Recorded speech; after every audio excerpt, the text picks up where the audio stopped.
budget? Do you eat less? And by the way, when inflation hits 10% or 5%, it's not that your cost is up 5%. You move from meat to chicken. You move, and when you're really in trouble, you move from chicken to beans or legumes or whatever form of protein.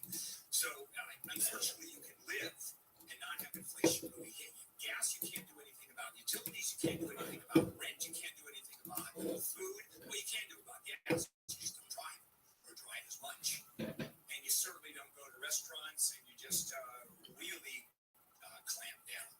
So here are your choices. And which way do you think I'd go? Keep your retirement fund intact, or feed your kids? Where do you think I'd go? Okay, retirement plan. They can lose some weight anyway.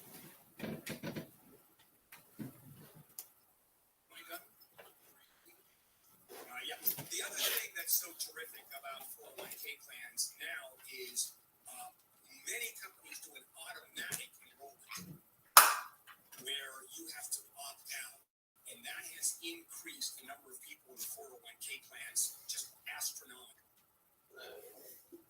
Clothes for your kids or retirement? You know, after 50, they allow you to put more money in. An extra, I think, $6,000 or $7,000. Yeah, I mean, there are a bunch of rules, and you're absolutely right. There are a bunch of rules where the government really encourages you to, this is the money that you're going to retire on, because Social Security doesn't cut it. As a matter of fact, Social Security, from the inception of Social Security, we're talking about the early 30s under FDR, the Great Depression, was meant to supplement your savings. You're not supposed to live on it. And so it's, unfortunately, too many Americans live on their Social Security, and it's very, very tough. All right, coming up, the TikTok wars, former President Trump, Congress, and what's going on. Well, I think TikTok is going to be gone in the United States, or it's no longer going to be a Chinese company, and I'll share that information. And then at 8 o'clock, we've got Tech Tuesday with Richie DeMuro, so there's plenty to cover.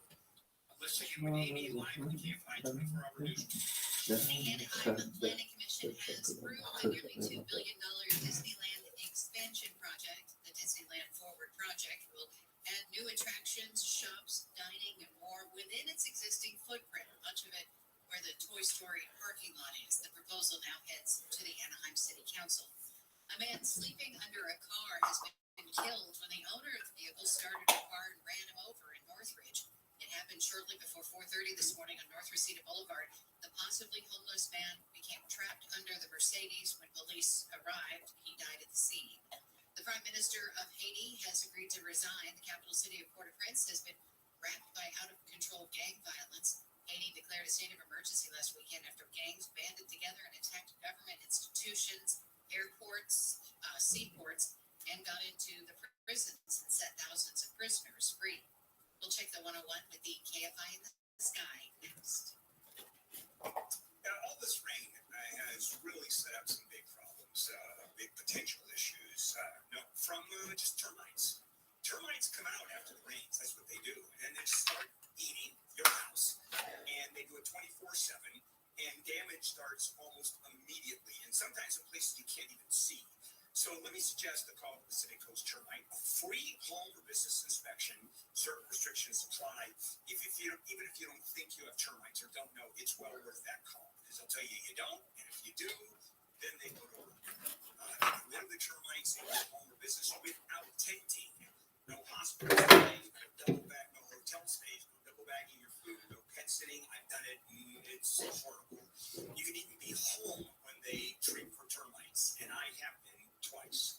That's Pacific Coast Termite. Mention KFI, 10% off, 2-year guarantee. 800 Pacific. 800 Pacific. Visit PacificCoastTermite.com. Pacific Coast Termite kills termites The clean, friendly way. Clouds this morning, becoming sunny this afternoon with highs in the 50s to upper 60s. This report brought to you by personal injury firm Owen Patterson and Owen. We've got a crash in Echo Park on the 101. Yeah, you know what, the downtown area is kind of a mess right now. Southbound side of the 101. Right there, Glendale Avenue, we have the right lane taken away with a crash. Now the crash is all off on the right shoulder. We've got some fire equipment there in the right lane. Traffic slow all the way back from Santa Monica Boulevard. So hopefully that'll be out of your way shortly. Looks like the northbound side of the 101. Also, just a parking lot from the East LA interchange towards the 110 freeway. Speaking of the 110, it's got some problems. Actually, it's more like the 10 as you head eastbound right there at the 110. Crash there in the left two lanes, and traffic really slow all the way back from La Brea on the eastbound side of the 10. Northbound 405, pretty bad from the Hawthorne area, the 105, all the way up to about Venice Boulevard. Will Colstrider, KFI in the sky. In this week's Marketers Report, Dana Nussbaum, Executive Vice President, Worldwide Marketing at Warner Brothers Discovery, weighs in on regional audio marketing and the movies. Everything that we are doing is incredibly data-driven. We are getting signals in every single day about how specific audiences are performing. So although we're marketing at a very broad scale, and that does include specific local markets, that's really the beauty of iHeart's network. You're not serving the same message to a consumer and national necessarily that you may be in New York. You have the ability to be very specific and very personalized, but at a tremendous scale. As the #1 audio company, iHeartMedia gives marketers access to all, from national to local, every audience, live conversations, trusted influencers, and the insights and data you need to grow. Not just a media company, iHeartMedia is your access company. If you're a marketer, go to iHeartResults.com. The free iHeartRadio app is #1 for music, radio, and podcasts, all in one. Discover a new podcast from our library of over 350,000 titles. Here's an iHeartRadio podcast preview. The game appeared on a paranormal message board with very simple rules. Get in your car and then take a drive. Take a left, then the next possible road on the right, then the next possible left. Repeat process ad infinitum. There's a hitchhiker on the road. You pick him up, you take him where he needs to go, but you do not, under any circumstance, do not talk to him. Ever. I ain't asking you to believe me, but I told you. This street, this is the last chance. As ridiculous as it might sound, I think my friend may have documented her own disappearance. If you know anyone involved in this story, any of the locations mentioned, anything I can use to get in touch with Alice, please don't hesitate to contact me. Were you in the area on February the 7th of this year? Did you meet or speak with a girl called Alice Sharman? Has anyone heard of the Left Right Game? The Left Right Game is a new audio drama from Q Comics. Listen and follow this podcast for free on the iHeartRadio app. #1 for music, radio, and podcasts, all in one. All the good stuff. Yeah. Camps keeps you on top of pop culture. Netflix's Queer Eye has filled out its cast, adding Jeremiah Brent as the show's new design expert. Brent, who co-hosted TLC, is named Jeremiah by design, with husband Nate Burgess replaces Bobby Burke, who left the show following its 8th season. Anthony Borowski, Jonathan Van Ness, Tan France, and Karamo Brown are all returning. Production on 9th season episodes featuring Jeremiah Brent is expected to start this spring in Las Vegas, while the first 8 seasons of Queer Eye are streaming on Netflix. All right. And that's what's poppin'. I'm Camps on iHeartRadio. If I'm ever going to do a station event, you'll always see me in a dress shirt. Look, just because you come to work every day in shorts doesn't mean that I'm dressed up because I have a collared shirt on. Well, Kelly, when was the last time you wore pants to work? When I had a kid for dinner, you know? I hate you. 7 to 10 p.m. on KFI and on demand anytime on the iHeartRadio app. KFI, AM 640. Bill Campbell here. It is a Tuesday morning Taco Tuesday, March 12th. Continuing on with our program coming up at 8 o'clock. Excuse me, having my frittata with tapatio sauce, and it's very hot, so I'm sort of, frog in my throat thing. Anyway, what was I saying before I so rudely interrupted my Yourself with your breakfast? Yeah, pretty much. Coming up next segment, it's Rich Luro with Hey, have you downloaded have you subscribed to his newsletter yet? I have not, but I will today. It's excellent. Yeah, it is. And we'll talk about that. It's, excuse me. It's at ridgeonetech.tv. Okay, now, let me talk about what's going on with the TikTok wars. This is interesting stuff. Tomorrow, Congress is going to vote on whether or not to pass a bill that was introduced bipartisanly. Overwhelming support, both in terms of the House and, both sides of the House. The Senate, it goes to, we don't really know what's happening with the Senate.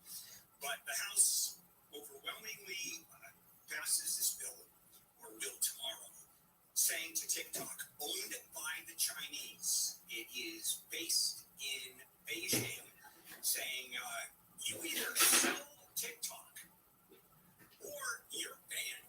You're not going to have TikTok in the United States. It's that simple. And who was a proponent of that legislation big time? It was former President Trump. He also wanted to ban TikTok, except he is turned around on that. He has reversed himself. Why is that? I'll tell you in a minute about that. House Speaker Mike Johnson supports this bill big time, even though former President Trump is now saying don't vote in favor. And this is one of those bills where the Republican Party, or most of the Republican Party, is telling him to go pound sand. Mike Johnson, the House Speaker, says TikTok is actively undermining our economy and security. And he said he hasn't talked to the former president about the legislation, but is still planning to bring it up tomorrow and is still going to vote in favor of it. And it's bottom line dangerous to have the Chinese have access to the data that anybody uses TikTok, of course, like any app. The data, the names, the information about the user is instantly out on the internet and can be done. Poker Joe, how are you, JH? That app is owned by the Chinese. All of a sudden, the risk I'm well, thank God. interfering and going into our private lives. Yeah, I was up the whole night before with James, so with that, that happens. Trump leading against I was going to say, it was kind of good for him to go out and people like that, though, they try and take it out on other people. Where they don't get things off their chest. Yeah, I don't know what that guy's issue was. Like, there's no way. And a major donor to a Trump outline PAC. And he has a multi-billion dollar stake in TikTok. Amen. I say we keep president walk for things off his chest. Don't feel like this. Push against it. Because I'm going to lose too Hey much. man, it happens. I understand. And there it is. And, You're not driving. You don't the need to. president says, if you got to take a poll last week about TikTok owned by the Chinese, Right. how many people I say, agree with yeah, we that. gotta get rid of it? Take a poll this week, we got to keep it. And the ACLU, by the way, is against it. Because it's a First Amendment issue. You can't stop people What'd you do? from using it. I got my and box there isn't that going much of a security risk. And even if there is, Very you cool. get involved in the violation of the First Amendment, which is completely crazy. It's a national security issue. You can't publish nuclear weapons manufacturing information. Here's a recipe for making a Did you say amoxicillin? Yes, it's a violation. of That's First good Amendment stuff. rights, but there's a national security issue. Almost done. So, interesting who's mandating against this legislation. And help here. According to the ACLU, there's no such thing as national security. You have to have the ability to publish and say whatever you want under First Amendment. Yeah, well, I hope you have a good Probably day. one of the best Excellent. What? that My brother's the birthday. former president has ever seen. Happy birthday to your brother. I've ever seen of the president. Keep in mind, he Absolutely. is he wants to keep TikTok. I want to say And the reason is, Okay. I don't want, this is what he posted, I don't want Facebook cheating the last election doing better. They are a true enemy of the people. Because bottom line, if TikTok is bad, capacity of his mind. then you have Facebook, you have other platforms that are simply going to do better. I understand. YouTube Sorry to hear will that, simply but do better and they'll have- hopefully he has a really good birthday. Here is the post. Almost definitely most likely. If you get rid of TikTok, I think last year went all out. and Not everything from Walmart. Will double Like their Spider-Man. Oh, that's baller. Got everything And then he goes Spider-Man. right when Facebook cheated. That's- People. I never heard That people pass over too long. Like Zucker schmuck. That's one of the better ones, don't you think? Stuff like that. Things that normal people don't really. You just wait for this election. That's really nice of you. Wait for the general election between Donald Trump and Joe Biden. It's going to be entertaining with a capital E. Matter of fact, 3 E's. Starting the word entertainment. All right, coming up Tuesday. You too. We'll check back in with us throughout the day, okay? Absolutely. Take care, Jade.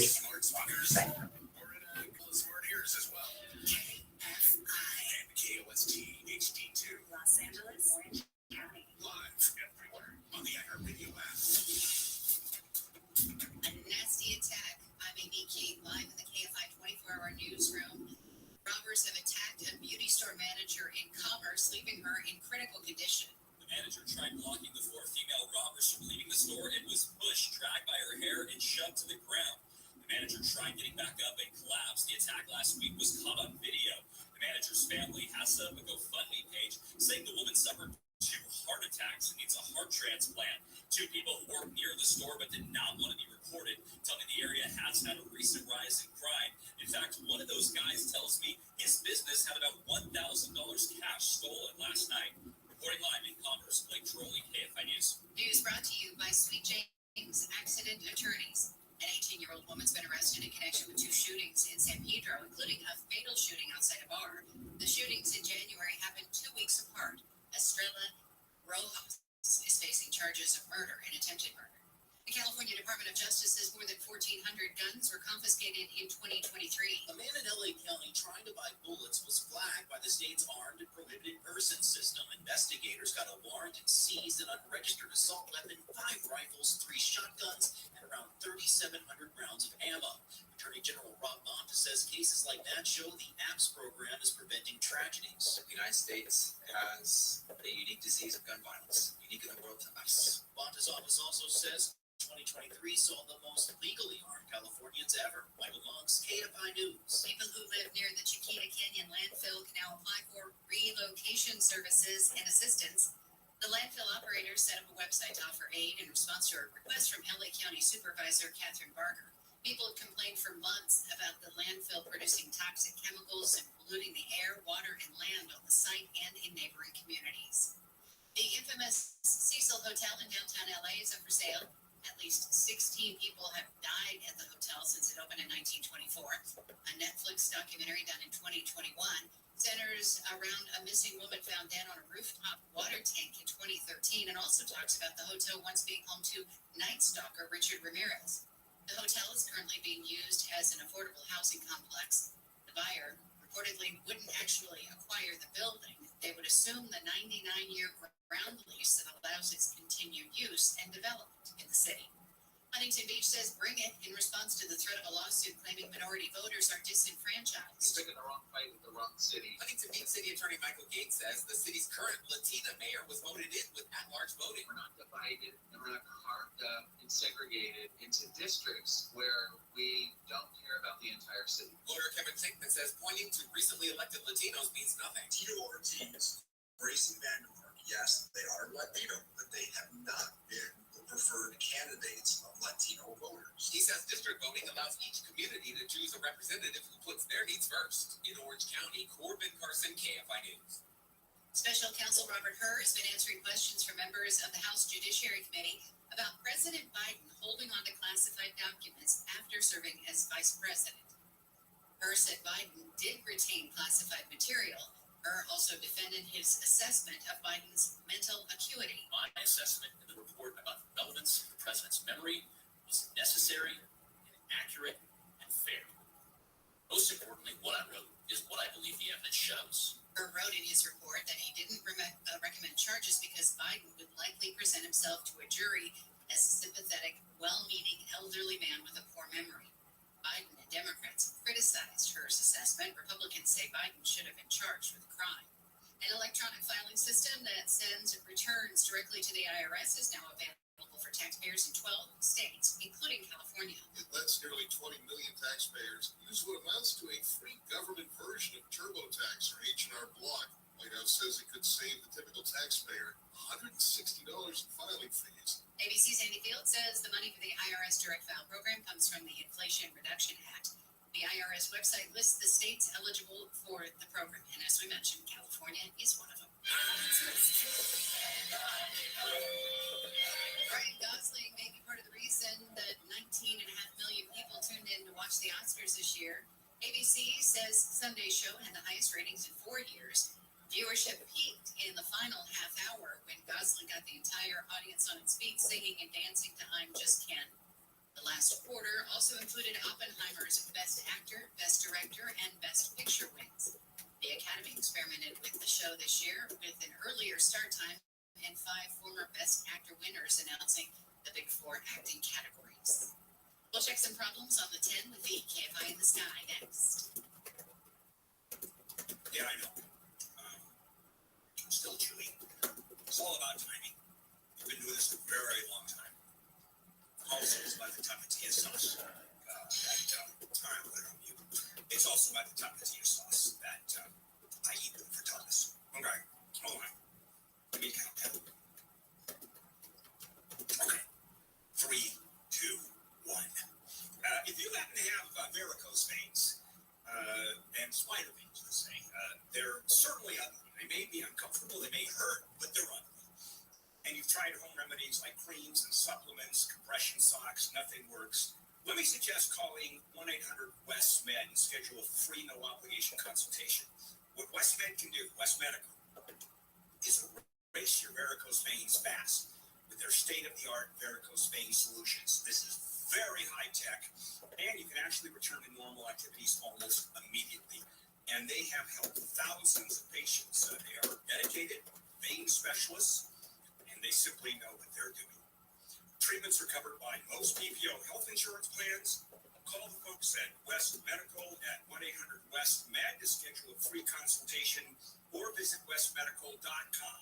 That's 1-800-WEST-MED or visit westmedical.com. Okay. How was that, Amy? Did I pull that one off? You did it. Okay. Good job. Back to your frittata. Yeah, okay. Tony, chew.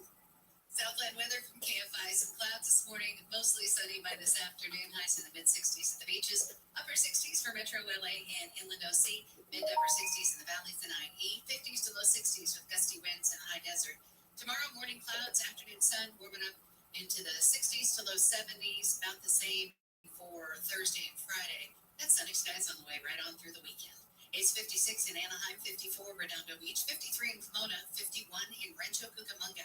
The KFI Market Report brought to you by Revive Real Estate. The Dow is trading up 206 points. The NASDAQ up 186. The S&P 500 is up 44. Revive Real Estate will buy your home, then renovate it, then sell it, and pay you again for the additional profit from the renovation. Go to KFIRevive.com to see if your home qualifies. Got a crash in Baldwin Park on the 10. Which freeway to head west on the 10 to take you to the 10? Do not take the 10. We've got some big problems. First of all, the westbound side of the 10 and the 605 crashed. They're on the right shoulder, but it's really slow all the way back to Grand there to the West Covina area. Before you even get to that, though, a big mess further to the east, right before the 57. It's the westbound side of the 10 and Bobby Vista injury crash. There are 3 vehicles involved. The left lane is blocked, and that's got people just turned all the way back from White Avenue. And then, of course, all the way around that Ontario area, you've got all that construction. So the 10 is not so fun right now. And the eastbound side of the 10 really affected by this crash in Bobby Vista as well. Now, if you're trying to go west on 91, it's kind of a slow drive as well. Out of Los Sierra, Riverside, heading westbound, really gets slow past the 15 over to just before the 240 line where we had an earlier crash there. On the north southbound, Echo Park and Leggett Avenue crash clearing there. It looks like it's getting a lot better pretty quickly, though. It's slow from Santa Monica Boulevard. And then on the eastbound side of the 10, you'll find some unexpected slow because of a crash right at the 110. It's slow out of Crenshaw. With Colts record, KFI in the Sky. Every March, Jersey Mike's turns money from subs into charity. 27th is Jersey Mike's annual day of giving, where 100% of sales from every sub are given back to the community. And to kick off all that giving, Peter gave me an apron. I'm honored. Looking good, Danny. We've got subs to make, though. Yeah, now I know why you gave me the apron. Join us Wednesday, March 27th for Jersey Mike's Day of Giving. Be a sub above. Hey, LA Dodger fans, step up to the plate for the Spectrum Season Ticket Sweepstakes. Visit a participating Spectrum store and enter for a chance to win our grand prize, a pair of Los Angeles Dodgers season tickets. Plus, hundreds of bonus winners can win a 50-inch smart TV. Hustle, sweepstakes ends March 17th. For more information and official rules, go to spectrum.com/2024sweepsLA. No purchase necessary. Open to U.S. residents 18 plus in California. Odds and winning vary by location. Void where prohibited. Listen on the free iHeartRadio app for all your music, sports, talk, and podcasts. Free. Never sounded so good. AM 640. You are listening to The Bill Handle Show. All right, KFI AM 640. Bill Handle here. It is a Taco Tuesday, March 12th. And I love doing this show. I mean, I really enjoy it. But I'll tell you one of the things I hate about the show, legitimately, is it gets in the way of my breakfast. I'm eating my frittatas in the morning, and damn it, I'm going to go to a commercial, or start the show, or come back, and it just drives me completely nuts. Just, come on, really? Sorry? Yeah, really sorry. Also, I want to tell you about how our show is on demand. Go to KFIAM640.com, and it's a podcast, is what it is. So, for example, doing Tech Tuesday, hang on a second, Rich, I'll introduce you in a minute. If you have missed this segment, if you are not listening, you can pick us up on the podcast, KFIAM640.com. Okay, time for Rich DeMuro. You can listen to on demand if you're not listening here. Rich is at Rich on Tech, Instagram, website, new website on richontech.tv. Rich, good morning. Hey, good morning to you, Bill. Okay, lots to cover if we can.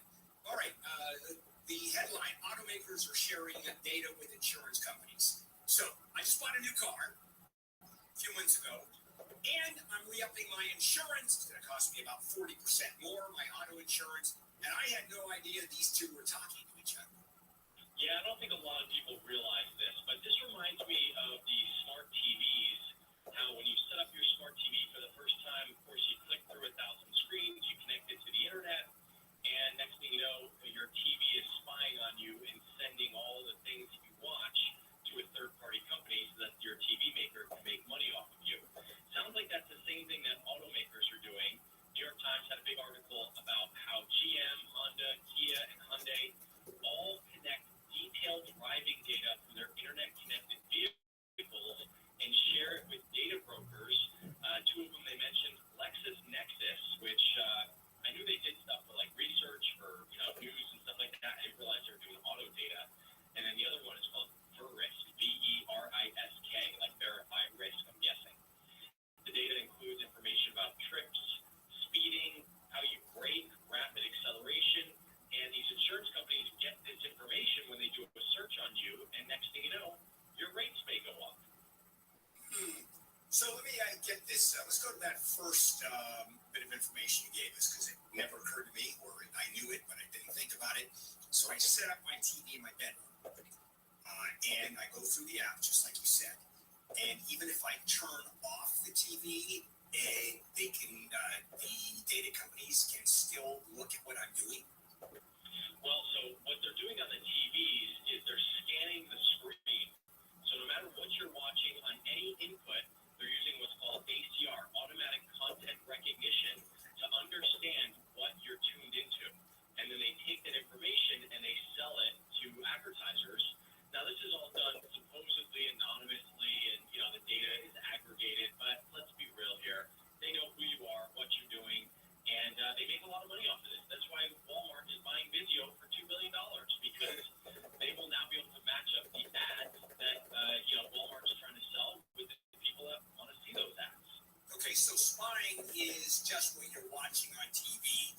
it's not watching you shoot up your neighbor's wife.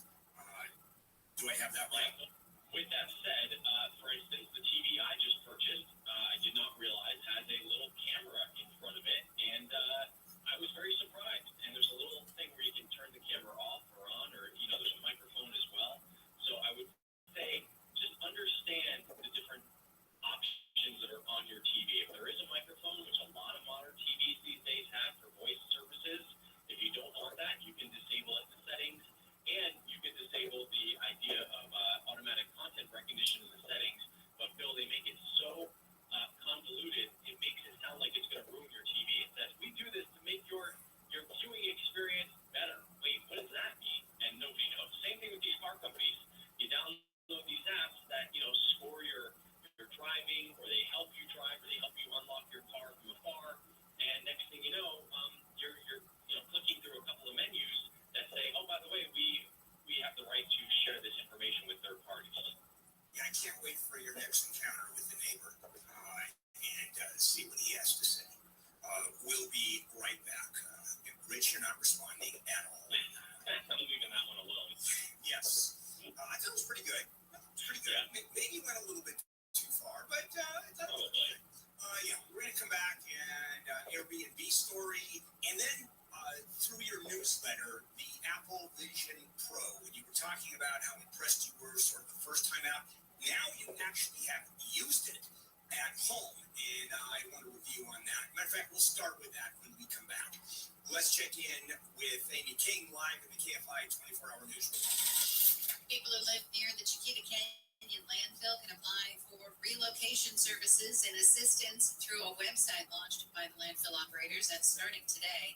Stink and pollutants from the landfill have been making people sick for months. Authorities are looking for a 59-year-old woman who was swept away trying to cross the San Gabriel River. She was hiking with friends in the Angeles National Forest in the Laverne area over the weekend when she lost her footing and was carried downstream.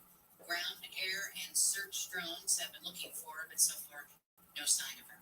Airbnb is banning indoor security cameras from all of its listings. The rental company had previously allowed indoor security cameras to be used in common areas, placed in spaces where you could see them if they were disclosed on the listing page. The company announced yesterday that outdoor security cameras will still be allowed. We'll take a look at the 10 with the EKMI in the sky next. For the past 10 years, I have recommended you Life Source Whole House Water Filtration System, delivering highly filtered, delicious water from every tap in the house. No maintenance, no salt, no monthly servicing. And part of their 40th anniversary, they're giving new customers a free Appapure worth over $900 with the purchase of the Ultimate Package. Please call them for details. They'll tell you all about it. The offer ends March 31. Call 800-WATER-99. Visit LifeSourceWater.com. 800-WATER-99. LifeSourceWater.com. Taste and feel the difference.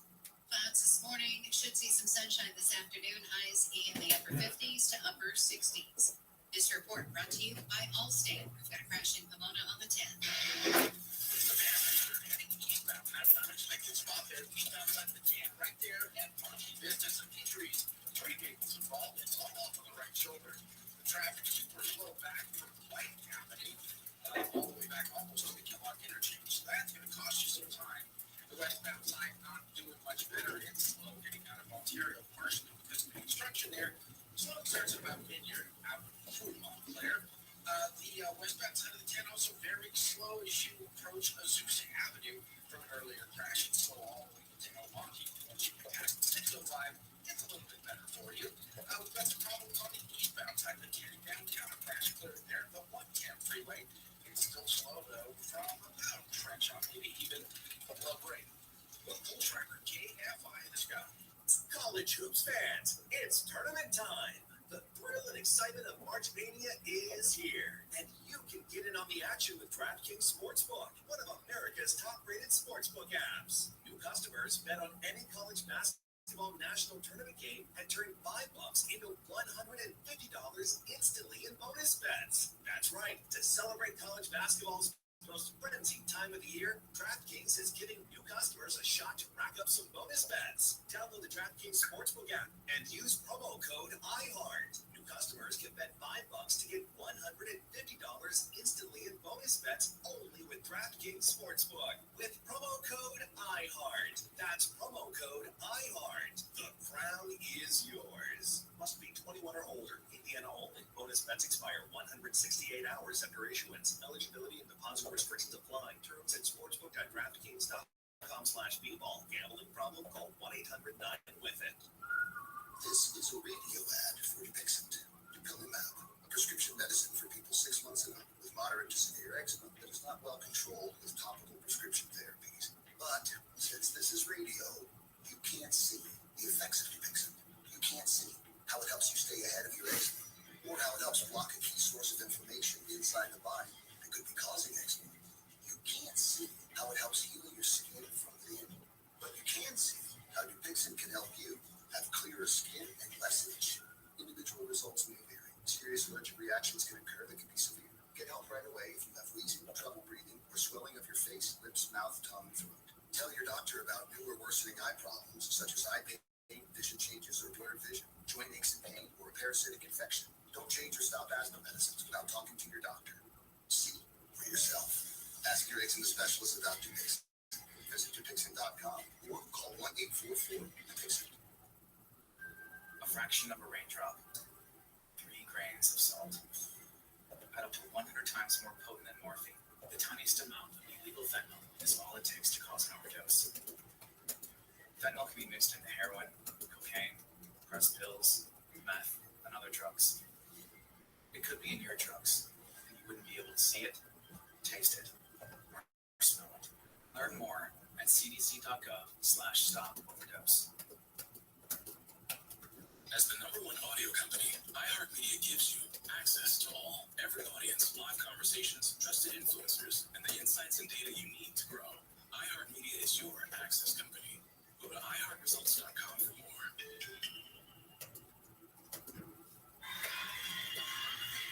Live concerts.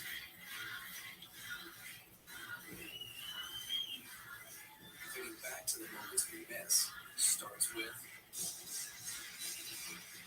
getting informed. Get the latest info about COVID-19 vaccines at getvaccineanswers.org. It's up to you. Brought to you by iHeartRadio and the Ad Council. If most of the public doesn't feel safe, it's because we're not safe. In Gascon's world, we're all wrong and he's right. You know how you feel. You know what you see. Most of those people in the streets are committing crimes every day. John Cohen's deaths are out of control. Nobody can dispute that. Live 1 to 4 p.m. on KFI and on demand anytime on the iHeartRadio app. And this is KFI AM 640. Bill Hamilton here on a Taco Tuesday, March 12th. Rich Monroe, second segment of Tech Tuesday.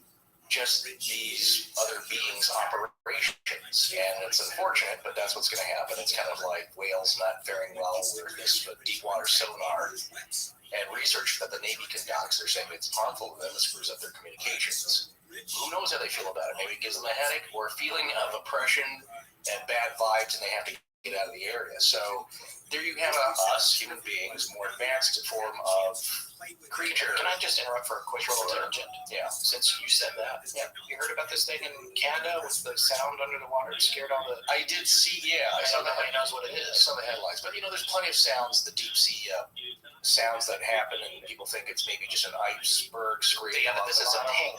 This is some kind of ping. Oh, there's all kinds of stuff. But they're saying it sounds mechanical. And it's pinging, and the fishermen are upset. The Inuit, I believe, who are fishing there, are upset because It's chasing the the catch fish is gone. And there was a thing a few years ago with the Navy. The U.S. Navy had been wanting to use what you were talking about, and it got banned. It went to court, and so they're supposedly not using it. And so now the Canadian military, I guess, is exploring to try to find out what's going on. at the bottom of The feeling, though, that it is of terrestrial nature, right? It is something explainable, or they don't. No, just nobody knows anything. Nobody knows. Okay. There has not been an acknowledgement that it might be terrestrial. USOs. That's what I'm wondering. I'm just saying. knows. Or the Navy went ahead and did what they weren't supposed to do anyway, which is entirely possible. But Yeah, that's. But you wouldn't think, and I guess the locals, the Inuits, are distrustful of Greenpeace. So I heard this on NPR That's because pretty interesting. Greenpeace used to try to scare away seals because of the seal clubbing thing. Yes. But Greenpeace said we don't do that anymore. We support the Inuit because what they do is sustainable and that sort of thing. And it's not us. Well, it's a conflict of interests. Yeah. So I don't know what's going on there. That's a tangent. It's one of our patented tangents. Comes back and we can get back on course here. Yeah. No, but the point is the same though. Whatever's going on, who knows? From another planet, interdimensional, whatever that is, may not be directed towards us. It's just a weird mechanical, industrial, on their level, side effect. Right. You don't stare into an arc welder's spark. You know, I always do. Don't do that. don't stare into the sun. Yeah. No, I don't do. Yeah, exactly, because you end up with these similar conditions, but there are occupational things, along with infrasound. Yes. There are physical things that happen. You just don't know the origin, but there are real physical effects. Well, and that's the thing. Whether Connie was hallucinating about the eyes, right. The whole group heard the sound, and several in the group saw something running in the woods behind the building. And the deputy, Keel asked the deputy about, did you see something? And he was just like, yeah, I don't know, maybe it's a deer or something. Right. So you've got these different perspectives, and then on top of that, Mary Millette's ear is bleeding. Yeah. So we're having physical side effects to whatever took place in those moments. The bleeding ear and the loud sound, those are not hallucinations. Those are things that are happening. Although the loud sound is theoretically, that could be a hallucination. But this is a group. Yeah, group hallucinations don't happen. So if you have anything remote, no, can you please contact me? I'm not generalization. No, I would say that they don't have it exactly like this. I don't know how you could chime in a group of people. Certainly, you can introduce for phenomenon or stimulus, I would say, to a group of people, and some of them will feel the same thing, not all of them, but we talked about this again with infrasound. They've conducted this experiment on a group. You know, there's a loud bang at the same time that people hear. Right. It's kind of like, well, we talked about this before, you hearing the loud train or something crashing in the hotel room there at the old Monte Vista. Yeah. And I didn't hear anything, but that's going on inside your head. Yeah, well, that's exploding head syndrome, which I have. Right, but now if I had it also at the same time, that would have been real wacky. Well, especially if nothing had fallen. You know, because yeah. you have all these factors. Now that doesn't make sense to me because we can't have the same exact phenomenon unless something's manipulating us from outside. And here's the other thing too. When Keel talked about how Connie was in a state of abject terror, but she wasn't going in. That's why I asked you that. No, she wasn't. She was fine going in. Something overcame her. They were just about out of the building. She could have come out and been like, "Oh." It was like it wanted her to know. Yeah. It was there, and it knew she was there. Right. And or it was trying to get away. Like, oh, I'm sorry you saw me. Yeah. I'm split now. Well, and this feeling of terror that's going to come up again later. That reminded me of what Terry and Gwen Sherman went through at Skinwalker Ranch whenever those orbs got near them. And something's going to come up here in a minute that we're going to discuss with Keel, too, of this feeling of abject fear beyond fight or flight, total paralyzation of just... We hear this all the time when people describe to us, when they email us their stories about bedroom encounters with strange beings, shadow people. It's indescribable, and I don't think that people who are quick to dismiss that, or you just saw a shadow, you just saw the curtains flapping and things like, you can't even relay, and they cannot understand or feel what kind of deep down to the core primal terror these people are experiencing. All right, so Keel got everybody back home, and then, because I said nerves of steel, I'd like to say something beside nerves, but we have kids that listen to our Nerves of Steel, Mr. Keel parted ways with the scared group and went back to the TNT area alone. Must be 11 or midnight at this point, I'm not sure. Right, they started at 9. Yeah. So he's driving down one of the many deserted back roads in the area when he was suddenly overcome with a sense of bone-chilling fear. He pulled over, turned around, and drove slowly back to the spot where he felt that fear. And lo and behold, it happened again. He writes that the hair on the back of his neck stood up. He turned the car around yet again and headed back trying to figure out the exact spot by memorizing certain trees and fence posts. And the fear overtook him again. Now it was pitch black, the moon wasn't out. He said it was very, very hard to see anything. So now he pulls the car over, parks it, gets out, nerves of steel. He notices that there's not a single wildlife sound of any kind. No birds, no insects, no nothing. Now, I know that we have a lot of listeners that are from that part of the country. I myself grew up a large part of my life in North Carolina.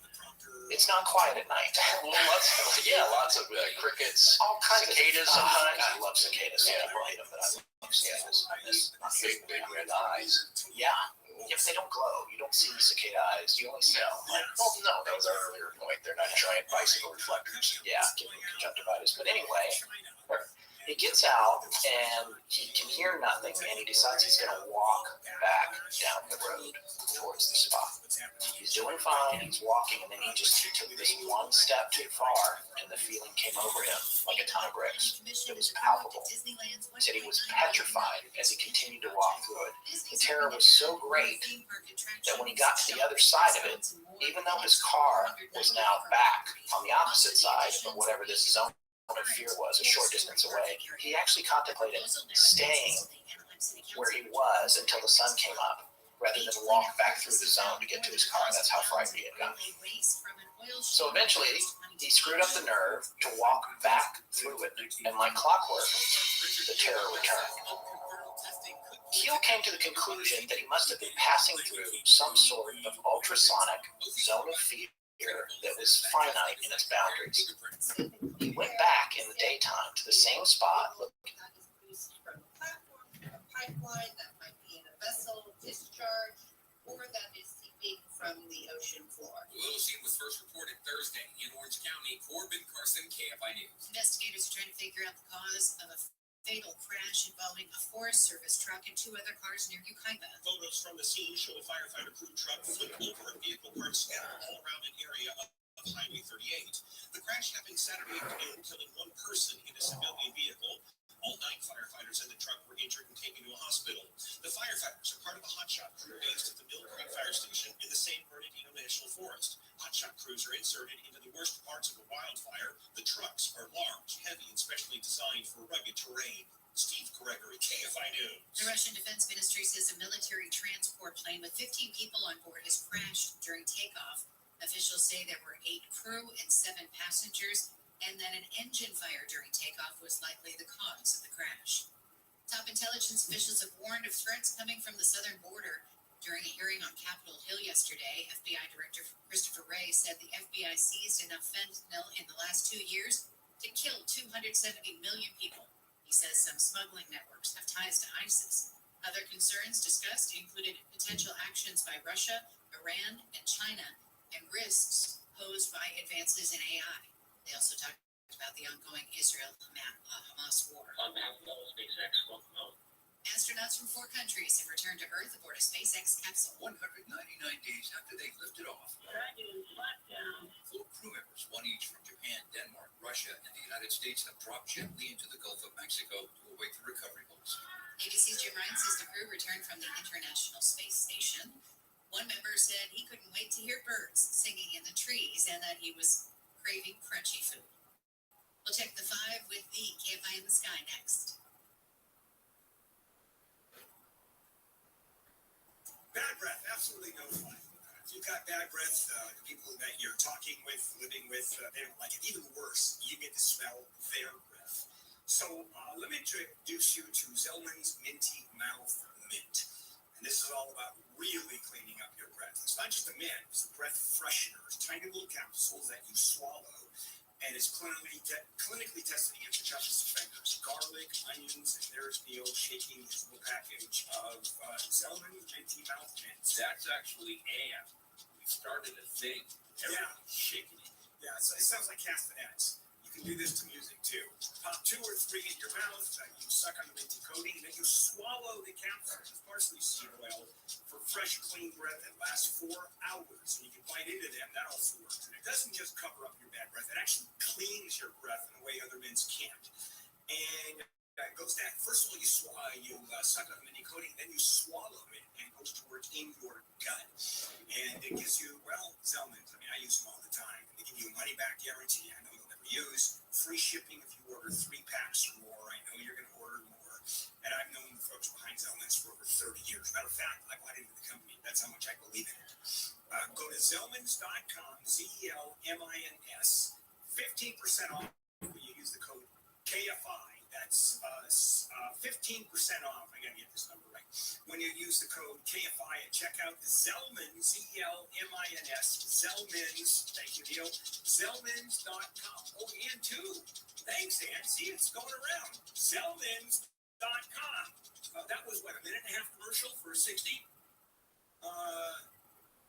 Yeah, that's about right. Okay, Amy. Southland weather from KFI. Mostly sunny after these sticky morning clouds. I guess they're not sticky, but after these morning clouds clear out, highs will be in the mid-60s at the beaches, mid-upper 60s for Metro LA, Inland Orange County, the valleys, and Inland Empire, 50s to low 60s with gusty winds in the high desert.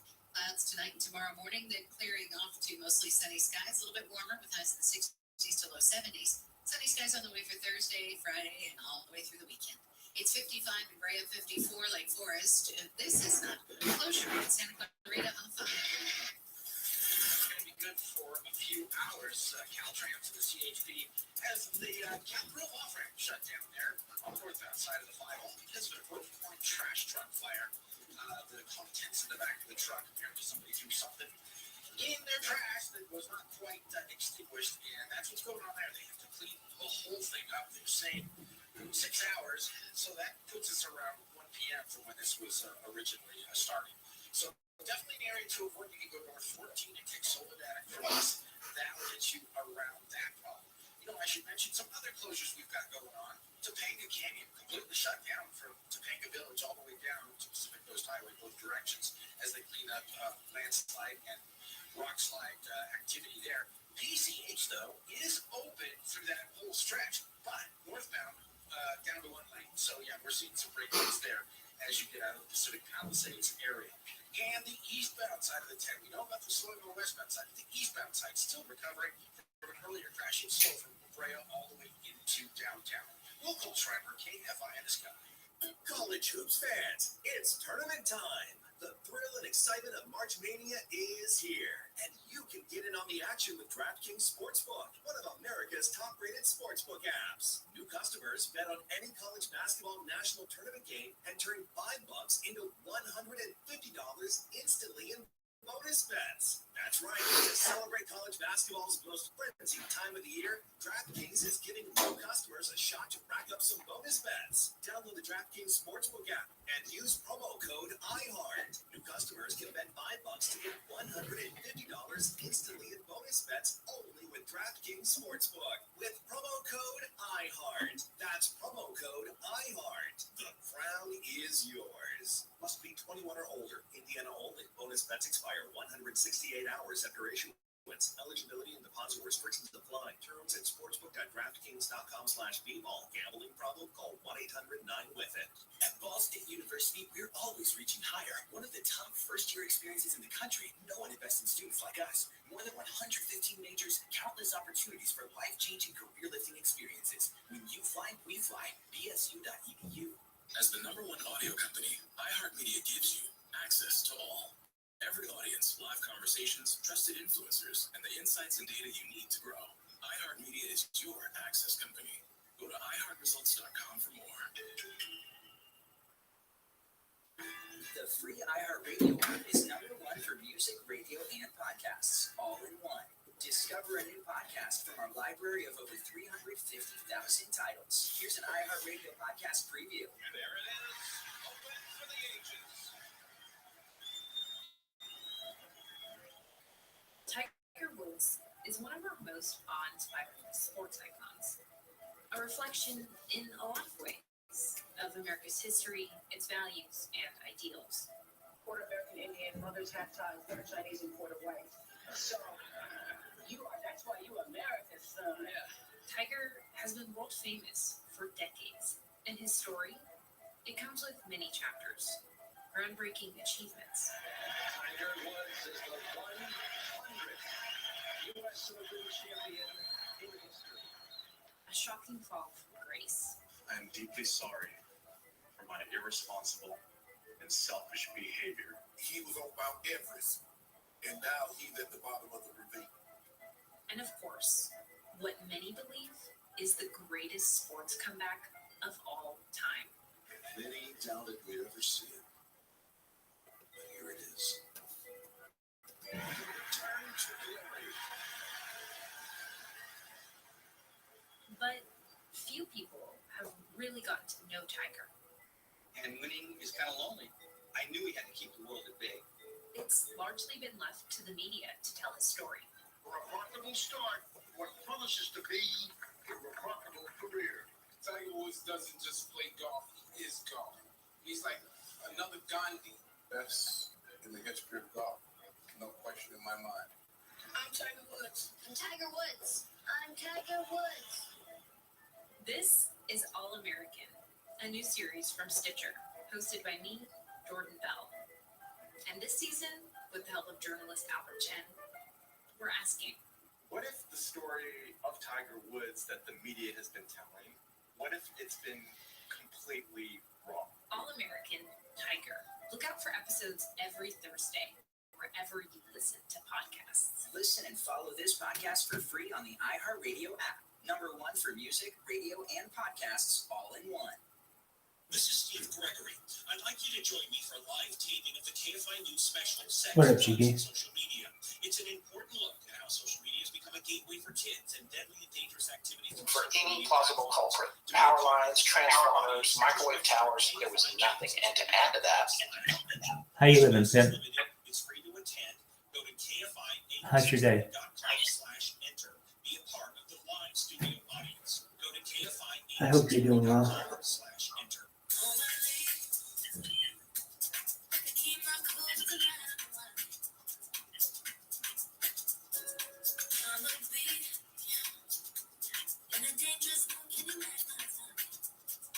KFI AM 640. Bill Handel here. It is Taco Tuesday, March the 12th. As I continue on, coming up next segment, Big Pharma and a judge, federal judge, a Trump judge, slams blood. I'm talking about China. Do you the remember feeling that? was gone in the same spot in the daytime. All right, first, so what do you think about that? What do you think that could have been? He didn't see an orb, he didn't see a UFO, he didn't see anything, but he did say that this particular instance was something that, because it happened kind of early on in his investigation, was something that convinced him that there was a lot more going on at Point Pleasant than people thought. It's a ray gun that shoots fear. That's what it is. Yeah. Or a machine that generates it just as a byproduct. Right. From hearing all that, it's some kind of process. Does not sound supernatural, because that's another thing. Maybe if you believe any of this and you go down that road of shadow beings and ghosts terrorizing people and demons, scaring people to their very core, maybe they're employing some of these physiological. Maybe he's walking through Patrick Swayze's ghost. And paralysis. Was it scary? Was it Whoopi Goldberg? Who's the? No, she's the medium, right? Yeah, she's the medium. Telling Demi Moore, but did Demi Moore feel this kind of fear? No, actually, I don't think so. She felt the warmth of the hands massaging her, right? She's doing pottery. Okay, it's a love story. It's not going to be an abject terror story. I see. But no, the point is that he's defined this area, the zone, as he calls it, which is really interesting from a scientific standpoint, because you can step into it, you can step out of it. Yeah, if you think about it, we have somewhat similar technology that they are developing for crowd dispersal, the government, where they can point a microwave beam at you. And how it's described is that it's a really, really intense heat, right, at the spot where they're aiming this at you. And what you want to do is immediately get out of the way. Yeah, that's what works great for crowd dispersal, where it's non-lethal.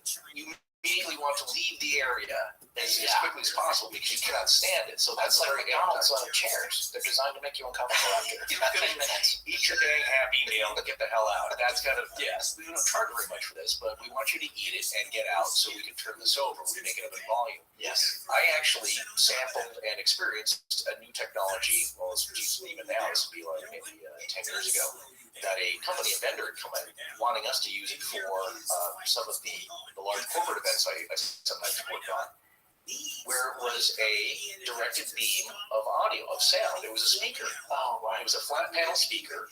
And that was interesting. It wasn't a cone, it wasn't a beam, it was not a ray gun. It was just a flat panel that was actually a speaker, but it was highly directional, which means the zone of sound could be 5 or 6 inches wide.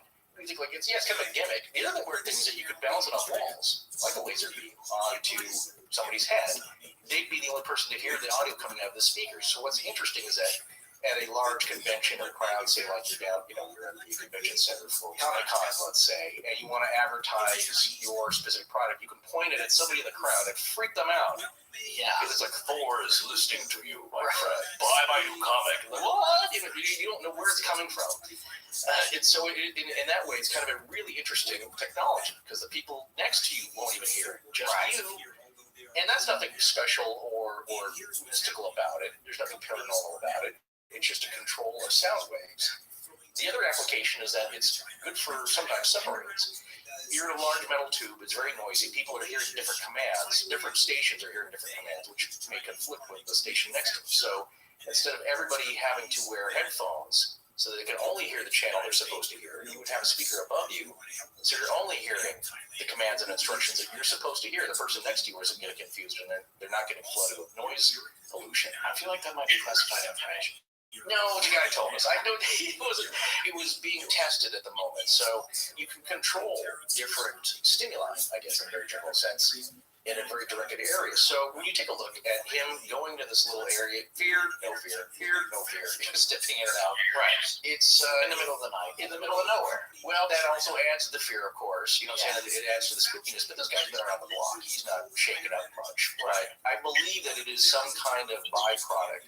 I'm not sure if it was directed at him, but who knows? I don't know. Certainly, it could be a warning, though. Well, we can take it almost like a syndicate or something. Don't go back. Exactly. That's my point about the crowd control.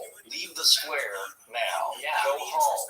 And we mentioned this in an older episode we did, and you mentioned it a few minutes ago. We did talk about infrasound because Keel talks about, he calls it ultrasonic in his book. Now, this is 1975. Yeah, a little bit before a lot of the study. Yeah, but he talked about how he felt that this ultrasonic sound could engender a feeling of fear. He himself was describing a technology reason to what he thought was happening.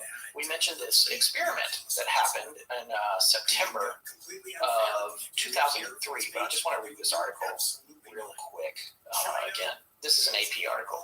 Mysteriously snuffed out candles, weird sensations, and shivers down the spine may not be due to the presence of ghosts in haunted houses, but to very low frequency sound that is inaudible to humans. British scientists have shown in a controlled experiment that the extreme bass sound, known as infrasound, produces a range of bizarre effects in people, including anxiety, extreme sorrow, and chills, supporting popular suggestions of a link between infrasound and strange sensations. Normally, you can't hear it, Richard Lord, an acoustic scientist at the National Physical Laboratory in England, who worked on the project, said Monday. Lord and his colleagues, who produced infrasound with 23-foot pipe and tested its impact on 750 people at a concert, said infrasound is also generated by natural phenomena. Quote, some scientists have suggested that this level of sound may be present at some allegedly haunted sites and so cause people to have odd sensations that they attribute to a ghost.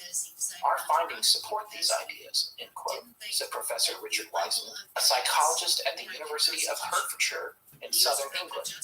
Lord and Wiseman played 4 contemporary pieces of live music, including some laced with infrasound at a London concert hall, and asked the audience to describe their reactions to the music. Sanchez is in custody in San Diego and is expected to be arraigned in federal court in coming weeks in LA. No tickets with all 6 winning numbers were sold for last night's Powerball drawing. The audience did not know which pieces included infrasound, but 22% reported more unusual experiences when it was present in the music. Their unusual experiences included feeling uneasy or sorrowful, getting chills down the spine, or nervous feelings of revulsion or fear. Quote, these These results suggest that low-frequency sound can cause people to have unusual experiences, even though they cannot consciously detect infrasound, said Wiseman. He presented his findings to the British Association Science Conference. In terms of natural phenomena, infrasound is also produced by storms, seasonal winds, and weather patterns in some types of earthquakes. Animals such as elephants also use infrasound to communicate over long distances or as weapons to repel foes. All right, again, so that was 2003. Correct. It's amazing to me that Keel had some sort of knowledge of this idea in 1975. Well, he was trying to quantify the experience that he had witnessed himself, but of course, the phenomenon has happened ever since this Earth was around. Yeah. Because sometimes it can be wind going through trees or power lines.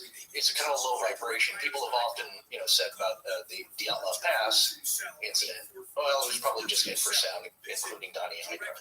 Yeah. Look at that video because as he's saying it, he just kind of looks off and it just sounds behind him. He's like, not casting any aspersions on all that. No, My point being is that doing what your publisher tells you to do. maybe so.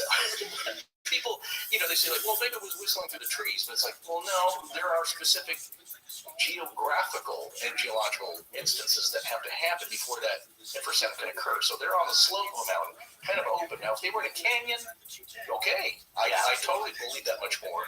If they were in a copse of trees, as Scott likes to say, A copse. depending I got that from George Knapp. So right, exactly. I knew the word, but I can't take credit for it becoming part of my personal zeitgeist. No.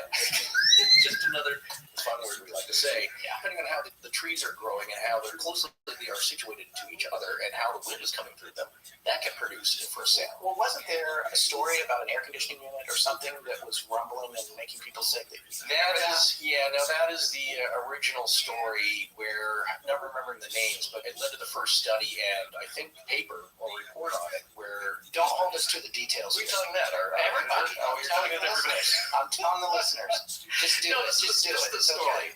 There's a guy who was he worked in a basement at a research facility or university, and his hobby was fencing. So he was working on his foil, which is your sword, which is a very thin, flexible blade, so you don't actually stab anybody. You jab it with it, it's going to bend. So he has it in a vise. He starts noticing this thing is like vibrating wildly. He's a scientist. He's a skeptical man by nature. He's like, okay, what's causing this? This is not right. There's no ghost. I don't see anything.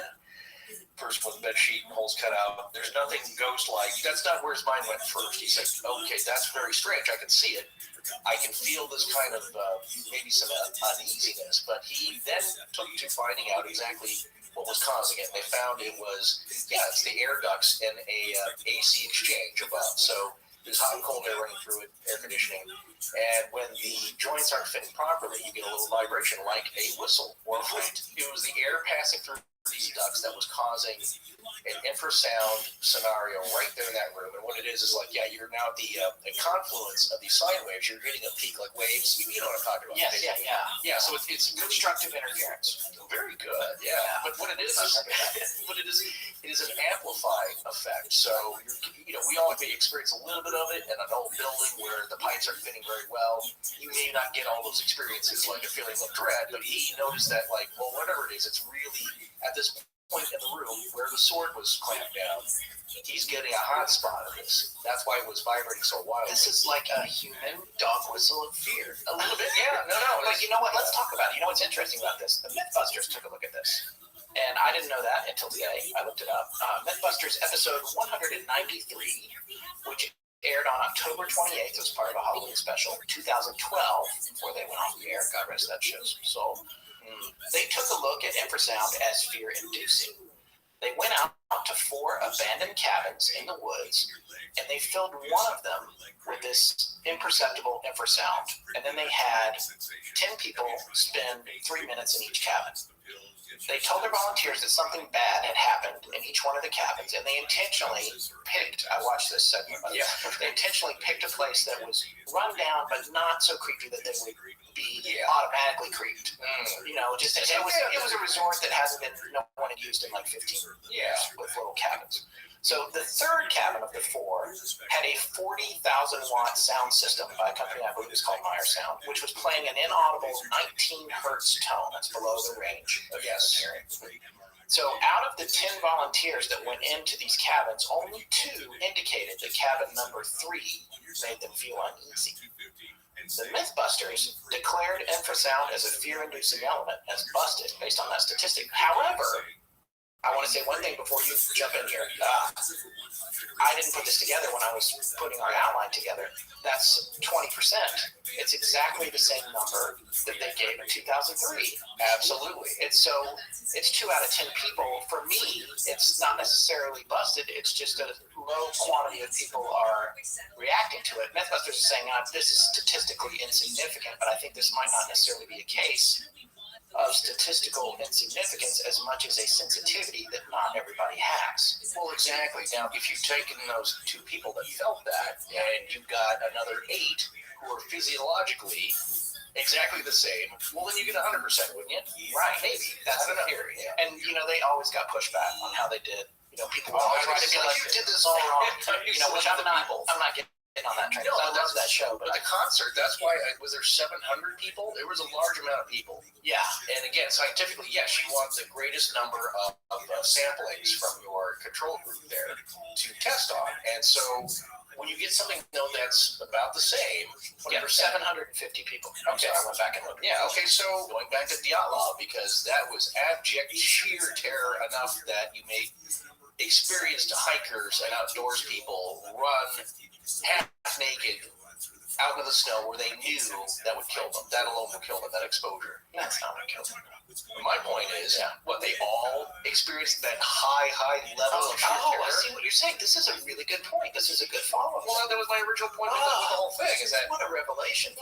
That's very interesting. Did you hear that the first time we did No. I guess maybe I did, but we've got 2 experiments here by 2 different parties showing that only 20% of people can even perceive it. Yeah. Then there's no way that 100% of the Dyatlov kids would have reacted to infrasound. You could say, like, well, out of 1,000 people, and 20% of those, if you take now a larger number of people, the 20%, and they all happen to go on the same hiking trip, then they're going to have that same experience or feel the same effects. My point is, that is way, way, way too high for natural infrasound. Infrasound goes on all over the world. I read a story, years ago about a university team experimenting with very low frequency sound, and this totally might be false. But maybe not even find this on the internet anywhere, even as a joke. But I read this article that the university team had basically constructed something that was like a giant referee whistle, had taken a wind machine, blown air through it, so you get this very low frequency sound, and the effect was everybody around it immediately fell over and started vomiting. Totally incapacitated. Yeah.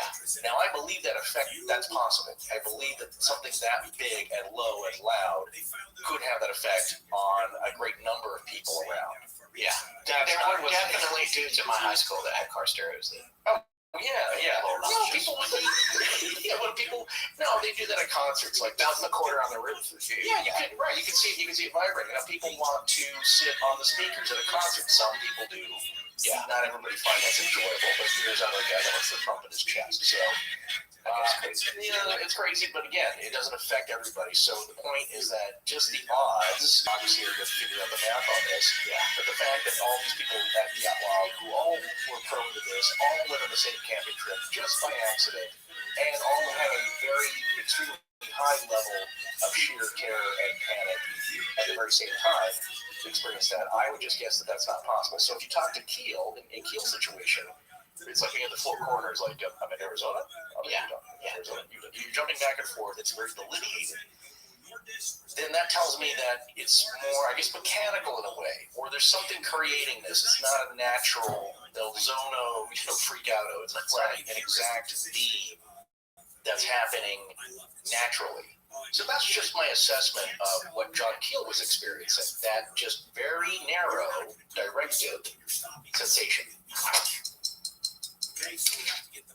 Just out of curiosity, is there a scottphilbert.com website lurking out there somewhere on the interwebs? Yeah, actually, I did register that domain name, but I never had the time to learn how to develop it the way I wanted. Yeah, me too. Look, I've got a couple of domain names, and now they're just sitting there for years as one of millions of site under construction pages. Well, obviously, we're not the only ones to have a placeholder parked on the internet for years with no hope of ever becoming anything. But now there's a solution, and that solution is Squarespace. Squarespace is the all-in-one solution for starting from nothing to having a beautiful website that works for you the moment you publish. With Squarespace, you can register a domain name and extension, choose from hundreds of designer templates to create your own look, pick the functions you want your site to have, and then you're ready to showcase your work, promote your business, and sell your products, or just have fun with your own online presence. You don't have to read a bunch of books or take expensive courses to become a webmaster, because not only do they make creating a website as easy and quick as possible, Squarespace is there for you 24/7 with their award-winning customer support. Whether it's e-commerce functionality with analytics and built-in search engine optimization, or you just want something that looks cool for your blog, Squarespace is the answer. And now you can check out everything Squarespace has to offer with a free trial just by going to squarespace.com. And when you're ready to launch, use the offer code LEGENDS to save 10%. Squarespace, make it beautiful. Hi, I'm Adam, and you're listening to Astonishing Legends with Scott Philbrook and Forrest Burgess. Now, back to the show. Well, here's the other thing about the Mythbusters episode. At the top of the episode, when they were setting things up, Jamie was testing things out, and he was sitting in that cabin, the third cabin, which he knew, of course, was playing the 19 hertz tone. When they first turned it on, it was rattling the windows and everything. So they had to do all this kind of mixing and adjusting to make it completely inaudible, so that things weren't rattling, whether you could hear or not. And they did that. And then Jamie was sitting in the chair in there before they were going to do the experiment. And he said, you know, he didn't have a feeling of fear, but he definitely had a feeling of anxiety. It feels like I have butterflies in my stomach, or I'm really tired, but I've had too much coffee. It's sort of anxiety producing. I don't know about fear, but it's unnerving. So I guess he's one of the 2 out of 10. I thought when he said that, and of course that's why the editors put it in there, it makes the show more interesting. You think everybody's going to hear it. But he acknowledged that even though they busted that myth. Yeah. So anyway, I just thought that was interesting. Well, no, it's again, but not to the extreme level where he's like, I can get out of here. You know, goes to Mr. Chicken, nods, crazy scream, and runs out of there. What have you taken the parameters of this test and cranked them up to the unhealthy levels, like I said about the referee's whistle? What if you took a 100,000 watt sound system and played a 5 hertz tone? Now, I'm totally talking about. When does it start affecting? Yeah, when do you start bleeding from your eyes and ears and every other orifice? I've heard that elephants can hear or sense down to 5 hertz of tone, and that's how they communicate. They can rumble so low, and they feel vibrations in the ground. It's part of their communication system. So we're not that size, though, and they can handle it, right? We cannot. So what I'm wondering is, if what if you just crank these things up? What if you can get the feeling up to those kinds of levels where you feel like you have to run out of there for your life? All right, just a quick aside here. I have always been a huge fan of Mythbusters. My son loves it. We have so much fun watching it together, even in reruns now. In fact, I think I was pretty much giddy when Carrie Byron started tweeting at us about the Shadow People episodes, where I sent her a bunch of t-shirts. Also, I did want to mention something else. I actually went to Comic-Con in 2015 with my wife. Yeah, Oh, that's right. I picked you up. Yes, she did. My wife was a voice on a Hulu series called The Awesomes that Seth Meyers produced and created. And so we went down there because she was on a panel. When we were there, I had tried really bad to see Adam Savage. And I just missed him because at conventions where there's lots and lots of people, I'm not the best with managing my time. I had miscalculated, when he was going to be there, and I got to the little booth and he wasn't there. So I was sad to miss him. But I did notice that he was tweeting. He had a party, probably for industry people or something. And at this party, he had some stuff there that he brought on the road with him, including the very rare Sankara stones from Indiana Jones, which he owns. The original in the film. Yeah, and he had them there in a case, and one of them got stolen at this party sometime after 9:45 p.m., I think on July 12th of 2015. And he had gone on and was tweeting about it, and I just feel really bad for him. And I just wanted to say, in the spirit of how that worked out, if you, listening to this show, or anyone you know, has any idea where Adam Savage's Sankara Stone is he has a no questions asked return policy on it. So I wanted to say, and we wanted to do this because I'm such a fan of the show, anyone who might have it or can get this information to the person who does have it can send it to us and we'll get it back to Adam. Again, no questions asked. Our shipping address as of now is 4804 Laurel Canyon Boulevard, number 205, Los Angeles, California, 91607. If you're listening to this show more than a year after it was released, please check our contact details at our website to confirm our most current shipping address. Well, I got one thing to add here. May the dastardly nerd who took it feel the wrath of Kalima. Nice. Okay. Mike Rapthar's hammer. I just out-nerded you right there. No, thank you, but I would also probably check eBay. Yeah, well, we should put it to the art to see if they can find it. Well, it's hard to sell a stolen item like that. Yeah, even to fake it, it's probably sitting in his little figurine collection, or I doubt it's like sitting on the cubicle wall of his graphic design shop. Yeah. Okay. Anyway, moving on. Let's get back on topic here. Good luck with that, Adam. Hope you find it. I was tweeting with him a few days ago. He did confirm that he still doesn't have it back. All right, so now I want to talk a little bit about the things that happened to John Keel leading up to the collapse of the bridge. There were events that seemed to belie some sort of omniscient presence that knew every choice that he was going to make before he made it. And this is the part of the book that really, really blew my mind. Sometimes it seemed like whatever was messing with him had an ability to see the future, and it knew everything about him, even things that he didn't know about himself. And a lot of this did make it into the movie in a fascinating way. But firstly, I want to take a look at another sighting that demonstrates how this kind of stuff was happening to him.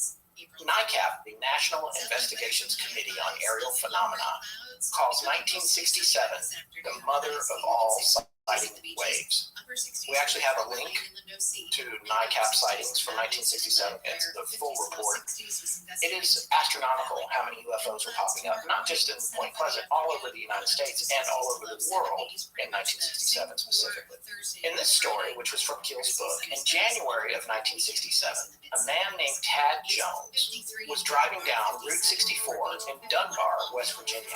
Now, Dunbar is about 49 miles southeast of Point Pleasant. And Route 64 was brand new at the time. In fact, it had just been completed. They were probably still painting the stripes on it. And Tad came upon a huge vehicle blocking the road.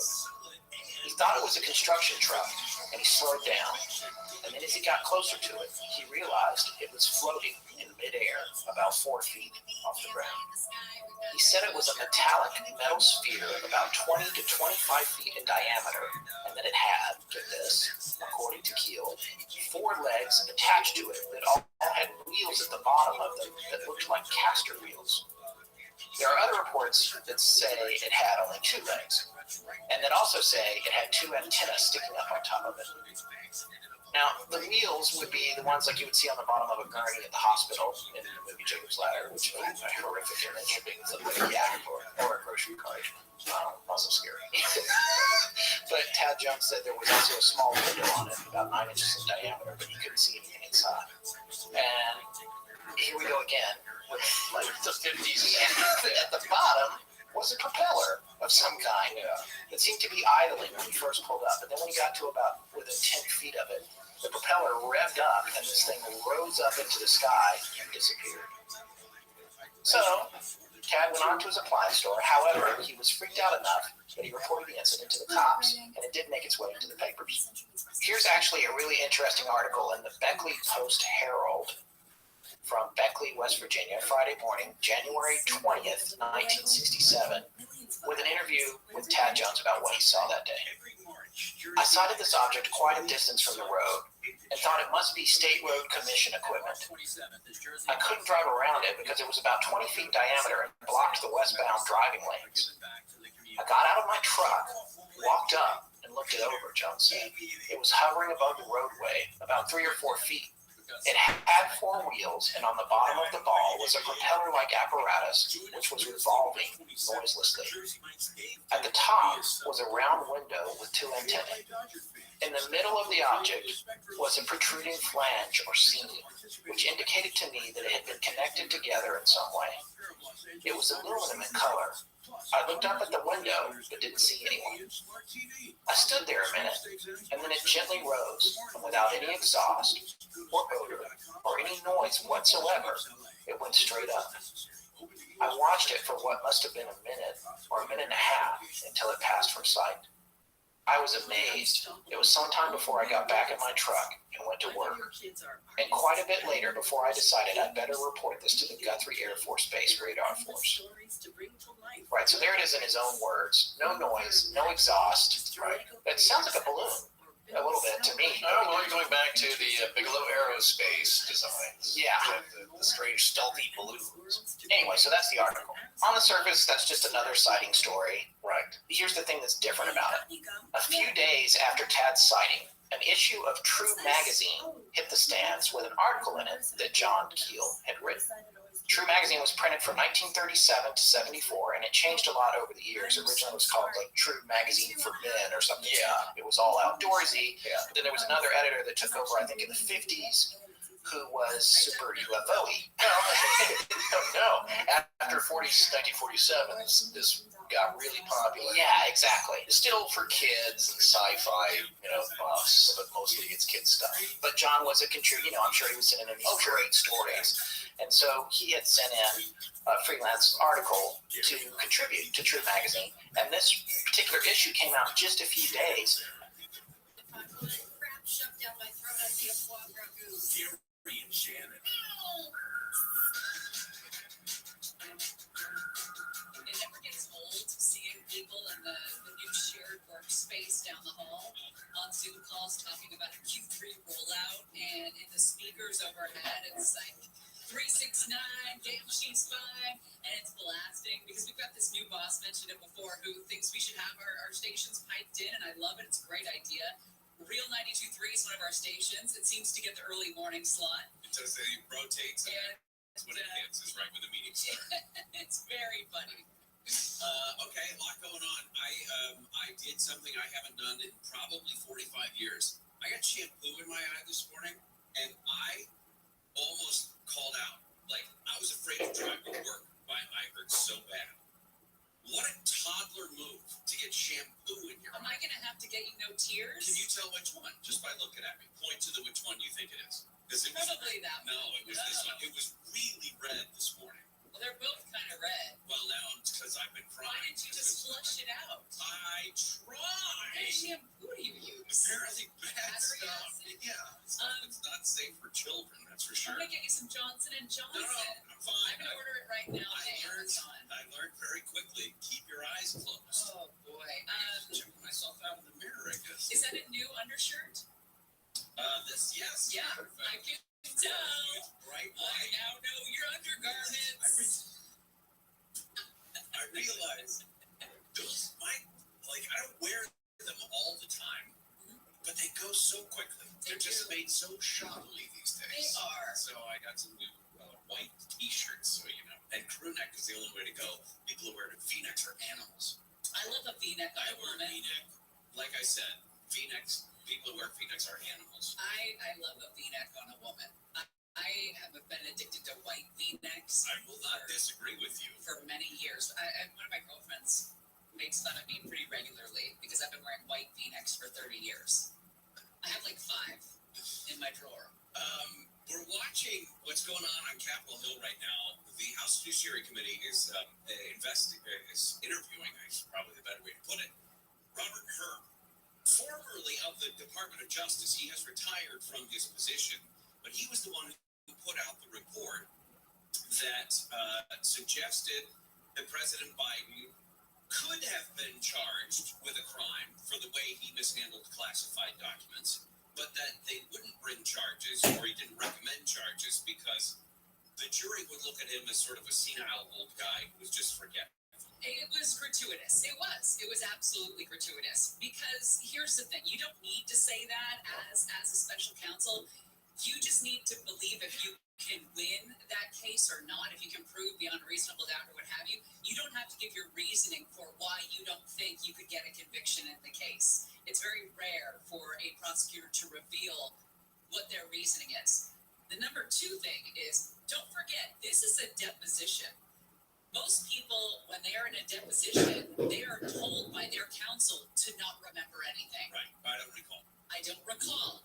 Biden repeatedly said he didn't know or couldn't remember how his aides stored or handled sensitive documents, how they ended up in boxes that were moved to a private office, homes he occupied after leaving the vice presidency. And that is the only option in terms of how he should answer those questions. If you come out there and you're like, oh, yes, of course I knew where the classified documents were. Oh, yes, and I transported them and I put them next to the Corvette. Then you're guilty. That's against your counsel. That is more of a sign of dementia than obfuscating. Here was part of Robert Hur's opening statement. The department's regulations required me to write a confidential report explaining my decision to the Attorney General.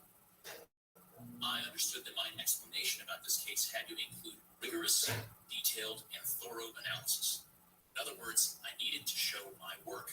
My assessment in the report about the relevance of the president's memory was necessary and accurate and fair. Most importantly, what I wrote is what I believe the evidence shows, and what I expect jurors would perceive and believe. This guy watched a bunch of it this morning. This guy knows what he's talking about, standing by his report, despite actually people on both sides of the aisle trying to get at him. Here was Congressman Hank Johnson out of Georgia, Democrat. Despite clearing President Biden from being prosecuted, you used your report to trash and smear President Biden because he said in response to questions over a 5-hour interview that he didn't recall how he got the documents, and you knew that that would play into the Republicans' narrative that the president is unfit for office because he's senile. And the American people saw during the State of the Union address that that was not true. But yet that's what you tried to offer to them, and that's why they are having you here today, so that they can expand upon that narrative. And you knew that that's what was going to happen, didn't you? Congressman, I reject the suggestion that you have just made. It's not what happened. Let me move on. Partisan politics whatsoever. You are a member of the Federalist Society, are you not? And fair. He is a Republican. You're a member of the Federalist Society. I am not a member of the Federalist Society. But you are a Republican, though, aren't you? I am a registered Republican. Yes, sir. Okay, so he goes on, did Congressman Johnson to say, and who appointed him? Donald Trump did, but he was approved unanimously by the Senate. You can't ignore that. When all of this came out, it did come out that he's a Republican. It did come out that Trump appointed him. You have to take it all into consideration. Well, now we do, yes, because of the way that politics is. Let me point out also that we're, CNN, Fox, both carrying Robert Hur's testimony live in front of the House Judiciary Committee. What does it mean? What does it matter? How does it impact us in our daily lives? A little bit. Below him, right there in the little corner, all of those intelligence chiefs that testified yesterday in front of the House are in front of the Senate today, talking about literal threats to our democracy from outside and internal sources. That's not the headline. That has gotten no attention. In fact, all of the national news last night led with Princess Kate and her altered photos. Forget about the FBI reports. All right, coming up next. I said people who wear V-neck t-shirts. They're just monsters. I don't see the correlation. But they're the ones that are driving this mess. Sorry. All right. I don't know. I don't think it's about the V-necks at this point. Coming up next, Boeing whistleblower turned up dead. Suspicious? We will find out. Amy King is in the newsroom. And for the record, Shannon and Gary, we had an interview about the threat to democracy this morning on Wake Up. Of course you did. Yes, we did. Okay. A man sleeping under a car has been killed when the owner of the vehicle started her car and ran over him in Northridge. It happened shortly before 4:30 this morning on North Reseda Boulevard. The possibly homeless man was trapped under a Mercedes when police arrived and died at the scene. The Prime Minister of Haiti has agreed to resign. The capital city of Port-au-Prince has been racked by out-of-control gang violence. Haiti declared a state of emergency last weekend after gangs banded together and attacked government institutions, airports, and seaports, and got into prisons and set thousands of prisoners free. Raspberries frontman Eric Carmen has died. His wife says he passed away over the weekend. After the Raspberries broke up in the 70s, Carmen went on to have a successful solo career with hits like All By Myself, Never Gonna Fall in Love Again, and Hungry Eyes from Dirty Dancing. Eric Carmen was 74. Got some clouds hanging around this morning, clearing to sunny skies this afternoon, highs in the 50s to upper 60s. This report brought to you by Robert Half. From the Southern California Toyota Dealers Traffic Center, let's go places. We've got a crash in Chatsworth on 118. We do, and we're still not details about it. It's going to be 118 as you head westbound, right there to Topanga Canyon. Some sort of incident causing big delays all the way back from, looks like, almost Tampa Avenue on the westbound side. So yeah, you're going to find some slowing there. If you spot what it is, we're a little far to the south, but if you spot what it is, let us know. Pound 250 on your cell phone, keyword KFI traffic. Also, an earlier crash south outside of the 5 Van Nuys Boulevard in Armida, causing delays back from the 405. And I should mention the 405 is especially slow today. Southbound from Roscoe Boulevard all the way down through the Savona Pass to Sunset Boulevard. Don't forget, we still have that closure up to the northbound side of the 5. Cal drove that off ramp and shut down until the afternoon to clear away earlier trash truck fire. It is slow through the Santa Clarita area. Will Pulsar, KFI in the sky. This is a radio ad for Dupixent. Dupilumab, a prescription medicine for people 6 months and up with moderate to severe eczema that is not well controlled with topical prescription therapies. But since this is radio, you can't see the effects of Dupixent. You can't see how it helps you stay ahead of your eczema, or how it helps block a key source of inflammation inside the body that could be causing eczema. You can't see how it helps heal your skin from within. But you can see how Dupixent can help you have clearer skin and less itch. Individual results may vary. Serious allergic reactions can occur that can be severe. Get help right away if you have wheezing, trouble breathing, or swelling of your face, lips, mouth, tongue, throat. Tell your doctor about new or worsening eye problems such as eye pain, vision changes, or blurred vision, joint aches and pain, or a parasitic infection. Don't change or stop asthma medicines without talking to your doctor. See for yourself. Ask your eczema specialist about Dupixent. Visit Dupixent.com or call 1-844-DUPIXENT. A fraction of a raindrop, 3 grains of salt, at up to 100 times more potent than morphine. The tiniest amount of illegal fentanyl is all it takes to cause an overdose. Fentanyl can be mixed into heroin, cocaine, pressed pills, meth, and other drugs. It could be in your drugs, and you wouldn't be able to see it, taste it, or smell it. Learn more at cdc.gov/stop-overdose.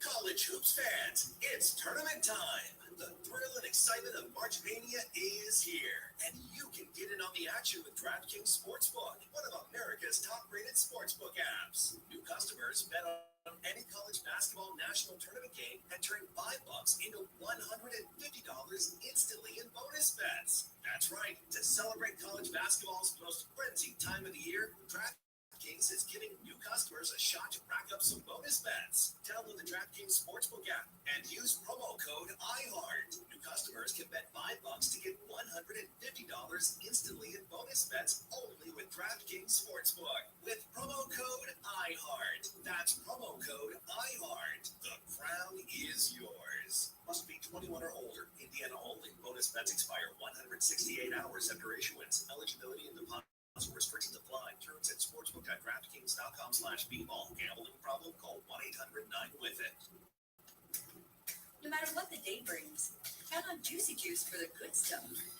Give kids the nutrients of real 100% fruit juice to help them conquer the day. Juicy Juice is only sweetened by the fruit, with no sugar added, no high fructose corn syrup, and no artificial sweeteners. Available in family-sized bottles and juice boxes.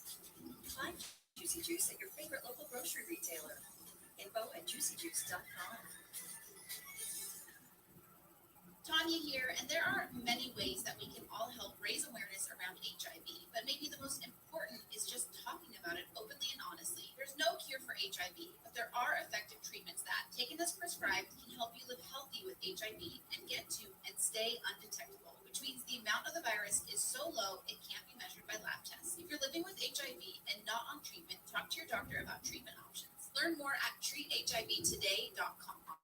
This message was sponsored by Gilead Sciences. $5 credit. AT&T is offering a $5 credit. Why would they even announce that? $5 credit.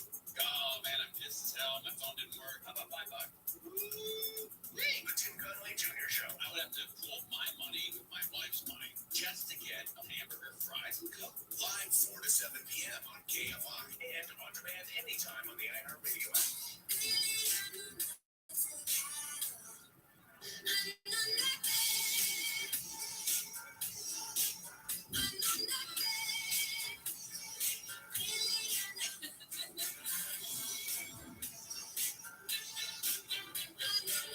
Jerry and Shannon, KFI AM 640 live everywhere on the iHeartRadio app.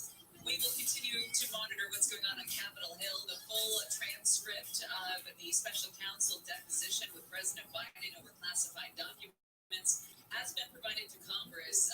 One of my favorite points in the transcript from what I've read is when he talks about his visit to Mongolia. He describes in vivid detail because his allies think giving people the full transcript will shed light on the fact that he is not a doddering old fool. He was just trying to obfuscate when it came to the classified documents that he does in fact have strong memories.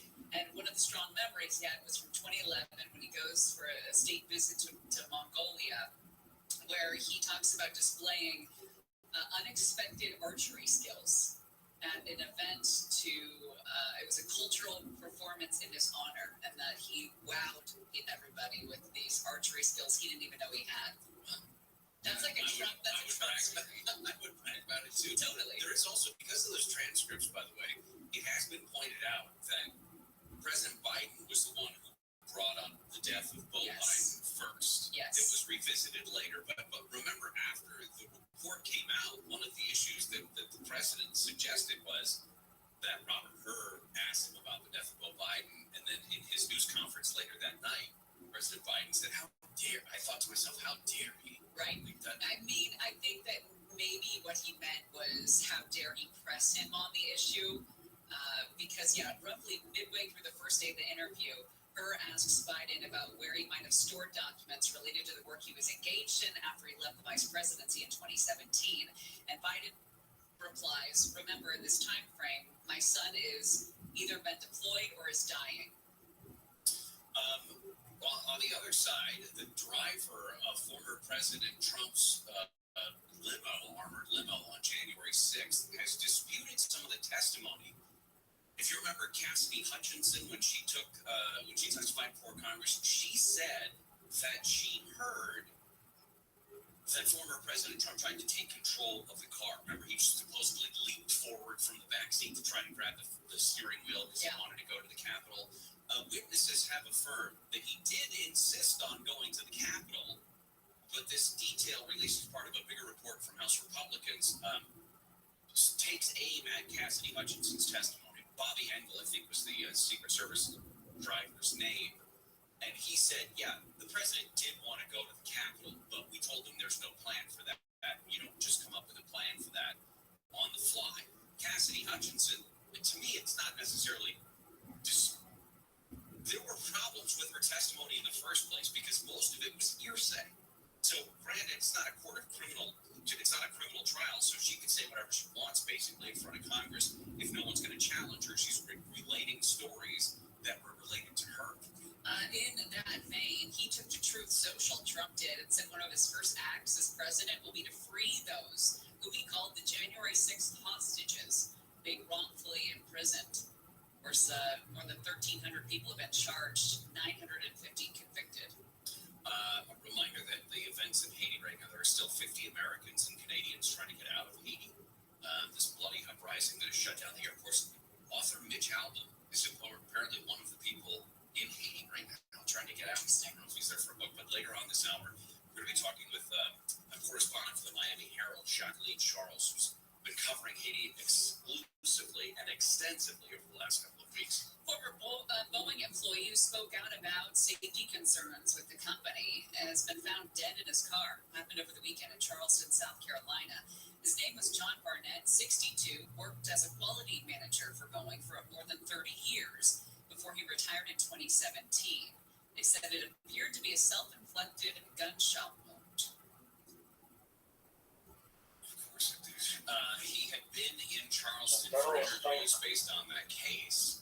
Gave that formal deposition last week, was being questioned by Bowling's lawyers, then cross-examined by his own lawyer. But when he didn't show up for questioning on Saturday, they looked for him at his hotel. That's when they found his truck in the hotel parking lot. He was inside. He's one of the whistleblowers who talked about the concerns of quality control and safety at that production plant in South Carolina.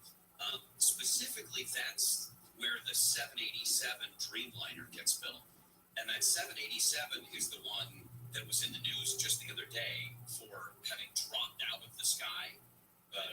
Not out of the sky, but had dropped 500 feet. That's the one where the instrument panels went dark. We talked with Alex Stone about it yesterday afternoon. Not that this guy would have had anything to do, because his death apparently came before the 787 issue, but it was just an idea that Boeing has what appears to be an endemic problem with this quality control, and they're going to have a rough go of it in the next couple of weeks once the FAA starts getting even more involved in these investigations. Coming up next, a survey that should change the way we live life. Majority of teens feel happy and peaceful without smartphones. It's from the Water is Wet file. We know this. We've talked about how happy and peaceful we feel. Will it result in any sort of change? It's hard for us to fight against our lizard brains. When something starts tickling our lizard brain, we have a hard time turning away from it. Because our brains are shrinking. Big dumb V-neck wearing in. Hi, Gary. Yes, I wear a V-neck. Yeah. And yes, I am an animal. See, I proved my point. Shannon, I love a white V-neck too. What brand do you use? I always end up going to Marshall's and getting a men's white, small size, white V-neck shirt. Just curious. I love me a soft white V-neck. Target, $9. The all colors, but and there's different cuts. They've got a couple different V-necks usually. Like a deep V? They've got a deeper V. Sometimes they've got cropped V's, which I'm not a fan of because I'm old. Cropped V. But crop top, like Morgan would wear. Crop top and a V-neck? Yeah. Sorry, I just was channeling my father. I was just thinking to myself, you're going to pay full price for less material? Oh boy, that's really next level. Gary and Shannon will continue. Amy King is in the newsroom.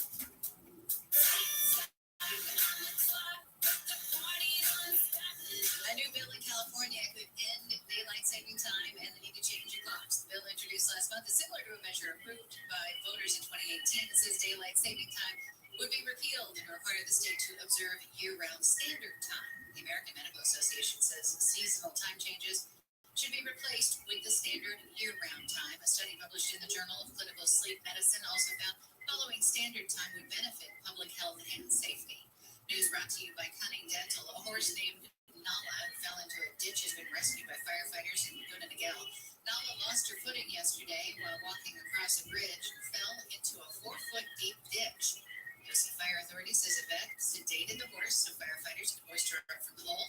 The authority says there were loud cheers for Nala when she finally stood up again. The 4 parks with the worst air quality in the U.S., all in California. The National Parks Conservation Association says nearly 97% of national parks across the country have significant or unsatisfactory levels of human-caused pollution. The 2024 report found Joshua Tree, Sequoia, and Kings Canyon National Parks and the Mojave National Preserve are the most dangerous for visitors because of air pollution.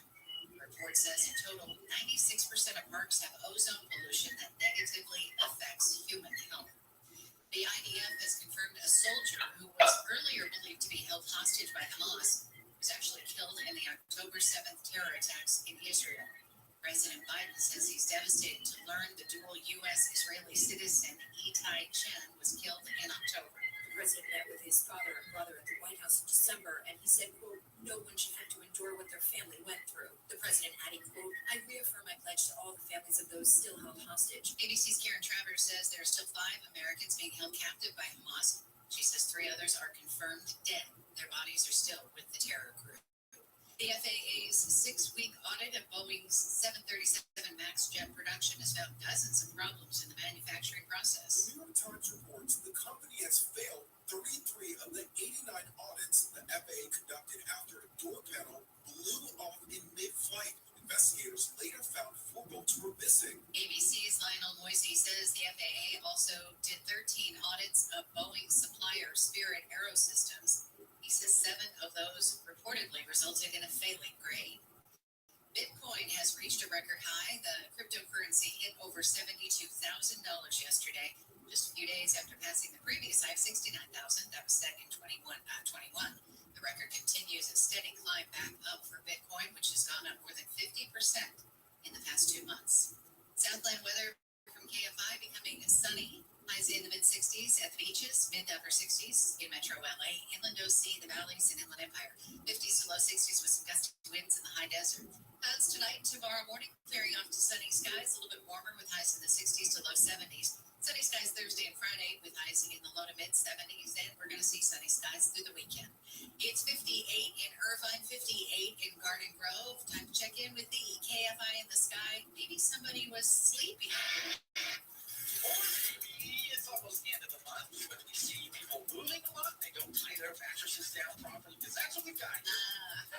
210 freeway westbound at Irwindale Avenue. Reports of a mattress in the roadway. And, nobody wants to stop and move the mattress, so traffic is stopped all the way back to the 57. So that's kind of a mess.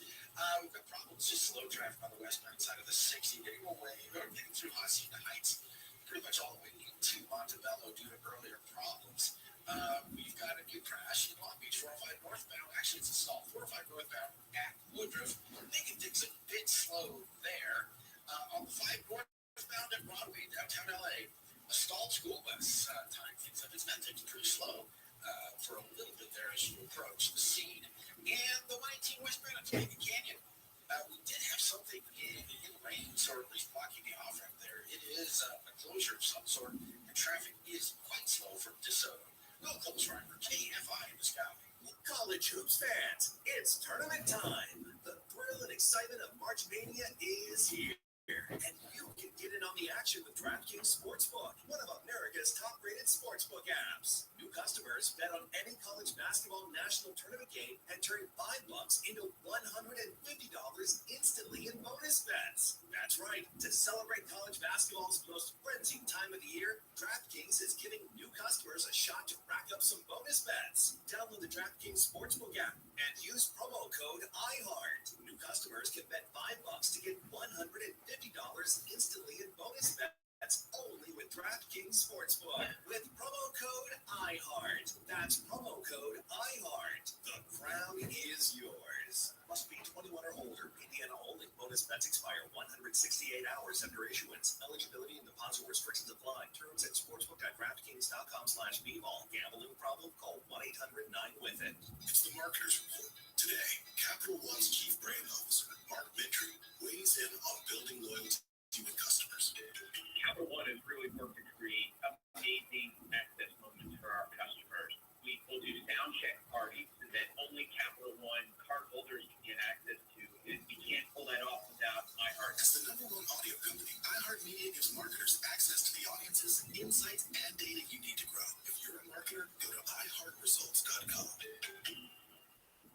At the Croc Center, Diego attends music lessons to practice his favorite instruments. Afterward, he always saves energy for a swim. That's why he's known as the community's first swimming musician. The Croc is more than a fitness center. So click on the link and get into it. All the good stuff. Yeah. Camps keeps you on top of pop culture. Bon Jovi is rumored to have an album out later this year, but we know for sure that they will also have an upcoming docuseries. Hulu has picked up a 4-part Thank You Goodnight Bon Jovi story, which promises to share 40 years of never-before-seen pictures, early videos, and unreleased demos, tracking the guys' wild ride from gigs on the Jersey Shore to legendary rockers who sold over 130 million albums worldwide. The streamer says that the series was made with the full cooperation of all past and present members of the band, which could really make for some interesting stories. Thank You Goodnight, the Bon Jovi story, drops April 26th on Hulu. All right. And that's what's poppin'. I'm Camps on iHeartRadio. The free iHeartRadio iHeartRadio app is #1 for music, radio, and podcasts, all in one. Discover a new podcast from our library of over 350,000 titles. Here's an iHeartRadio podcast preview. Lisa Sky Haim loved working with people. I want to do something that really lights me up. I love creating community, connecting people. She was excited about her new job. Day one, literally 8 a.m., I have an email that says, "Good morning. Let's create the largest networking community on the planet." Lisa's new boss was a 6'5" entrepreneur from Israel named Adam Newman, and he had a brand new startup called WeWork. I remember thinking, all right, I'm about to be on a ride. Why is this a better idea for millennials than working at home and combining homes?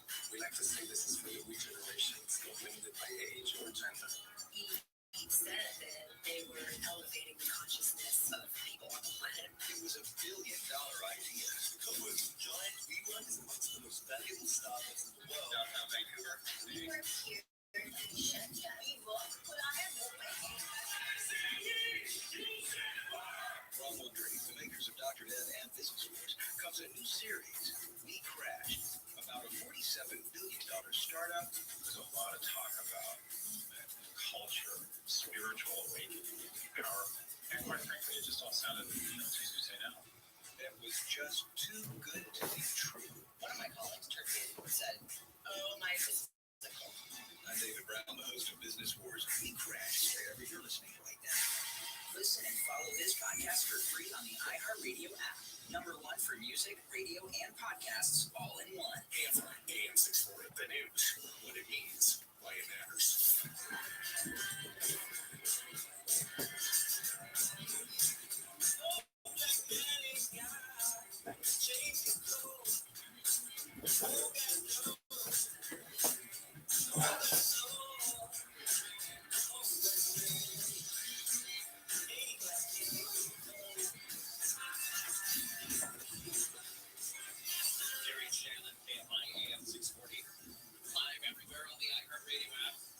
Remember, you can always listen to past shows, past segments.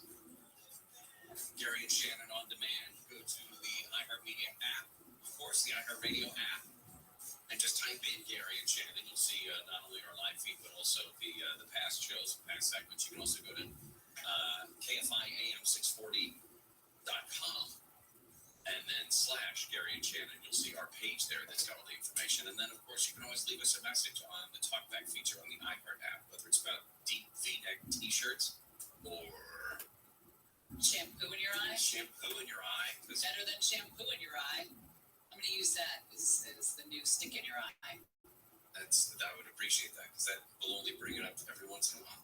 Remind me how stupid I am. Speaking of stupid, the whole Gavin Lux, Mookie Betts switcheroo is proving to be just that.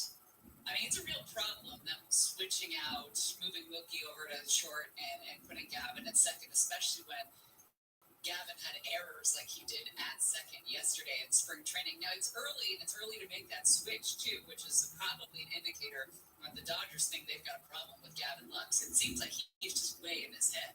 Well, how do you not? I mean, he's been injured so much early in the career. Yeah.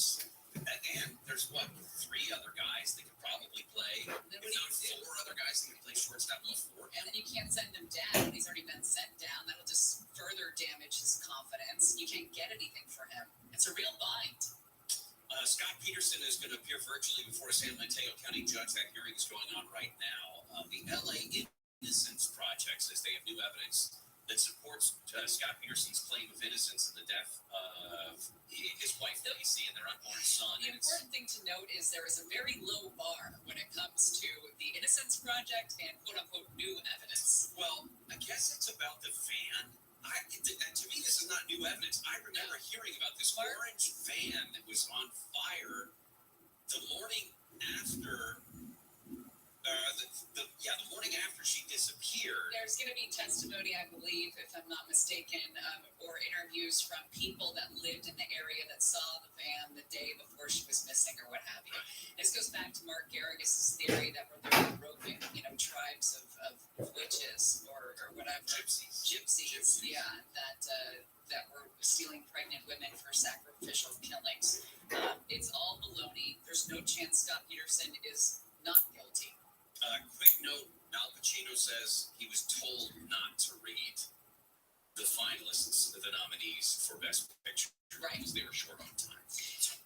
The squatter hunter, by the way, the LA Times did a great article about this guy who calls himself the squatter hunter. If you've got squatters in your home, he will out-squat your squatters. A new Pew Research Center survey published yesterday found that 74% of teens feel happy when they don't have a smartphone in their hand. Now, how do people respond to this? Because I know this as well. I know that I'm one of the 74%, not a teenager, but I know that I'm happier and more peaceful without my smartphone in my realm. If it's in the other room, I'm much happier, much more peaceful, much more chill. I can focus better. Do you notice it? Yes. Here's the thing: is I'll leave my phone downstairs, especially on a weekend night. I'll leave my phone downstairs. I usually have it plugged in and charging over on the bookcase near my bed. You also don't understand why people would pay for a crop top because it should cost less without that extra material. You're not the demo of somebody who's addicted to their phones. I spent enough time with you to know that you're not who we should be concerned about. But I fully do get caught up in that lizard brain tickle where time will fly by. Yeah. And I will not remember what just happened. I understand it more when you're waiting for something, whether you're in line at Disneyland or you're at the car wash or what have you. And I get mad at myself when I think, oh, I have this phone. I could just waste all this time. And I'm like, whatever happened to you having a book in your purse at all times? Let me say, I used to be that person. As somebody who likes to judge others simply based on their looks, one of the great things to do when you're in line is watch other people because they're not paying attention to you. You can stare at them. They are so deep in their phone, they will never know that you were judging them from a You distance. also have an oversized appetite when it comes to judging strangers. I have no idea. I do. I do. Not everybody does that. And I would stop admitting it so much. Well, I'm just saying, if I'm actively involved in a conversation with somebody, I'm not going to be distracted by insert name of person to be judged here. Right. It's when I know that I have freed up my brain and they are not paying attention to me, that I will just start throwing stones, man. It sounds like a-hole behavior. Sometimes it fits. Okay. But anyway, back to the survey. Parents and advocates have grown more concerned about the consequences of social media on kids and teenagers' mental health, which of course has prompted federal and state regulators in some places to call for stricter regulations on these platforms. 44% on this Pew survey, 44% of teens said not having their phones made them feel anxious. Again, misinterpreting what the word means. 40% said it made them feel upset. 30% said it made them feel lonely. What have we done to our children? I found this article this morning. I heard about it. It's on honestbroker.com. And it's a story about how entertainment is dead, about how our brains are all wired now to just pay attention to distractions.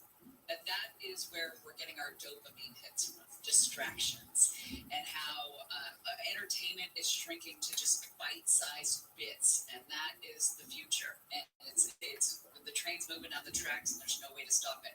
But we could dig into it tomorrow, because it's not just entertainment; it's everything we're consuming, and it's changing quickly. And it's changing our brains. Yeah, it's changing. You can afford to pay $9 for a shirt. Wow, must be nice. Living the dream. She saves her money.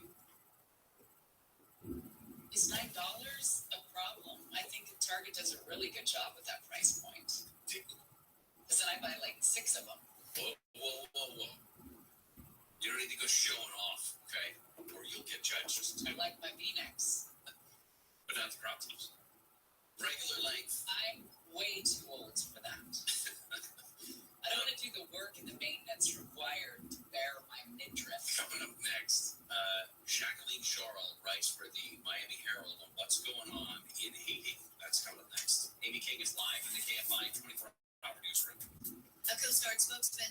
Will Sheen in Huntington Beach appears to be natural seepage of crude bubbling up from the ocean floor.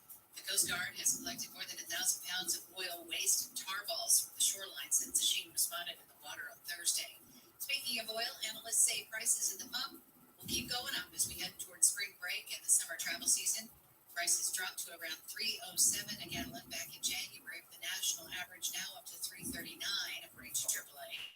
In LA County, gas a lot more than that, averaging $4.93 a gallon. It's $4.88 in Orange County. Doesn't anybody use spell check? The Lakers say spelling errors fans have found on the new Kobe Bryant statue outside Crypto.com Arena are going to be fixed. Several players' names are misspelled, among other things. The statue was unveiled last month. The Lakers organization says it's known about the errors for a few weeks now. Clouds this morning, becoming mostly sunny this afternoon. Highs in the low 60s. The beaches, mid to upper 60s. Inland 50s to low 60s in the Antelope Valley. This report brought to you by Lowe's. We've got a crash in Marietta on the 215. Pretty rough go for your traffic speedway southbound right now. Turtles almost road, a couple lanes taken by going to be a slow going drive through from the Portland Keith heading southbound on 215. Checking your driving on the westbound side of the 91 Riverside through Corona, slow going right now. Overall, before Magnolia, almost as far back as La Sierra.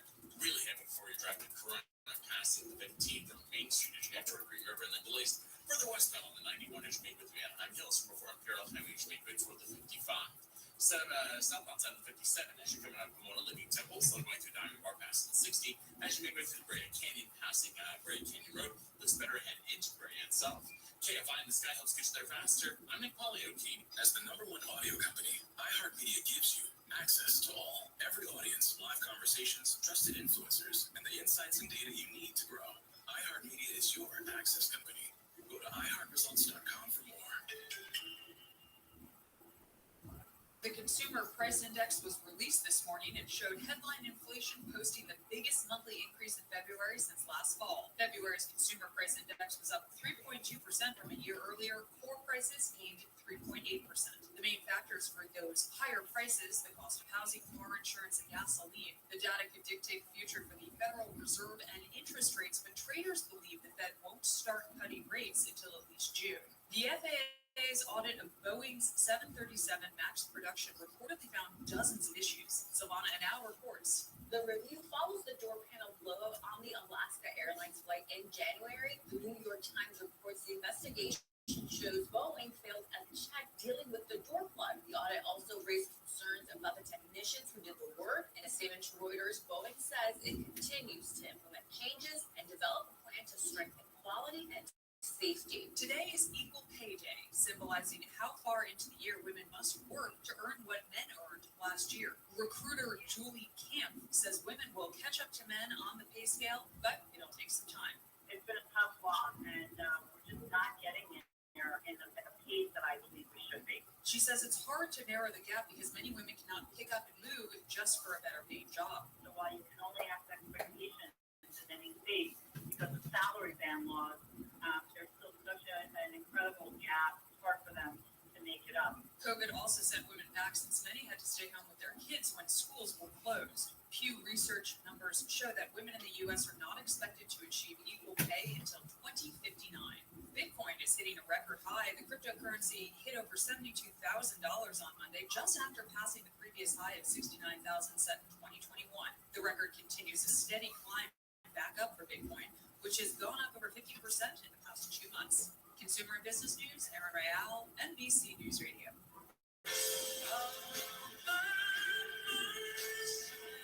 Singer-songwriter, guitarist Eric Harman has died at the age of 74.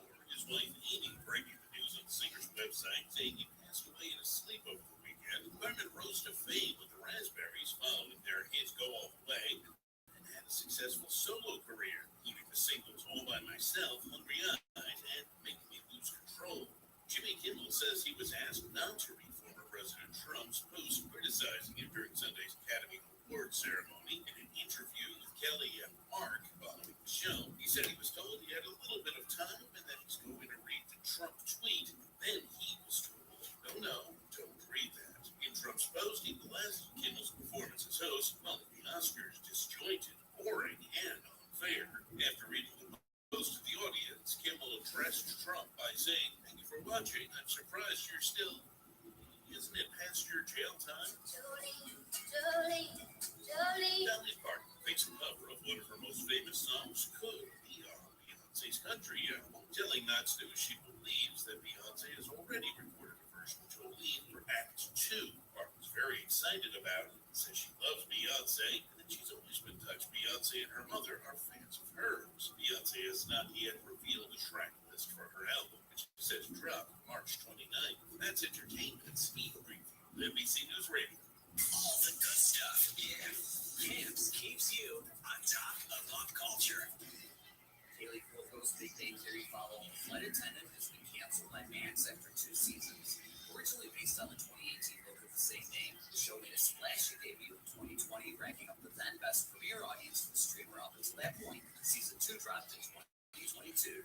The acting of the flight attendant is part of a string of recent cancellations of second season shows by Max, which include the Julia Child comic drama Julia, the pirate action comedy Our Flag Means Death, and the comedy rap Stuff, all of which were cut loose in January. So far, the now ended Looney Tunes cartoons and the animated Close Enough are among the few Max original scripted shows to last more than 2 seasons. Though third seasons of The Sex Lives of College Girls, Sex and the City sequel, and Just Like That, and the Emmy and Golden Globe winning Hacks are set to drop later this year. Alright, and that's what's poppin'. I'm Camps on iHeartRadio. We've gotten to the point where we have recalls because we didn't like that person who won. They're not necessarily grounded in anything substantive other than politics. Do you think that a recall is going to get you closer to getting rid of Gavin Newsom? No, Kelly, you're not understanding the larger picture. Live 7 to 10 p.m. on KFI and on demand anytime on the iHeartRadio app. Jerry and Shannon, KFI AM 640, live everywhere on the iHeartRadio app. Gloria Allred going back to the Roman Polanski well. She's got a press conference today about a Jane Doe that was apparently a victim of Roman Polanski. New Kobe Bryant statue outside Crypto.com Arena apparently has some spelling errors, several errors on the marble base of the statue. Talk about it coming up in the next hour. Haitian Prime Minister Ariel Henry announced last night that he's going to resign once a transitional presidential council is created in Haiti. This is because of mounting international pressure to make way for a new leadership in that country that's been overwhelmed in the last couple of weeks, even you could say a couple of years, by violent gangs. I reached out to Jacqueline Charles, who writes specifically about Haiti and other Caribbean countries for the Miami Herald. And Jacqueline was nice enough to join us today for an update on what's going on. First of all, Jacqueline, thanks for taking time for us today. Thanks for being interested in the story. Well, I've been to Haiti a couple of times. My wife had been a couple of dozen times. So I know at least some of the footprint of what's going on there. Give us an update with the Prime Minister announcing that he's going to step down once this transitional presidential council is put in place. Where do we stand? How much does that change the tenor of what's going on there? So I'm not sure if your listeners have been following what's been happening, but the Prime Minister was in Kenya, but he was finalizing the security agreement with the Kenyan government to have about 1,000 police officers deployed to Haiti to help the Haitian National Police combat these warring gangs, which some people say should be, referred to more as armed groups. And so when that news was announced, what we saw was a crescendo in the violence. The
decided on the contours of this.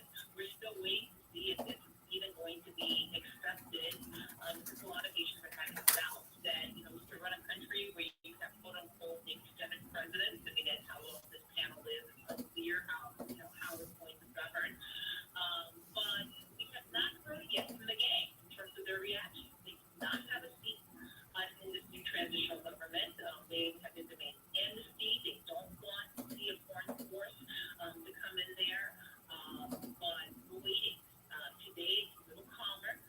The police, and what you can call the Haitian army, they've taken control of the main port. They managed to get some trucks out with fuel because in the last couple of days, as a result of this unrest, there's no fuel, there's no food, so the water is running low. Hospitals don't have oxygen, those that are functioning because the gangs have also taken over some of these hospitals. So it really is a horrible, frightening situation right now. What do the gangs want? Has that been made clear? And will the chaos continue and even escalate if they don't get a seat at the table? Well, so that is the question. What is it that they want? I mean, they're like 300 gangs according to, the UN. And so the ones that have spoken out, you hear them talk about, the country is badly governed and mismanaged and Ariel Henry needs to go. Okay, so Ariel Henry needs to go. So what else do you want? Well, we've heard them say that they're opposed to an intervention. Well, one of the criteria for sitting on a presidential panel in the meeting yesterday with, Secretary of State Blinken, Prime Minister Trudeau of Canada, and other top high-level officials, including 7 Canadian prime ministers, was like, you have to be in favor of a force because the security issue is just as acute, if not more acute, than the political crisis that's been plaguing the country. And we've heard the gangs talk about amnesty. One of the things that they also made clear is that you cannot have a criminal record and you cannot be under United Nations sanctions. To date, I think there are 5 gang members that have been sanctioned by the United States, including this gentleman known as quote-unquote barbecue. His real name is Jimmy Jersey, the former police officer. He's basically, been a very well-spoken leader, with a beret, a machine gun. But basically, when you hear him speak, he sounds like a statesman. He talks about the problem in the country and how the population is suffering. Yesterday, he threatened that he was going to even attack all the hotels that are in some of the more well-to-do areas of the capital. So we haven't seen that, and we're hoping that we don't see that.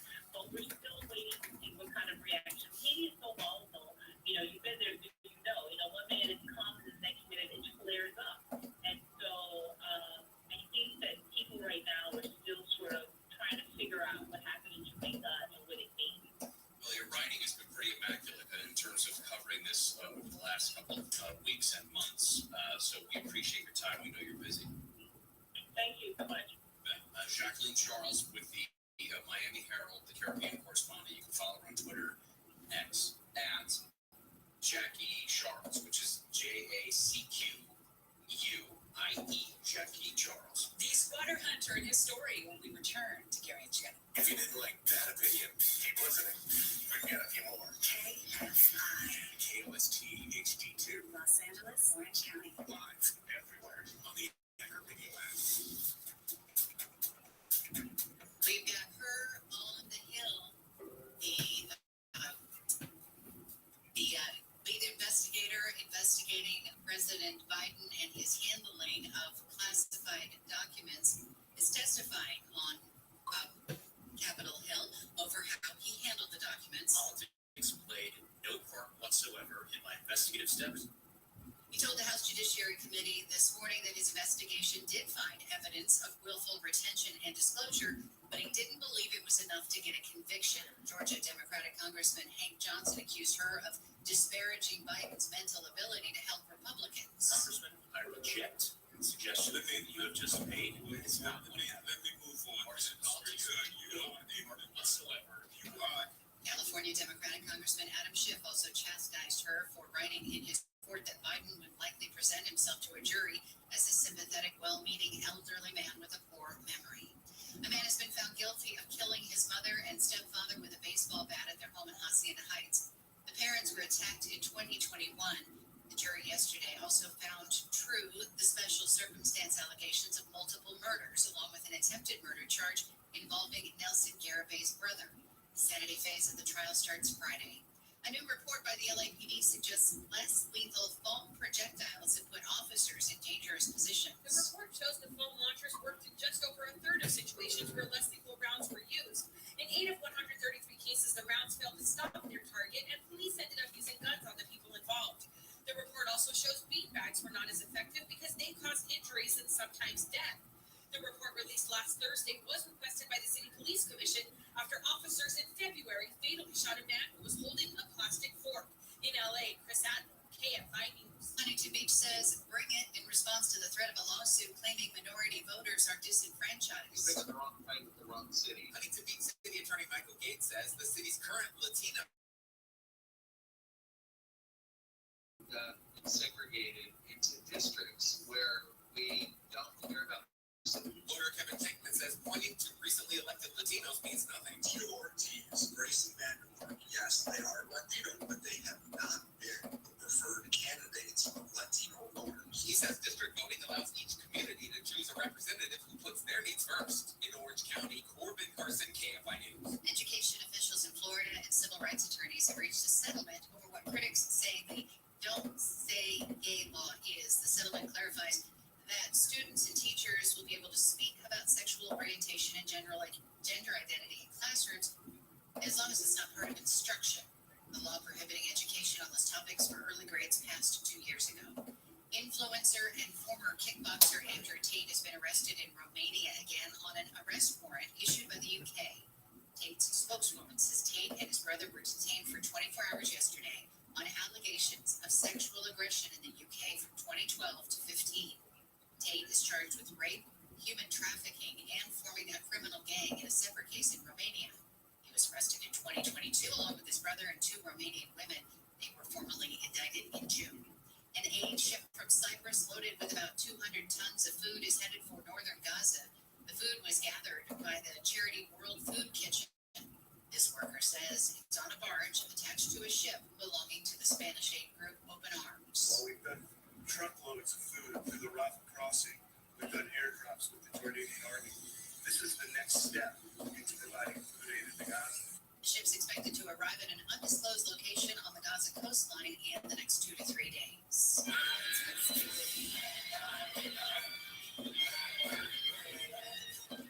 Ryan Gosling may be part of the reason that about 19.5 million people tuned in to watch the Oscars this year. ABC says Sunday's show had the highest ratings in 4 years. Viewership peaked in the final half hour when Gosling got the entire audience on its feet singing and dancing to I'm Just Can. The last quarter also included Oppenheimer's Best Actor, Best Director, and Best Picture win. The Academy experimented with the show this year with an earlier start time and also having 5 former Best Actor winners announcing the Big 4 acting categories. Satellite weather from KFI, mostly sunny this afternoon after any lingering clouds clear out. Highs will be in the mid-60s at the beaches, upper 60s for Metro LA and Inland OC, mid-upper 60s in the valleys and Inland Empire, 50s to low 60s with gusty winds in the Antelope Valley. Morning clouds, afternoon sun tomorrow, warming up into the low 70s, and look for highs in the mid-70s with sunny skies by the weekend.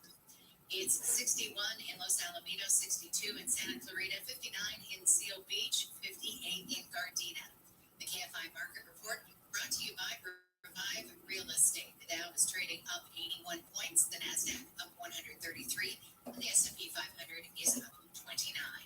Revive Real Estate will buy your home, then renovate it, then sell it, and pay you again for the additional profit from the renovation. Go to KFIRevive.com to see if your home qualifies. And installed in Santa Fe Springs on the 605.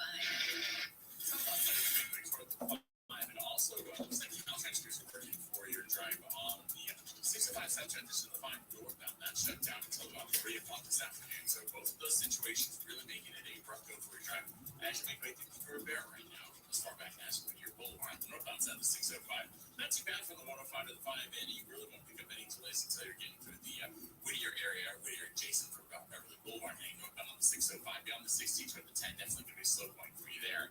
Checking out the drive for you, the HTV, St. Gabriel Valley. You'll see delays on the westbound side of the 210.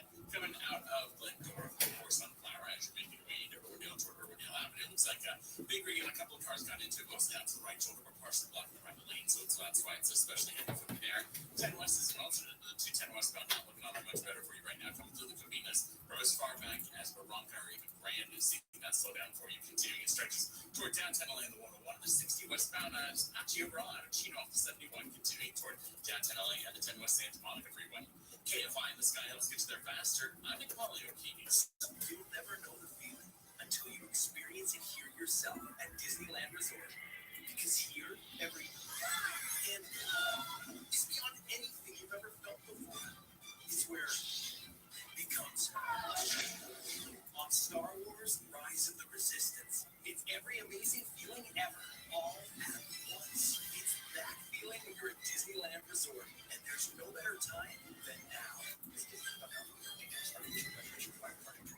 Spectrum One is a big deal. You get Spectrum Internet with the most reliable internet speeds, free advanced Wi-Fi for enhanced security and privacy, and the free Spectrum Mobile Unlimited line with nationwide 5G included, all while saving big. For the big speed, big reliability, and big savings you want, get Spectrum One. Just $49.99 a month for 12 months. Visit spectrum.com/big-deal for full details. Offer subject to change. Valid for qualified residential customers. Only service not available in all areas. Restrictions apply.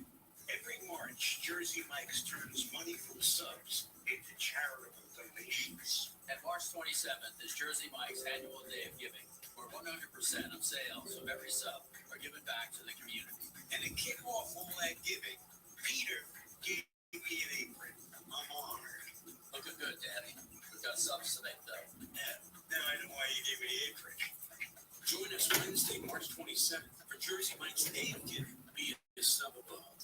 College hoops fans, it's tournament time. The thrill and excitement of March Mania is here. And you can get in on the action with DraftKings Sportsbook, one of America's top-rated sportsbook apps. New customers bet on any college basketball national tournament game and turn $5 into $150 instantly in bonus bets. That's right. To celebrate college basketball's most frenzied time of the year, DraftKings is giving new customers a shot to rack up some bonus bets. Download the DraftKings Sportsbook app and use promo code IHEART. New customers can bet $5 to get $150 instantly in bonus bets only with DraftKings Sportsbook with promo code IHEART. That's promo code IHEART. The crown is yours. Must be 21 or older. Indiana only. Bonus bets expire 168 hours after issuance. Eligibility and deposit restrictions apply. Terms at sportsbook.draftkings.com/bball. Gambling problem? Call 1-800-9-WITH-IT.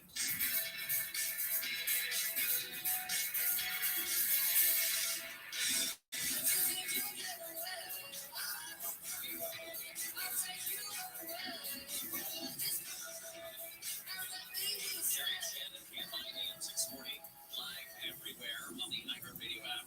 Big news out of DC today is that the special counsel who wrote up the investigation onto the classified documents investigation into President Biden is on Capitol Hill today. A transcript of the interviews was made public today, just as Robert Hur went before the House Judiciary Committee.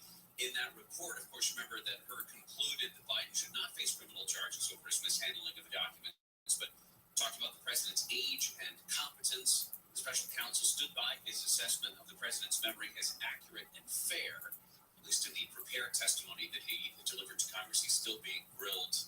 Kevin Kiley out in California is the congressman talking to him right now. Former Boeing employee who raised concerns about production standards has been found dead. Sean Barnett worked for Boeing for 32 years. He was giving evidence recently, in recent days, as part of a whistleblower lawsuit. They say he died Saturday from a self-inflicted gunshot wound in his truck. He said that workers were fitting substandard parts on aircrafts on the assembly line, some removed from scrap bins to avoid delays. So a little bit fishy. We just talked with Jacqueline Charles, a writer for the Miami Herald, about what's going on in Haiti. There are more than 50 Americans and Canadians who are trying to get out.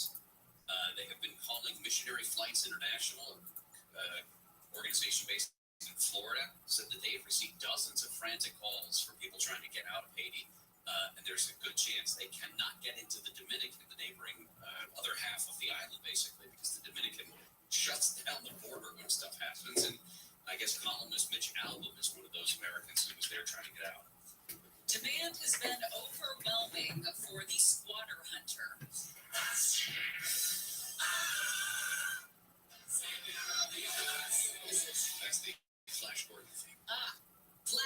Shelton is his name. And he out-squats the squatters. The plan is simple. Live with the squatter. Dirty the bathroom. Hang out on the couch. Take the TV remote. Blast music. Drink their drinks. Eat their food. Put it all on YouTube. Shame them publicly. He charges $5,000 as the base for a minimum job. Sometimes it takes hours. Sometimes it takes weeks. There is no maximum cost for the squatter hunter. Flash Shelton joins us now to talk about this. Man, this is a gutsy move. How do you get into the world of out-squatting squatters? Hey guys, yeah, so, unfortunately it happened to my family. My mom's home was taken over by squatters and I had to learn the hard way. Yeah, I read that portion of your story where somebody was squatting in a property that you guys owned. My parents passed away recently, and we've had a couple of properties that, trust me, we've toyed with the idea of what happens if somebody goes in. My parents had a squatter at their rental property. His name was Keith. And it's hell to get these people out. And they trash the place, too. Hey, Flash, can you hold on a minute? We got to take a quick break. Sorry, we ran late there. Because I want to talk to you about how you do this, how long you've been doing this, what the MO is, about your team and everything. Can you hang on a minute? Awesome. Flash Shelton, our squatter hunter. We'll talk more with Flash here in just a couple of minutes. Amy King is live in the KFI 24-hour newsroom. People who live near the Chiquita Canyon landfill can apply today for relocation services and assistance through a website launched by the landfill operators. The EPA issued a statement in February saying the landfill presents an imminent and substantial endangerment to air and water pollution. A proposal in the state assembly to provide state-funded legal assistance to illegal migrants trying to avoid deportation and establish residency, even those with felony convictions, is headed for a hearing today before the Assembly Committee on the Judiciary.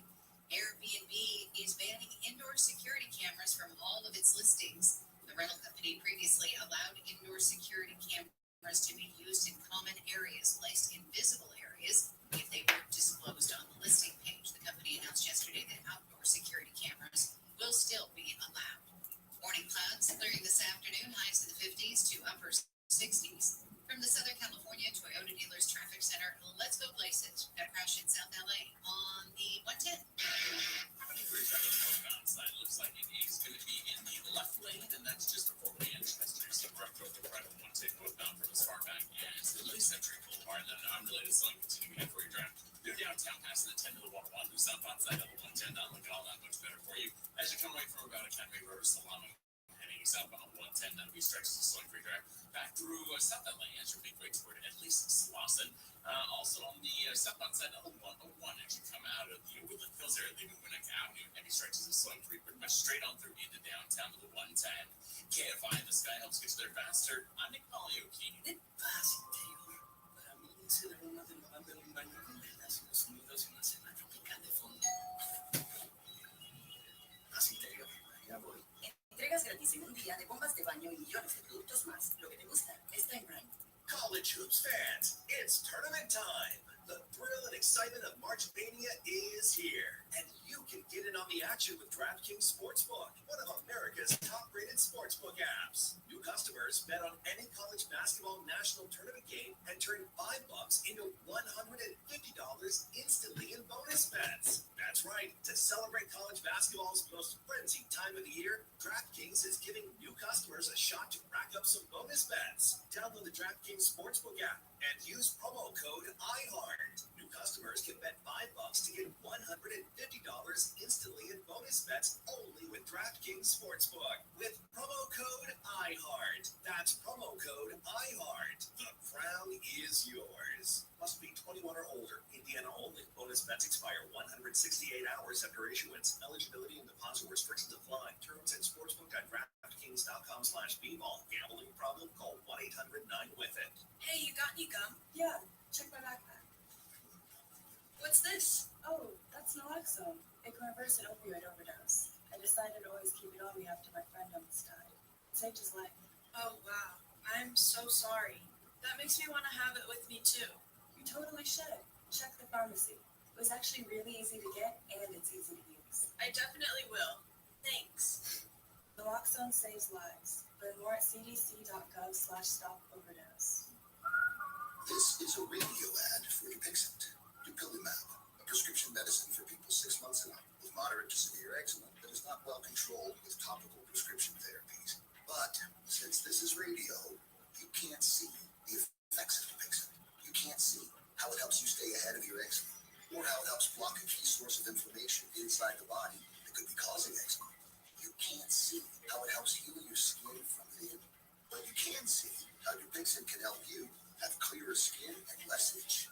Individual results may vary. Serious allergic reactions can occur that can be severe. Get help right away if you have wheezing, trouble breathing, or swelling of your face, lips, mouth, tongue, throat. Tell your doctor about new or worsening eye problems such as eye pain, vision changes, or blurred vision, joint aches and pain, or a parasitic infection. Don't change or stop asthma medicines without talking to your doctor.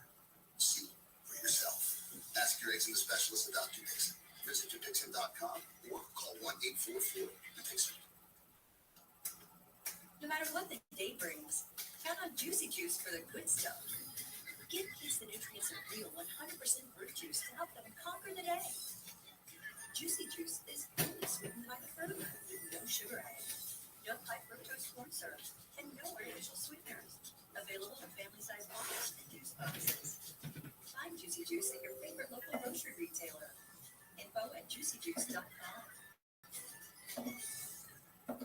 In this week's Marketers Report, Chris Brandt, Chief Marketing Officer at Chipotle Mexican Grill, weighs in on the power of audio, specifically audio influencers. Audio has been a key component for us. Our consumer is omnichannel, so we need to be omnichannel. We've used audio to reinforce what we're showing on TV, what we're showing in other digital channels. When your priority is driving reach, boy, everybody seems to listen to the radio.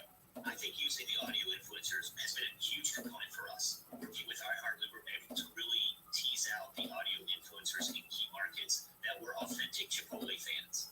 And because it's authentic and because they're seen as trusted friends by the customers and the listeners, it's really been an effective strategy. As the #1 audio company, iHeartMedia gives marketers access to all, from national to local, every audience, live conversations, trusted influencers, and the insights and data you need to grow. Not just a media company, iHeartMedia is your access company. If you're a marketer, go to iHeartResults.com. I'm just absolutely convinced that California voting path. If you have somebody that's working out, that's one thing. We've got a ridiculous crime rate, an absurd amount of homelessness, inflation's really high, John Como, and people want to vote for the same candidates who promise more of it. Live 1 to 4 p.m. on KFI. And on demand anytime on the iHeartRadio app. Can you say it loud?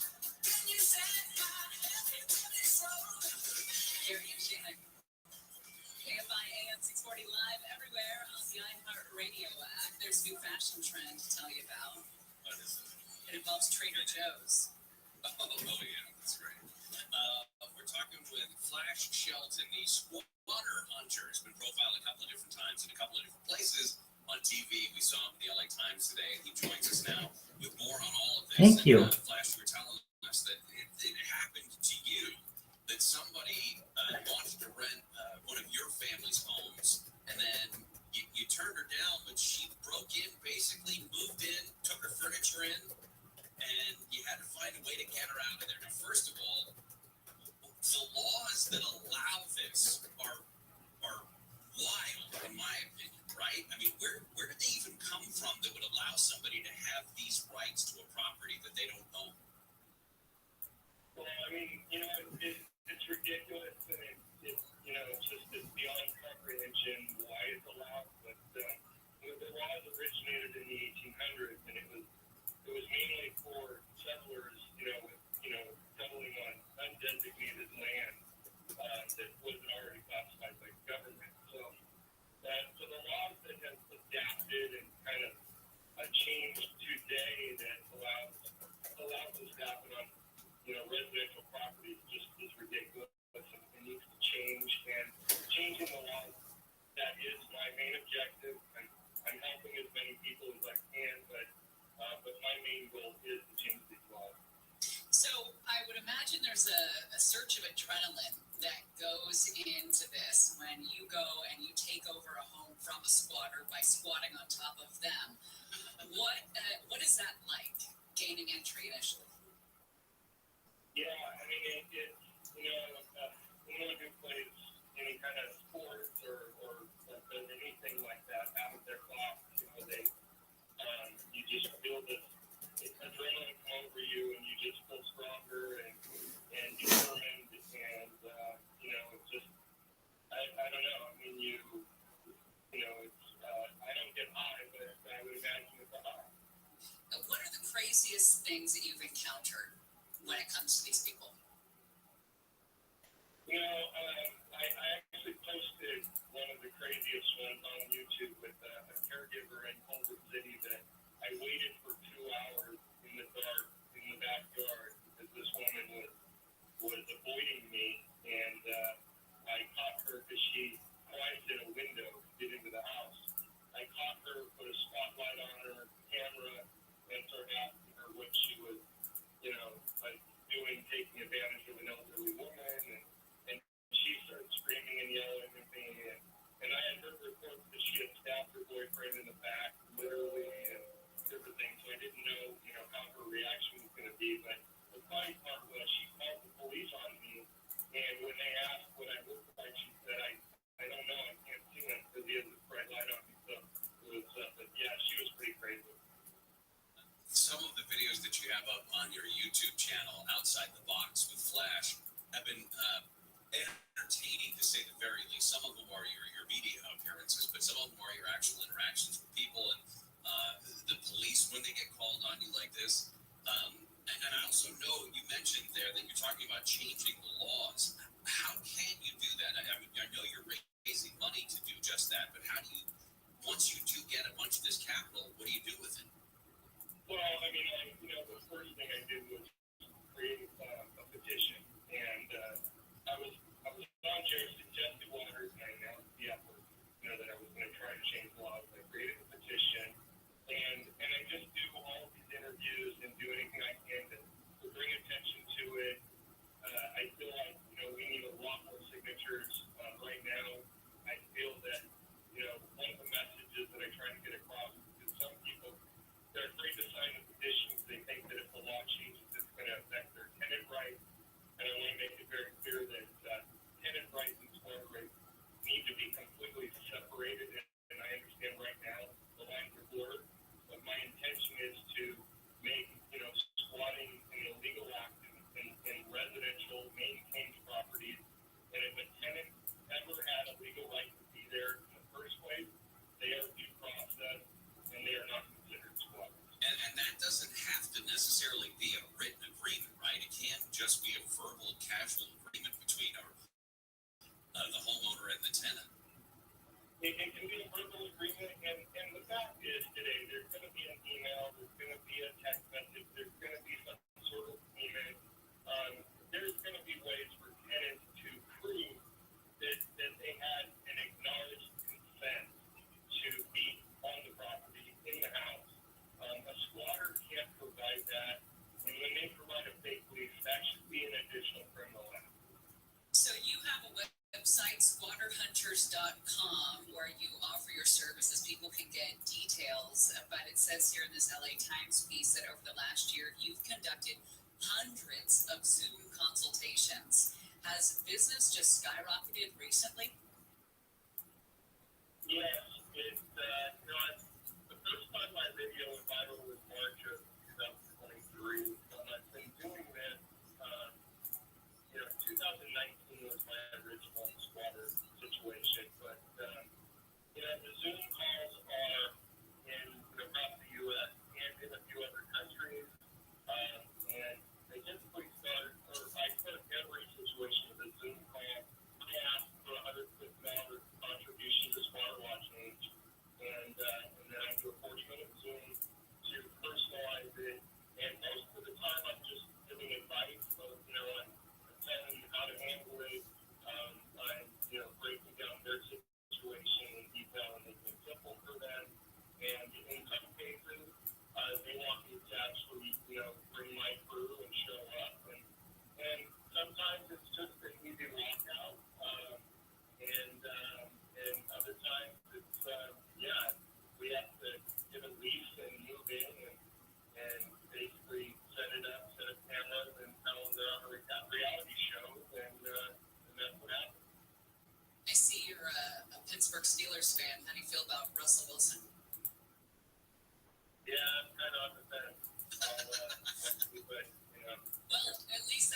Johnson is like creating some conversation for the Steelers for the first time in a while. Yeah, I think, I certainly happy to give him a chance, and I will be hoping for the best. I love the optimism. He has to be. It's sure to fly. Maybe a dose of Mike Tomlin will put him into better shape. Good idea.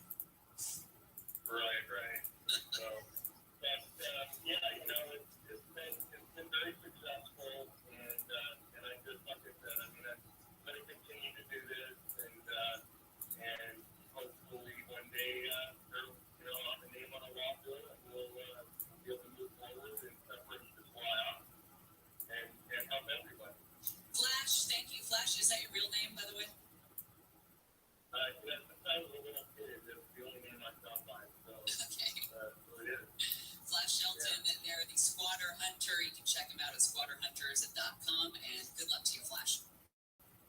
All right, thank you. Thanks, man. Appreciate it. Kobe Bryant gets a statue, but from somebody who doesn't know how to spell, unfortunately. So, we'll talk about that. Reminder that if you miss any part of our show, you can always go back and listen on demand. If you go to the iHeartRadio app, just type in Gary and Shannon. You'll see this show and past shows. And if you are on the website, you can go to KFIAM640.com/Gary and Shannon. Not Flash, /Gary and Shannon. You'll see all of our stuff there. Deborah Mark is in the KFI 24-hour newsroom. Special counsel Robert Hur has defended his recommendation not to file criminal charges against President Biden over his handling of classified documents. Politics played no part whatsoever in my investigative steps. He told the House Judiciary Committee this morning his investigation did find evidence of willful retention and disclosure, but he did not believe it was enough to get a conviction. Georgia Democratic Congressman Hank Johnson accused her of disparaging Biden's mental ability to help Republicans. Congressman, I reject the suggestion that you have just made. It's not what happened. Let me move on. Partisan politics whatsoever. You are. California Democratic Hi. Congressman No, I have sound. Schiff also chastised her for writing in his report that Biden would likely present himself to a jury as a sympathetic, well-meaning elderly man with a poor memory. The news is brought to you by 1-800-GONE-JUMP. A panel of justices has overturned the murder conviction of a homeless man found guilty of fatally shooting another man at a motel in Anaheim. Luke Lampers was convicted in 2019 for murder and kidnapping. A judge sentenced Lampers to life. Let's see now. Can you hear me now? Was overturned yesterday because justices say the judge failed to instruct jurors on lesser charges of second-degree murder and manslaughter. The case has been sent back for another trial. Investigators are trying to figure out the cause of the fatal crash involving a Forest Service truck and two other cars near Yucaipa. Photos from the scene show a firefighter crew truck flipped over a vehicle parts scattered all around an area of Highway 38. The crash happened Saturday afternoon, killing one person in a civilian vehicle. All 9 firefighters in the truck were injured and taken to a hospital. The firefighters are part of the hotshot crew based at the Mill Creek Fire Station in the San Bernardino National Forest. Hotshot crews are inserted into the worst parts of the wildfire. The trucks are large, heavy, and specially designed for rugged terrain. Steve Gregory, KFI News. The State Department of Justice says its Armed and Prohibited Persons System, or APPS program, has recovered more than 1,400 guns from people who have them illegally. Attorney General Bonta says the program is keeping Californians safer from gun violence. Because of this program, more guns are off our streets and out of dangerous hands. More schools, places of worship, dance studios, workplaces, and neighborhoods, they are all safer. Bonta delivered an annual report on the program yesterday. More Californians than ever before own guns legally. Southland weather for KFI sunny, highs in the 60s for Metro LA, the Valley's beaches in Glendosi, and the IE 50s to low 60s for the high desert. Right now, 59 in La Palma, it's 60 in Irvine. We're going back to the 710 in Long Beach. For some better news, dance studios, workplaces, Delivered an annual report on the program yesterday. Californians than ever before own guns legally. Southland weather for KFI sunny, highs in the 60s for Metro LA, Valley's beaches in Glendosi, and the IE 50s to low 60s for the high desert. Right now, 59 in You will encounter delays through Torrance, leaving western as you continue through Mondale and Hawthorne Boulevard. As you make way into Hawthorne, Trans Avenue for the northbound 405. Leaving the 105 out of Hawthorne and Lenox, that's still going through traffic as you make way all the way through West LA towards Santa Monica Boulevard. KFI in the sky helps get there faster. I'm Nick Pauliano, team. College hoops fans, it's tournament time. The thrill and excitement of March Mania is here, and you can get in on the action with DraftKings Sportsbook, one of America's top-rated sportsbook apps. New customers bet on any college basketball national tournament game and turn $5 into $150 instantly in bonus bets. That's right. To celebrate college basketball's most frenzied time of the year, DraftKings is giving new customers a shot to rack up some bonus bets. Download the DraftKings Sportsbook app and use promo code IHEART. New customers can bet $5 to get $150 instantly in bonus bets only with DraftKings Sportsbook with promo code IHEART. That's promo code IHEART. The crown is yours. Must be 21 or older. Indiana only. Bonus bets expire 168 hours after issuance. Eligibility and deposit restrictions apply. Terms at sportsbook.draftkings.com/bball. Gambling problem? Call 1-800-9-WITH-IT. At my Great Clip Salon, I get to use my skills as a stylist to make customers look and feel great. When you sit down in my chair, it's important to me to listen to what you want. And when your haircut's done, I'll save your details and clip notes so you can get the look you love at any Great Clip Salon, anywhere you are. Seeing customers light up at the end of their cut. That's what I love about my job. I'm Katie, and I'm a Great Clip Salon stylist. Join the salon team. Visit jobs.greatclips.com. As the #1 audio company, iHeartMedia gives you access to all, every audience, live conversations, trusted influencers, and the insights and data you need to grow. iHeartMedia is your access company. Go to iHeartResults.com for more. The free iHeartRadio app is #1 for music, radio, and podcasts all in one. Discover a new podcast from our library. After Tad's sighting in Dunbar, the article had a ton of illustrations in it. It was all about UFOs, and there were all kinds of objects. A lot of them had been completely made up by the illustrator, who Keel had no contact with. Yeah. There was, however, one craft in the article that stood out to Keel. He himself had not seen it until the issue was published. It was a metallic sphere with wheeled legs and a propeller. The artist had exactly drawn what Tad Jones saw just a few days before the magazine was published. Only the magazine was well into production when Tad's sighting happened. The layouts that the illustrator had done were baked in weeks earlier. Now, this wouldn't be all that surprising if it was just another saucer with a dome on top of it, or a cigar. What everyone always talks about cigars and saucers. Drawn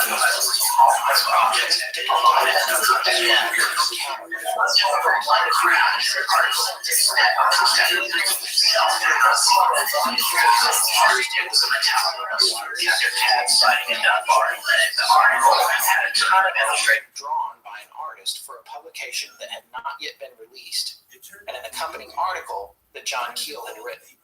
With this, there's an implication of precognition on the part of the event itself, or the suggestion of the manipulation of time, specifically with a desire to mess with John Keel. Are you saying that this guy saw something or was made to see something, and that would get back to Keel, and that was planned? Yes, that's what I'm saying, and I'm saying that that's what Keel seemed to believe. That was his feeling. That's when he was starting to unravel a little bit. Why is the machinations of all this happening specifically to freak me out? Right. Casey talks about this, the Spiritus Mundi, the band of thought that encircles the earth. Why did Da Vinci come up with flying machines and flamethrowers and things that had no practical engineering capability at the time? Yet he was coming up with ideas that seemed far ahead of his time. Yeah. And really in the band of thought, is there any time or space? It's all one long now. So this guy's pulling something. But, we've talked about this before, the second connection between things that happen, natural phenomena that happen, or unnatural phenomena that happens, and people's thoughts. Especially people that are directing their thoughts towards the phenomena. Here's the other thing about this particular craft, and Tad Jones, by the way. He owned an appliance store. This thing sounds like an appliance. If you went into an appliance man at this time and said, what do you think a UFO looks like? That's this thing. It's got a propeller on the bottom and wheels, and that goes back to what we were saying at the beginning of the show. It's like he's seeing what works for him. However, it has this added dimension to it now, where some illustrator that this guy's never met, never known, had no idea, had drawn this thing before he saw it. So it was drawn for this magazine Keel hadn't seen it. The witness hadn't seen it. Then it appears in front of the witness, and then Keel picks up the magazine to check probably and see if there's any misprints in his article. And he looks down and sees a picture of the UFO that the witness outside of Point Pleasant saw just a few days earlier. That was drawn before he saw it. What?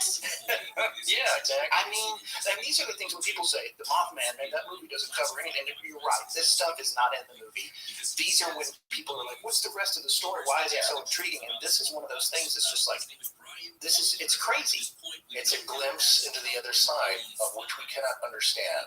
And what that reminds me of, back in the day, when TV was kind of new and fresh and novel, do you remember this? When you either had a giant cabinet, that's how TVs first arrived, is that it was a piece of furniture. So a lot of homes would have a giant TV, and sometimes there'd be a hi-fi stereo attached to the heart next to it. We still have one. Yes, but it was a 300-pound piece of wood that had the TV in one side. Yeah. Or it was a TV by itself. And then what you started to see in the late 60s, early 70s was that TVs were getting smaller. People weren't going for the giant cabinet type sets unless you were kind of wealthy with a box, made a giant piece with heavy speakers built in. That's exactly what we have. Yeah. Because Emily grew up watching Saturday Night Live on it. She always wanted to work on Saturday Night Live, which eventually she did. Yeah. And so we still have that TV. You have a giant cabinet TV. Yes. I mean, it's in storage. Right. Yeah. Well, it's a magnifying, but it's impractical. It's meant to stay in a room and not move. Now, what you saw as TVs were getting smaller, like I said, in the late 60s, early 70s, and onward, is that TVs were getting smaller. You wanted to be able to wheel that closer to you or from room to room. So TVs would sit on a catering tray that had legs that came down with wheels on the bottom, and the TV had antennas sticking up at the top, which is one partial description of this craft, is it? Yeah, you're right. It seems like an appliance fitting of the time. Yes, except it flies. Except the TV flies. But wasn't there a window at the top? No, there was a 9-inch window, on the front. But he said he couldn't see anything inside. But the TV also has a glass front on it. So there are, like you said earlier, we're connecting this all together. It's possibly elements of our perceived reality that we already know mishmashed into something or hiding something, or just because that's the only thing we can wrap our heads around. It's interesting how it appears. Yeah, and there's a cultural influence on what these people are seeing. So then some people will just go, right, so what the truth is here is that this is all made up. All these things are hoaxes. People are making it up, and they're just making up whatever they think, they're You don't hear any audio? to the table. Yeah. Or it's the other way around, which is the other theory that we're positing when you have all these witnesses saying these things. And, maybe Tad Jones just wanted his little piece of fame in the UFO flap. But I guess maybe it's another one of those stories that's so crazy. And then Keel is corroborating the events in a larger picture, that go outside of what Tad Jones saw. This stuff kept happening to him. Listen to this excerpt from Keel's book. A few days before leaving New York, we'll talk about a lot in part 4 of the theories, in Clarksburg, and he agreed to meet me the following Tuesday in Point Pleasant. As soon as he hung up, I dialed Woody Derenberger's unlisted number and spoke to his wife. Quote, "When are you coming to see us again?" she asked. "I expect to be in West Virginia next week," I replied. A lot. She posted a picture last night, and she is just a wisp of a young lady. I don't think I've seen her. Well, was it at the unveiling of the statue that I noted that I saw? It was probably the last time I saw her. They screw this up. This was her last night. Thank you for your help.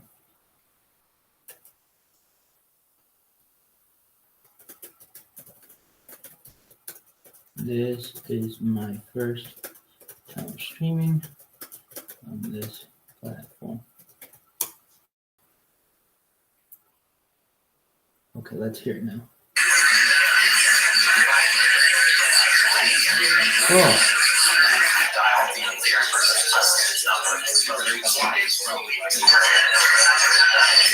Yes. What is all this audio? What is all this audio? Oh, I bet they're all playing at the same time.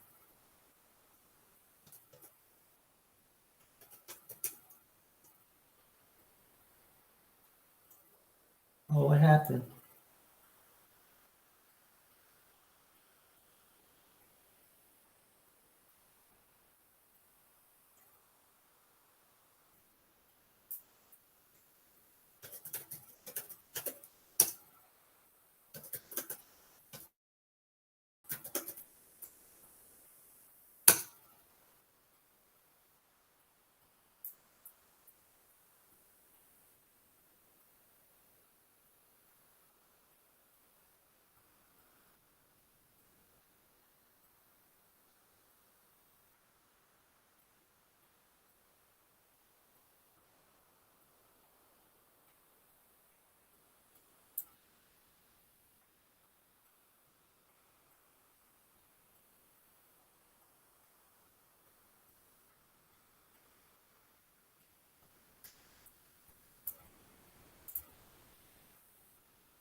All right, let's see if you can hear me now.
I know. I hear you're having a secret meeting with Gray Barker on Tuesday.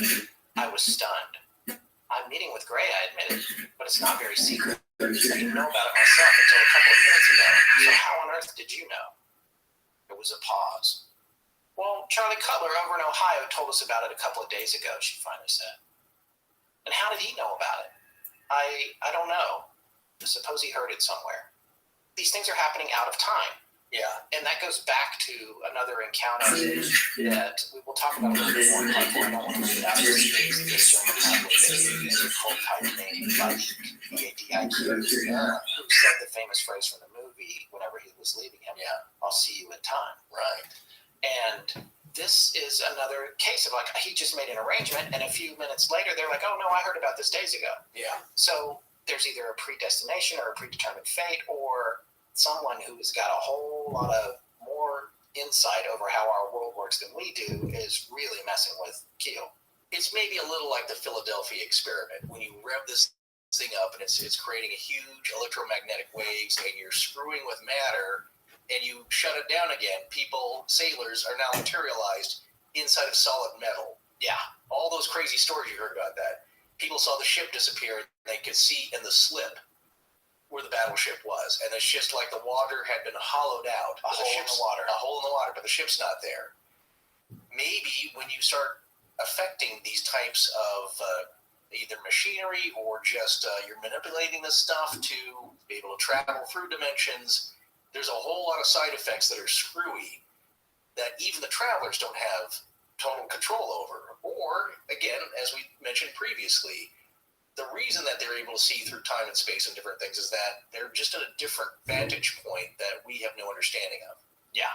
And so it's not psychic, really. It's just that they can see through something that, for all intents and purposes, appears solid to us. And it's like Flatland, one of my favorite short books of all time. We look down at the piece of paper, and this story is evolving between a circle on the paper and a line on the paper. Yeah. But the paper is two-dimensional, and the circle and the line appear identical to each other in that world. But from us looking down on the paper, we can see that one's a circle and that one's a line. However, when they face each other on that single dimension, they both look like lines. Yeah, right.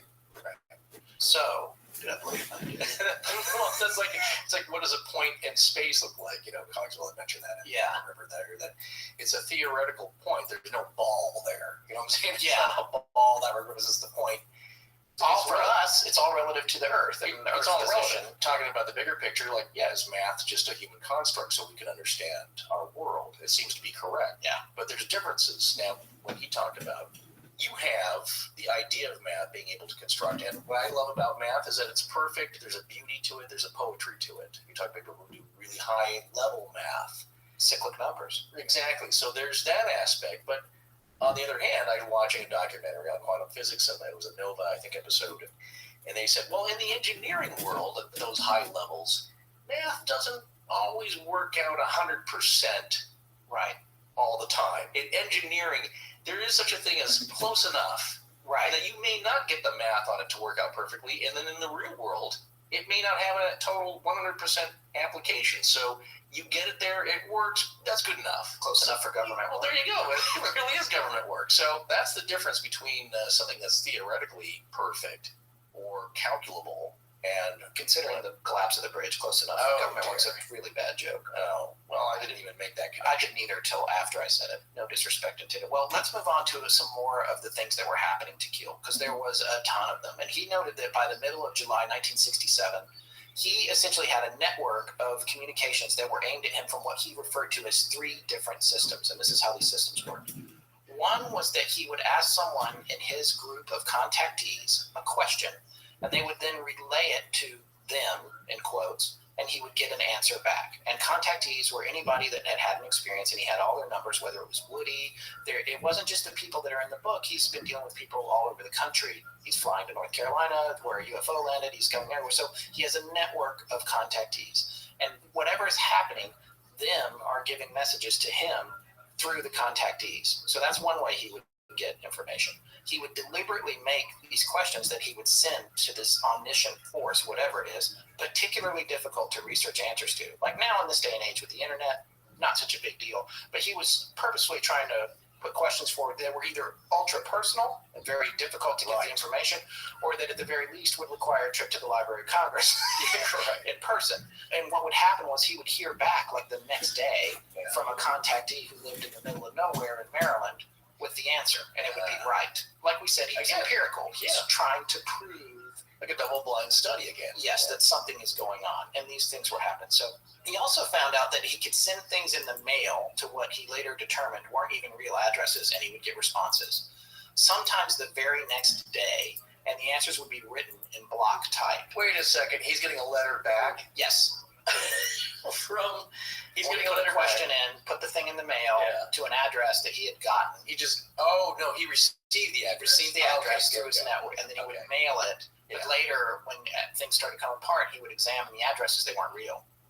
So it's a place out of time. And then he'd get an answer in block type. Reminds me of the scene in 12 Monkeys where Bruce Willis has to leave a message to the future. He goes to a specific payphone, leaves a message to some voice answering machine in the future. Yeah. And that's how he's able to communicate. Or in Looper, where he has to scratch letters into his arm. Yeah.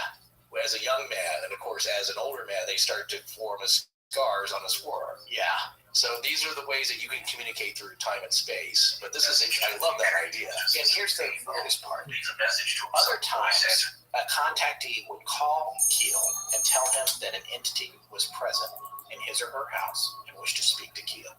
He would ask questions, and the entity would whisper answers to the contactee, who would then tell Keel the answer over the phone. On some rare occasions, a strange voice would come directly onto the line and speak with him. Keel assumed that the contactee was in some kind of trance for this, and that it was just the contactee's voice being shifted, almost like a possession. Ooh, but he doesn't know. He's the putty, the medium. Exactly, he's the putty. Here's another shirt. I want to be the putty. I don't want to be the putty. That's why I'm not going to Grey Friday. Oh, dear. Yeah. No, but I want to hear you speak in kind of weird tone. Yeah. I'll be sure to put that up on the Facebook page. Right. Also, during this time, Keel's phone was ringing off the hook all hours of the day and night, with nothing but beeps and electronic sounds. His phone bill was outrageous because all this stuff was happening. He went through a whole thing with the FBI trying to find out if it was tapped. He had the phone company come. They came and took him down into the basement, showed him where the trunk line was, all this stuff. Nothing was tapped. Wow. And he was that freaked out about it. He finally just stopped paying the bill, and it got disconnected, and it would still ring. So that's a cheap way to get out of your phone bill. Yeah, there was all this kind of stuff happening with these sounds and stuff. And then other things are happening where he's being professionally screwed with as well. Right. He had a publisher who said, I need something, you haven't sent me anything in a while, because as a writer, a freelance writer like this, you're constantly sending stuff to True Magazine or wherever, trying to make a buck. And this publisher asked him to send something. He got some manuscript out of his trunk, and he looked at it. It was his. He wrote it. And he was like, oh, this is a good one. I wrote this a while back. It's a fun little short story or whatever. Yeah. He ships it to the guy. He said there was what he called a deafening silence, in which this is what when a creative person says that means you've been completely rejected. He was like, I didn't hear anything. Right. So finally he calls back, and the guy's like, yeah, we can't publish that. And he's like, can you send it back to me? Yeah. Sends it back to him. It's a completely horribly written thing that he never wrote, with his name on it and everything. Well, somebody's ghostwriting for him? Somebody took the thing that he mailed, the manuscript he mailed, and replaced it with a really bad manuscript. And on top of that, it wasn't like he accidentally grabbed the wrong one from his trunk. It was a totally different typeface and everything. So even if he had absentmindedly grabbed the wrong manuscript from his trunk when he sent it out to be published, it still would have been something that he wrote. This didn't even have the typeface from his typewriter on it. So his story wouldn't actually get out. But it wasn't even about the story. It was just about undermining him professionally and messing with his mind. It wasn't even about what the story was. Right. It was just about replacing his work. So here's the question. To what greater purpose? What's the point of that? To divert him from gaslighting. Yeah. I think it's gaslighting. I think it's paranormal gaslighting. Explain that. All right, so gaslighting is a term. A lot of people will know what it means and others won't. The beauty of it is that its origin is from a movie called Gaslight, right? Where the main character is trying to make this woman think that she is completely insane. I think it's his wife. I've seen it in film school years ago. Yeah, so that's gaslighting when you're just like, I just saw you on the front porch. How'd you get out here? You can go out of your way to make someone feel like they've lost their mind. And that's what it seemed like was happening. Now, here's something really important that I want to mention now, and we're going to talk about it in part 4 more in depth. There is definitely a strong possibility that a portion of some of this stuff was Gray Barker messing with Keel. Yeah, which is pretty messed up. Yes, it is. And we're going to talk about Gray Barker more.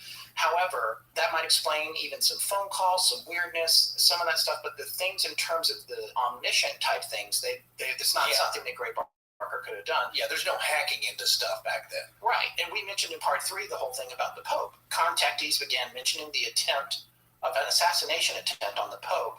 That wasn't all. A character similar to Indrid Cold had been in touch with a contactee in a place called Mount Misery, which is on Long Island. Boy. When I started looking into Mount Misery, I had never heard of it. This place is a paranormal hotbed. It is easily an episode in itself. Keel had a whole thing that went on there, including a contactee who had a relationship with a man like Indrid Cold, who called himself Apple, A-P-O-L, pronounced Apple. Yeah. Apple was constantly messing with Keel. Keel never met him and never supposedly even spoke to him, but information would come to him from various contactees, mostly in the Mount Misery area, from Apple. And Apple was kind of gossipy and into pop culture. And so I love that. Yeah, so Apple apparently had expressed to Keel that he had wanted to talk about Marilyn Monroe and Robert Kennedy. Sure. And he advised Keel to tell RFK that he should stay away from hotels. Well, we both know which hotel that is, don't we? Yes. I think we've both been there. In June of the next year, RFK was assassinated at the Ambassador Hotel in Los Angeles. And we have both been there. It's since been torn down, but it used to be a main shooting location in Los Angeles. A lot of movies were shot there, including in Marilyn Monroe performed at the Coconut Grove, which was a club there. And then in True Lies, when he rides the horse through the hotel lobby, that was the lobby of the Ambassador. Right. I think it now belongs to the Los Angeles School District. I know they were going to tear it down. No, it's now a learning arts center or something. Yeah, there's a new structure. It's been torn down because it's very valuable property because of its location. Yeah, and it had secret hallways and all kinds. Oh, I was there at a film shoot, so I got to roam the hotel. And I tell you, when you go, portions of it are lighted, of course, even down these long, dark hallways. And I totally got a massive shining vibe looking down the hallway, and it's like, should I just go peek into the rooms? And I think most of them are locked. It's pretty buttoned up. But well, I got into the rooms, and they were empty, but there was a ton of graffiti. And you weren't supposed to walk inside the rooms. Yeah, so and on the floor that I was at. But my wife, it was a long time ago, and she was shooting there, and we weren't supposed to wander around. But but did you go down to the kitchen where I went to the kitchen and did saw you the see tile. You saw the tile. Yeah, there was a tile in the kitchen. This is pretty amazing. And I don't know what happened to this tile when the building got torn down. I kind of can't believe that nobody took it ahead of time, but it had an X in it. Yeah. And it was supposedly the spot where RFK's head lay when he lay dying on the floor there. There was a bullet hole in the wall as well. I think that was cut out forensically. For the trial. Yes, for the trial. But the X, some unknown person put an X down there where they laid him down on the floor before he was moved. And before he was attended to. And if you want to get crazy, I'll tease this a little. There was a woman wearing a polka dot dress that put her hand on the shoulder of Sirhan right before he. Yeah, we're gonna have to do the FK episode. Oh yeah. Hey Scott, when you want to find the best price on something you need, do you just drive to a brick and mortar store hoping they're going to have the lowest prices and the highest quality products available? Of course not. I shop online first, and I see what the best prices are. And not only that, most physical stores don't carry all the coolest products I know are out there. Exactly. Nowadays, no smart shopper just gets in the car first. And even if you go to an online shopping site, they're just going to carry what every other store is offering. That's why Harry's.com is changing the way everyone shops for shaving products. Well, that just makes sense because Harry's owns their own razor blade manufacturing plant in Germany. So not only can they cut out the middleman that physical stores have to go through, which ups the price by about half, they can also keep a close eye on the quality of their products. And with Harry's.com, we're talking about a 5-bladed razor cartridge with a new, softer flex hinge for better contouring, a lubricating strip for better glide, a trimmer blade for those hard-to-reach places, and a sleek, textured handle for more control, even when it's wet. Not only that, Harry's has some of the best shave lotions and creams I've ever tried. I swear by their post-shave balm. And yes, even though I sport a beard, I still got to trim around it, and it's those places that are more delicate. Harry's is so confident you're going to like their post-shave balm too, they'll give you one for free as a special offer to our listeners. Just enter the promo code LEGENDS at checkout to get your free tube. And if you're still skeptical, you can get their free trial set, which includes a razor, a 5-blade cartridge, and shaving gel when you subscribe. All you have to pay is $3 for shipping.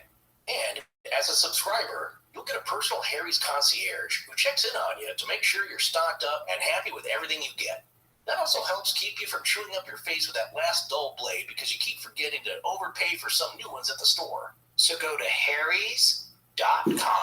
That's HARRYS.com and enter the code LEGENDS at checkout to get your free trial set plus a free post-shave balm.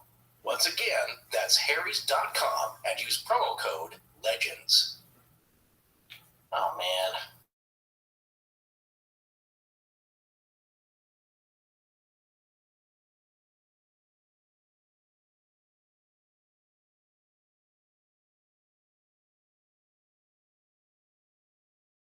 I was just fishing for some sympathy. But seriously, Blue is a huge problem solver for me and my family because although I love cooking, grocery shopping, not so much. And who wants to make time for that these days? Yeah, that, and you also come out looking like a hero because Blue Apron makes it easy to serve up delicious, restaurant-quality meals with seasonal, artisanal ingredients sourced from their community of family-run farms, fisheries, and ranchers. And we've never eaten so well with so much variety. I mean, I have my standard favorite dishes I make, but even I get tired of those after a while. Blue Apron creates their menus weekly, and they're not repeated within a year. You can choose your meals from a variety of recipes, or let Blue Apron's team of chefs surprise you with their picks. It also couldn't be more flexible. Customize your recipes each week based on your preferences. Then choose the delivery options that are most convenient for you. There's no weekly commitment, so you only get deliveries when you want them. You know what else is awesome? I'm getting ready to travel for Thanksgiving, and they actually allow you to donate those meals to people in need. Oh, that's very nice. Like you can skip. Well, that's what I'm saying. You don't go on vacation and you get a pile up of food at your doorstep. Exactly. You get to choose. You can choose. And making the meals is also fun and easy. Each meal comes with a step-by-step, easy-to-follow recipe card and pre-portioned ingredients and can generally be prepared in about 40 minutes or less.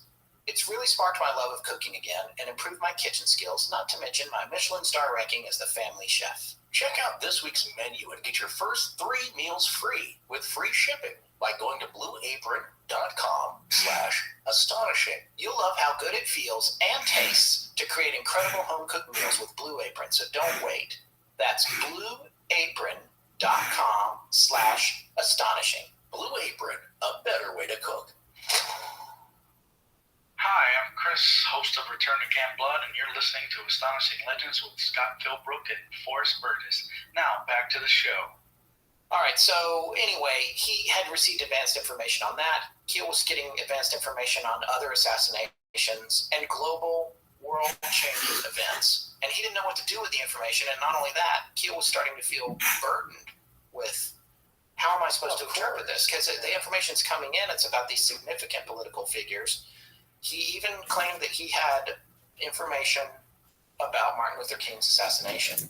And he had the nature of his death, that it would be on a balcony, where it would be, and he had the date, but the date was wrong. He said he tried to reach out to King's people. He could not get in touch with them. And I think that whatever the month was that he had, it wasn't the actual month of his assassination. So there was always something that wasn't quite right. And we mentioned in part 2, there was additionally the information that he'd received about Point Pleasant. And he had been led to believe that what he called a power plant was going to blow up and lots of people were going to die. And we read you that letter that he wrote to Mary Heyer in part 2. So that was when he became convinced that something was going to happen there. And he says power plant in the book, but I feel like the power plant was a cover-up. TNT? No, there was nothing at the TNT area to blow up. Right. I think what he was concerned about and what he was protecting, because he was concerned that it was a defense secret at the time, was the DLA, the Defense Logistics Agency, that is in Point Pleasant and still there to this day. That's actually what I meant. Yeah, not TNT.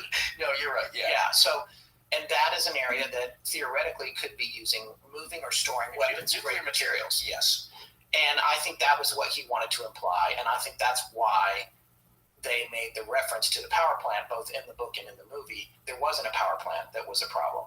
I think he was trying intentionally to be a little vague about it. Yeah. So he is getting all this information. He's also getting information about blackouts. He thinks these blackouts going to come, all the power is going to be a catastrophic blackout. And then 70s blackouts were a bigger deal. Oh, there was a huge one. Yeah, and they're still a big deal, but there was a lot of concern about crime at that time. So you had to really get prepped up for that kind of thing. Yeah, there was a bad one in New York across the eastern seaboard. Yes. And of course, people just went looting. Exactly. And that's what everyone was concerned about, the kind of thing would unfold. So he would be getting the information from the contactees that this blackout's coming. And that's what he was prepared for on December 15th, I should say, when the bridge collapsed. Right. He was prepared for a blackout. And he had, as we mentioned in part 2, a friend of his over. They had candles and flashlights, and they were just kind of waiting for when the president lit the tree, the Christmas tree. Which president was it? I keep forgetting. Johnson? Oh, yes. Johnson, President Johnson. And the tree lit up, and nothing happened. And he was like, oh, that's strange. And then they had the breaking news thing came on. Right. A bridge has collapsed on the Ohio River. We already told you that story. So the question is, why is he getting all this information? Going back to the attempt on Pope Paul, here's another example of how this played out for him. It's an excerpt from his book. Convinced that Pope Paul was about to be knifed to death at the Istanbul airport, I rented a car, loaded it with flashlights, candles, food, and bottled water, and drove out to the Misery area to await the blackout, because there had been an implied blackout that was going to happen with that as well. I don't know if I'd want to wait it out at a place called Mount Misery. Well, he had a lot of contactees there. Yeah. He knew the area. No, yeah, he's familiar with it. True. So on the way, I stopped to see one of my contactees, and he informed me that a spaceman had just been to see him and had left a silly message. Quote, "Tell John we'll meet with him later and help him drink all that water." End quote. The contactee had no idea that I had several quarts of spring water in the trunk of the car. So then he gets closer to Mount Misery. He picks out a motel randomly. The motel clerk comes up to see his identification, which he said was really strange. He presents his driver's license. It says John Keel. The clerk says, "We've got a lot of messages for you here, Mr. Keel."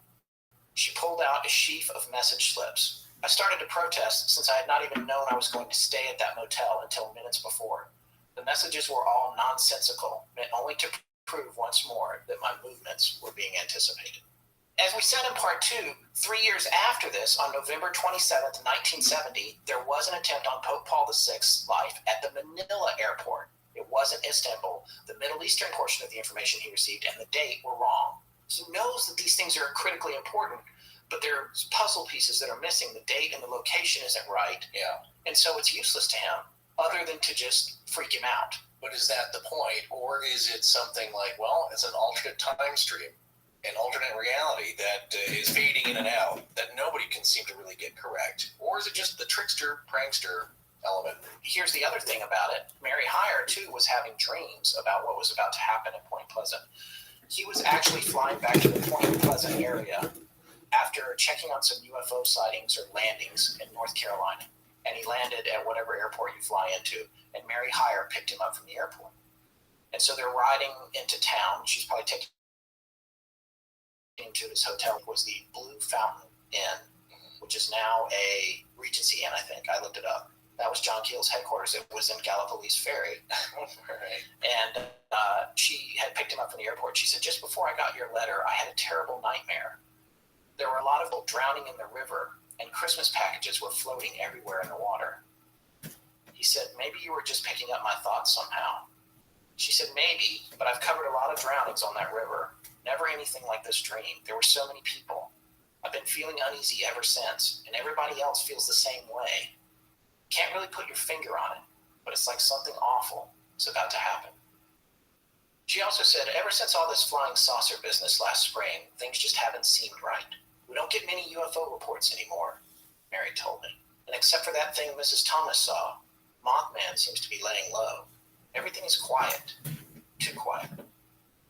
Not too long after that, as we described in part 2, the Silver Bridge collapsed under a heavy load of rush hour traffic on December 15th, 1967, just as John Keel was awaiting a blackout that he thought was coming when the president lit the Christmas tree at the White House. Mary's dream came true. There were Christmas presents floating in the water. 46 people died. 2 of them were never recovered. And things were about to get quieter. So you can see how all these events that have happened, and Keel wouldn't even realize the thing about the Pope assassination attempt until 3 years later. And so it continued to get this information that he just couldn't do anything with. And what are the motivations, as they say in the movie? Well, their motivations are not human, as you quoted already in the prior episode, and that's a line from the movie, but it does seem that way in a way. Why was he singled out to be a little bit in the know about all of these pending events? Well, there's people that I believe are more prone, targeted maybe. I was listening to an interview with David Weatherly when he talks about, he's another author, he's done books on the Black-Eyed Kids, and I think he knew Keel and is a friend of Brad Steiger's. Everybody in this kind of field kind of eventually gets to know each other and what they're about. And he had a friend that just said, I don't like driving with you. We always see something weird. Right. He's there. So he's always on the lookout for strange things happening. And I believe we relayed that before, where they come around abandoned. He saw a grinning man standing by the side of the road in a patch of the weeds. The friend is terrified, doesn't want to go back. Finally, he convinces them, and they go back. And of course, he's not there, but they can see where this person was standing. This very tall, garish-looking harlequin with an impossible smile. Like Keel, he's tuned into this, which is maybe why people like this get into this field. Brad Steiger said the same thing. He was born and raised in a very old building, which was a stagecoach stop, and he said it was completely haunted. Yeah. So much so, as a little child, these old ghosts would talk to him, which I find frightening, because usually people see ghosts and they kind of wisp away, they're doing their thing or whatever they did in life. I see stagecoach people. He saw stagecoach people. It reminds me, was it 1408? That was a terrifying aspect of that, where John Cusack is staying in the room as a bat, and he starts seeing these apparitions, and then they kind of turn and look directly at him, which that part's not supposed to happen. They're not really supposed to interact directly with you. The stagecoach stop, ley lines, roads, intersections, Hendrick Cold, Chief Cornstalk, the fort, everything, all happening at intersections of travel. Why does that happen? Why do we pick the roads we do? Well, that's where it's like water passing for finding the least resistance. You don't cut a hole directly into a mountain unless you have to.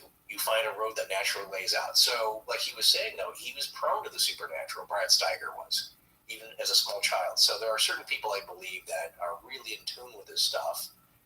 We're not, for better or worse, but we're interested in it. So could be kind of, it's a burden. Keel says himself, though, that he's the poor schlub with the wrong aura, and that's why he's not getting the right information. Say that again, please. Somewhere in the book, he said there are other people that are getting everything right, or they're more in tune. Yes, more things right. And then he's the schlub that's like thinks the power plant's going to blow up when in fact the bridge is going to collapse. Yeah, that's like he's a little out of whack. Right. Is what he seemed to think of himself. Well, that's really hard to say, because I'm sure he's totally frustrated because people's lives are at stake, and he is unable to do anything about it. And so that must be tremendously frustrating. But what's the purpose here? From the other side, wherever this information is coming from, is to say, like, hey, this is going to happen. Look out. Well, we can't really get it totally accurate. So something's going to happen. Just be prepared. Yeah, good luck. Yeah, good luck. Here's a bit of information, and sorry that's confusing and frustrating, but that's the best that you're going to be able to receive. And there's an underlying theme with the whole process, with the whole book, and with everything that happened as he documented it, with every encounter in the small picture and then in the bigger picture, and even when he starts getting all this information about these events. And the theme is they don't seem to know exactly when anything is going to happen or what time it is right now. Yeah. There's something about that. For me, when I look at this book and these stories on an instinctual level, and not just Keel's book, but all the other things that we've looked at, there's something about the fact that they don't seem to know when it is. Right. Maybe because everything's already happened all at once in one long, continuous now. There's no past, there is no future. It's just now. I know that's a really hard concept to wrap. No, and that was Einstein had that theory, I believe, that everything was happening at once. There's many people in the research corps that are a lot smarter and better educated than I am, but you look that up. I do want to say that we're about to wrap the show up, but before we do, we wanted to talk a little bit about the actual mechanical failure of the bridge and how that worked. From brainyquote.com, the only reason for time is so that everything doesn't happen at once, and it's attributed to our great Mr. Einstein. So, however, that implies that time is a problem, and some guy was like, hey, let's put time in there to fix this.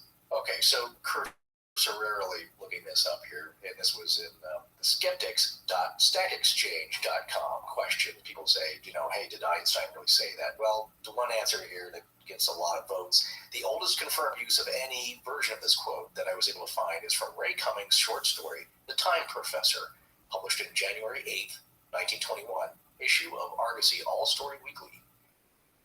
And the quote here from the character is, I do know what time is, Tubby declared. He paused. Time, he added slowly. Time is what keeps everything from happening at once. I know that. I seen it in print, too.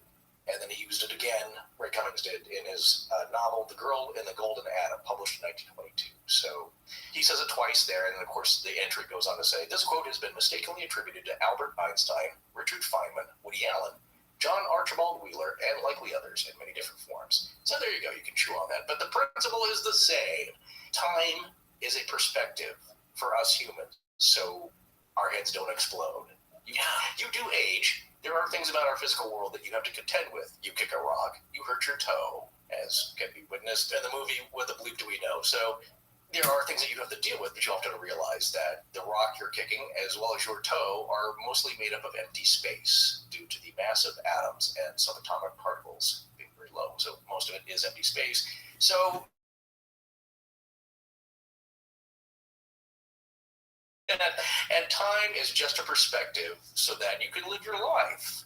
Right. Otherwise, how do you deal with everything happening at once? And that's the other big question. If everything happens at once and there is no past, there is no future, there is only now, which I think is also a Buddhist philosophy that has everything that's ever even possible happened and has already happened.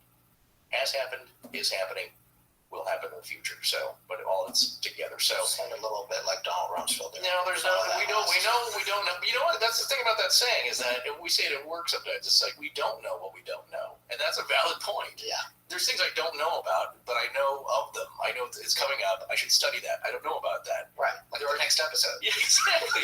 But we don't even know what that is. So there are things that we don't know. Yeah. We know we don't know. So all right, let's talk about the bridge. It's time to. Here's the culmination of this entire string of events. Unfortunately, a tragedy. That we're saying people had a feeling that something bad now for a whole 13 months. People at this town at John Keel, not exclusively, have felt that something bad is going to happen. Well, it's funny that you mentioned the number 13 because there's sort of an odd numerical thing going on with the bridge collapse. It doesn't necessarily mean anything, but Marie Mayhew, who is one of our illustrious members at the Astonishing Research Corps, dug up the actual traffic report from the collapse of the bridge. A lot of pages are missing from it. It's scanned. It's online. It's odd that there's pages missing. I don't believe it's a conspiratorial thing. I think it's just kind of that classic sort of Somerton Man thing, old files, pages disappear or whatever. So, not redacted. Not redacted. So what I want to do here is I'm going to read a little bit from the conclusion section of the report. Conclusions. It is concluded that at about 5 p.m. on December 15th, 1967, the US 35 highway bridge between Point Pleasant, West Virginia, and Conaga, Ohio, suddenly collapsed, with the three suspended portions falling into the Ohio River and on the Ohio shore within a period of 1 minute. Of the 64 persons in the 31 vehicles that fell with the bridge, 44 died and 2 are still missing. 9 persons were injured. All of the 24 vehicles that fell into the water were recovered. There was no evidence of sabotage of the bridge or of any vehicle. The bridge did not fail because of aerodynamic instability. The bridge was not overloaded by vehicle weight at the time of collapse based upon the designed vehicle loading. The collapse was sudden, It was preceded by several cracking sounds in the Ohio side span superstructure near the Ohio Tower. The collapse began in the Ohio side span, with this span falling first, with the downstream truss twisting upstream and falling on top of the upstream truss, trapping vehicles. That's on page 59. Page 60 is missing. That was item 8 in the conclusions category. Page 61 is present, though, and it starts with item number 13, which explains really what happened. So just want to remind you to pay attention to your threes here. Cogs says we're crazy for attributing any value to all these numbers, but this is... Why is he even listening to all this? Why is he even here? He can't help himself. It fascinates him. No, he as us as well. He loves it. And we love him. Yes, we're glad to have him, but he is our skeptic on board, as I've said before. But in terms of the numbers here, just listen to these numbers. Paragraph 13 of the conclusions of the collapse of the Silver Bridge. Joint C13 of the North Ohio side span I-bar chain came apart during the collapse, with I-bar 330 fracturing completely across its eye at joint C13. I-bar 33 separated from the pin at joint C13 either before or after I-bar 330 fractured. The sequence of failure of joint C13N will be determined after completion of laboratory tests, further investigation, and analysis of all facts developed during the investigation. All right, I can go on. It's pretty dry civil engineering type stuff. I'm pretty familiar with what happened to the bridge, so I just want to talk about it a little bit. Put it in layman's terms so we can understand. I will. And by the way, we have a link to... No pun intended. Yes, a link to a couple of videos that explain there was a big reconstruction. They built models. There's another university called Open University. I found the link today. That's going to be in our links that actually has a 3D rendering of how the bridge fell from the perspective of being in the car, which is pretty fascinating. Well, you had mentioned something interesting about it wasn't associated with aerodynamic instability, which means high winds passing through. Now, that reminded me of the Tacoma Narrows Bridge, which collapsed, but there's actually footage of that, and that was early 30s. Yeah, we should share that. I can't remember when that happened, but you do see the bridge had a vibration. Twisting. There are cars on it. There are people. Fortunately, there's only a few people that are running for their lives. And I don't even know how you would stand up when there's a confluence of winds. And again, like that sine wave we said, when you're peaking at a maximum apex there, that crazy things can happen. Yeah, not with this case. No, and here's what went wrong with this bridge. It was, as many articles have pointed out, designed to fail. And there's a reason for that. It used for its suspension, the way a suspension bridge works is that the cables that go to the towers and back to anchors on the land support the road deck below. You're holding it up. That's what you're holding it up. Yes, you're suspending it. And there's flexibility, which is good because bridges need it for wind and for the loads that come across. Now, the bridge was built, I believe, in 1928. Yes. And when it was designed, the Model T or whatever weighed about 1,500 pounds, and trucks at most were 20,000 pounds, I think. Well, that wasn't a new design either. That design, the I-bar design, had been around for 100 years about. Yeah, it had been around, and they reinforced the deck over the years because some people said, oh, there were too many cars, there were modern cars on it. It was actually supposed to last from 1928 till 2028.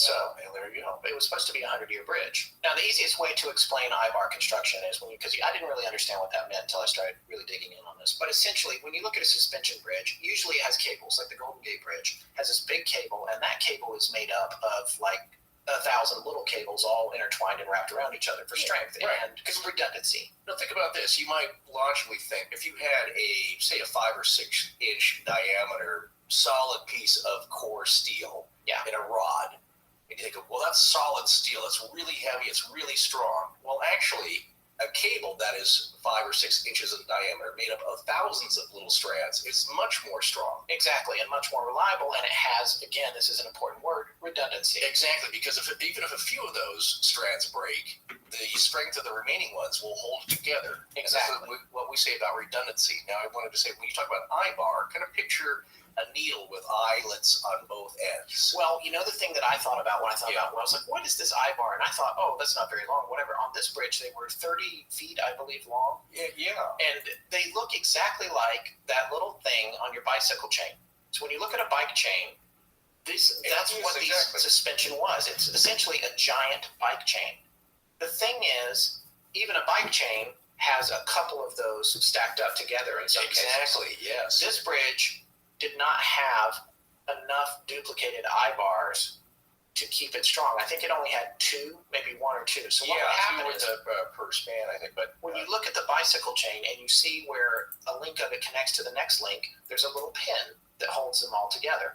If you scale this up, that's exactly how that bridge was built. What happened was I-bar 330 had apparently been treated incorrectly when the steel was forged. When it was manufactured, right. And so it already had some fatigue built into it. And then over the years, the bridge had seen a lot of traffic, and the weight went up. They added weight to the road deck, and supposedly they beefed things up. They did not necessarily beef up the suspension mechanism, though, because it was considered to be super strong and well within its range. Yeah. And nor did they maintain it properly over the years. That's another huge factor. Right. They inspected it, but the problem was, what happened was at the end of I-bar 330, there had been about a 3-millimeter crack in the bottom of it that they couldn't see. It was sandwiched in, and when they inspected, it was not something that they could see, and they didn't really know what they were looking for. And this crack, over time, due to friction and vibration, because the towers were actually designed to vibrate and give. They were called rocker towers. Exactly. They were supposed to have a little play to help the bridge survive, because in engineering, when something is stiff, it breaks, and when it gives, it lasts a lot longer. It's actually stronger if it can give a little bit. That would be opposed to a suspension chain that's lubricated in some way or over a tipping saddle so that the cable is able to go over the top of the tower. Right. In this instance, the towers are actually meant to bend, sway. Yeah, sway just a little bit. Right, like a high-rise does. If you ever go up in a really tall building like the Sears Tower or whatever, you actually feel it swaying back and forth. They want it to do that, because if it doesn't, the alternative is breaking in half. You must bend like a reed in the wind. Exactly. Yeah. So this I-bar had a little crack in it, and eventually it suffered. All these cars were stuck. A lot of cars were stuck on the bridge that night, and it just took it over the edge. What happened was the I-bar cracked, and when it did, it broke off of the pin, and the pin became askew with the other I-bars that were still on it. When it did that, the I-bar on the other side, which didn't have a failure, but now the whole joint is crooked. It has all this added stress on it because they've lost one of the I-bars. And there's vibration of cars going over. There's vibration. The whole thing just disassembles. It is kind of like a domino effect. It's exactly what it is, because it's the weakest link in the chain. And because there wasn't a lot of redundancy in the construction of the suspension mechanism, that failure was a fatal event. It was a non-survivable scenario for the bridge. Yeah, because usually when they'll do an I-bar construction, I think there's 4 to 6 I-bars in tandem there, in parallel, so that's what we talk about redundancy. If one fails, you have a lot more backing that up. Right, you hear a noise, you clear the bridge, you inspect it and repair it. Yeah. That was not the case here. That was the thing, though, also with this 2.5 millimeter fissure, this crack, which is from fretting wear, so implemented at the time of manufacture. And so buried down deep in there, you can't really inspect for that. There was no way for them to do it at that time. In addition to that, it was near freezing temperatures that night, and the metal was exposed to a type of fatigue that made it more brittle because of the cold temperatures. Because of the cold, and that's another horrible thing. I thought people going into the water, that water was freezing cold, and the sun was setting. Yeah. What time was that? Do you remember exactly? It was a little after 5 p.m. The collapse was, right around 5 p.m. Yeah, imagine that. And then you have this horrible tragedy, and first responders are trying to get there, and it's going dark. Yeah, it was obviously a horrible scenario. And it's interesting to think about, there's a 3D rendering, and you'll see the link in the show notes that shows from the perspective of someone approaching the bridge from the West Virginia side, exactly how it went down. Because once that I-bar snapped, which I-bar 330 was on the northern side of the Ohio side of the bridge, that rocker tower bowed forward, and it dropped. There were 3 pieces of suspended roadway. The first one went down, and when it did, it's taking all the other I-bars with it, and it came down and took down the middle roadway next, and then the one on the West Virginia side of the bridge. And the perspective of the one woman who's in the one video, she was an eyewitness. She was on that. She was on the bridge, yeah. She was on the bridge, but she had close to the edge. Yeah, she hadn't gone to the piece of roadway that collapsed. We have that link of that documentary that was produced. I think we talked about this before, mainly in 2002, but she was on that bridge in a vehicle, and I think she was able to back up enough that her car did not go in, but she described it as she thought maybe a boat had hit one of the central towers. It shook so hard and so quickly, like a bang. And then, as This is described within a minute. This whole thing's just started to unravel, literally. It came down, and in the video, there's also a gentleman who just over, like he said, if he was a car length behind, he would have gone in. He did go in, but of course, he was able to get out. It's a sad story. And people, they were going Christmas shopping. They would normally go across the bridge to Gallipolis to go Christmas shopping and back and forth. Yeah. And as the workday was ending, they were coming back home. And that goes right back to Mary's dream, that she had a precognition Presence in the water. of the presence floating in the water, which they addressed in the movie. And again, another element in the movie that I thought was made up for drama was true. And it's just a sad story. And what we're going to do is we're going to close out this episode, but when we come back for part 4, we're going to talk a lot more about the theories, a few more of the incidents, but mostly about our theories about what happened in the area.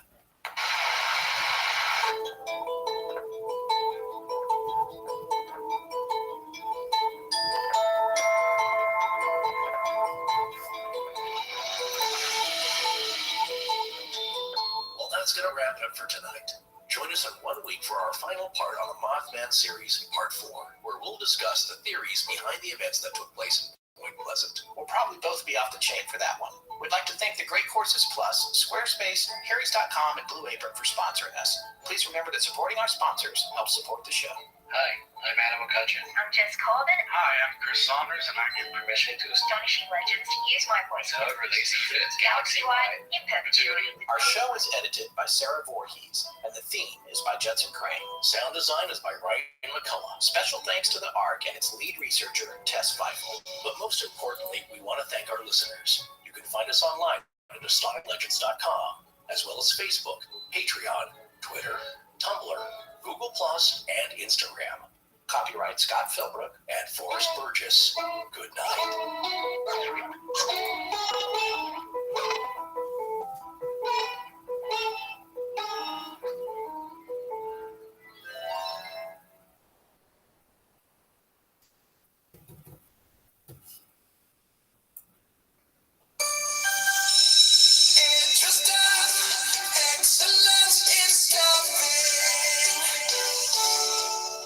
Have you ever wanted to give back to your community, make a difference, help the next generation? You can have all of this and make a great paycheck too. EduStaff is hiring substitute teachers and paraprofessionals in your local school districts. Apply to be an EduStaff substitute at edustaff.org.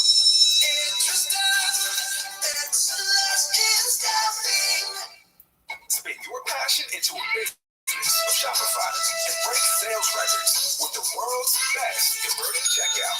Let's hear that one more time. The world's best converting checkout.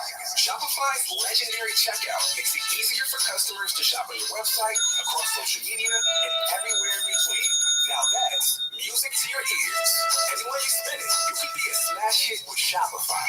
Start your $1 a month trial today at shopify.com/records. With LinkedIn Jobs, we tap into a network of more than 1 billion professionals to help you find quality professionals quickly and easily for any role you need. Marketing wizards? Found them. Software engineers? Found. That project manager I could never seem to hire? And found. LinkedIn Jobs quickly matches your roles with candidates with the right skills and experience. In fact, 86% of small businesses get a qualified candidate within 24 hours. Post your first job for free and get started at linkedin.com/spoken. That's linkedin.com/spoken. Terms and conditions apply. This episode is brought to you by Paramount Plus. Get in, loser! Mean Girls is now streaming on Paramount Plus. Join Katie Heron as she meets the plastics in Tina Fey's new twist on the modern classic. Get ready for more of the rumors, backstabbing, and jokes you loved in the original movie with some fetch surprises. Rated PG-13. Wear pink and head to ParamountPlus.com to try it free. Astonishing Legends is supported by Harrys.com, Squarespace, The Great Courses Plus, and Movement Watches. And we're back. In a brief bit of news, we are currently retooling our website, so excuse the limitations of functionality on our existing one. It may be the first of the year before our new one is up, which will include a new store, and shortly after that, some exciting new options for merchandise. That's right, we're completely shooting ourselves in the foot with regard to holiday shopping, but for us, it's more important that things be right than rushed. In an odd twist of events, the theories episode was running a little too long, so we've decided to break it into 2 parts. We'll release the second part as a bonus show, commercial-free, in a few days whenever we can get it finished, so that when your family starts discussing politics at the dinner table over the Thanksgiving holiday, for those of you in the States, you can just plug in your headphones and have some Mothman with your turkey and dressing.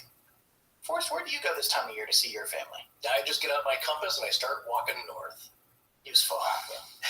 Fear not, however, there will still be three more shows we break for the year after the Mothman series is concluded, and they should be good. What are we doing again for them, Scott? I thought you were, is that me? Yeah. I thought you were figuring that out. Okay.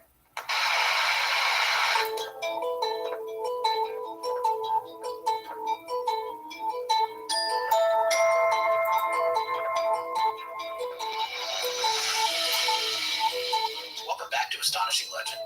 I'm Scott Philbrook, and this is Forrest Burgess. I have adopted the concept of ultra-terrestrials, beings and forces which coexist with us but are on another time frame. That is, they operate outside the limits of our space-time continuum, yet have the ability to cross over into our reality. This other world is not a place, however, as Mars or Andromeda are places, but it is a state of energy. John A. Keel, The Mothman Prophecies. Join us tonight for the first half of our final episode on the Mothman.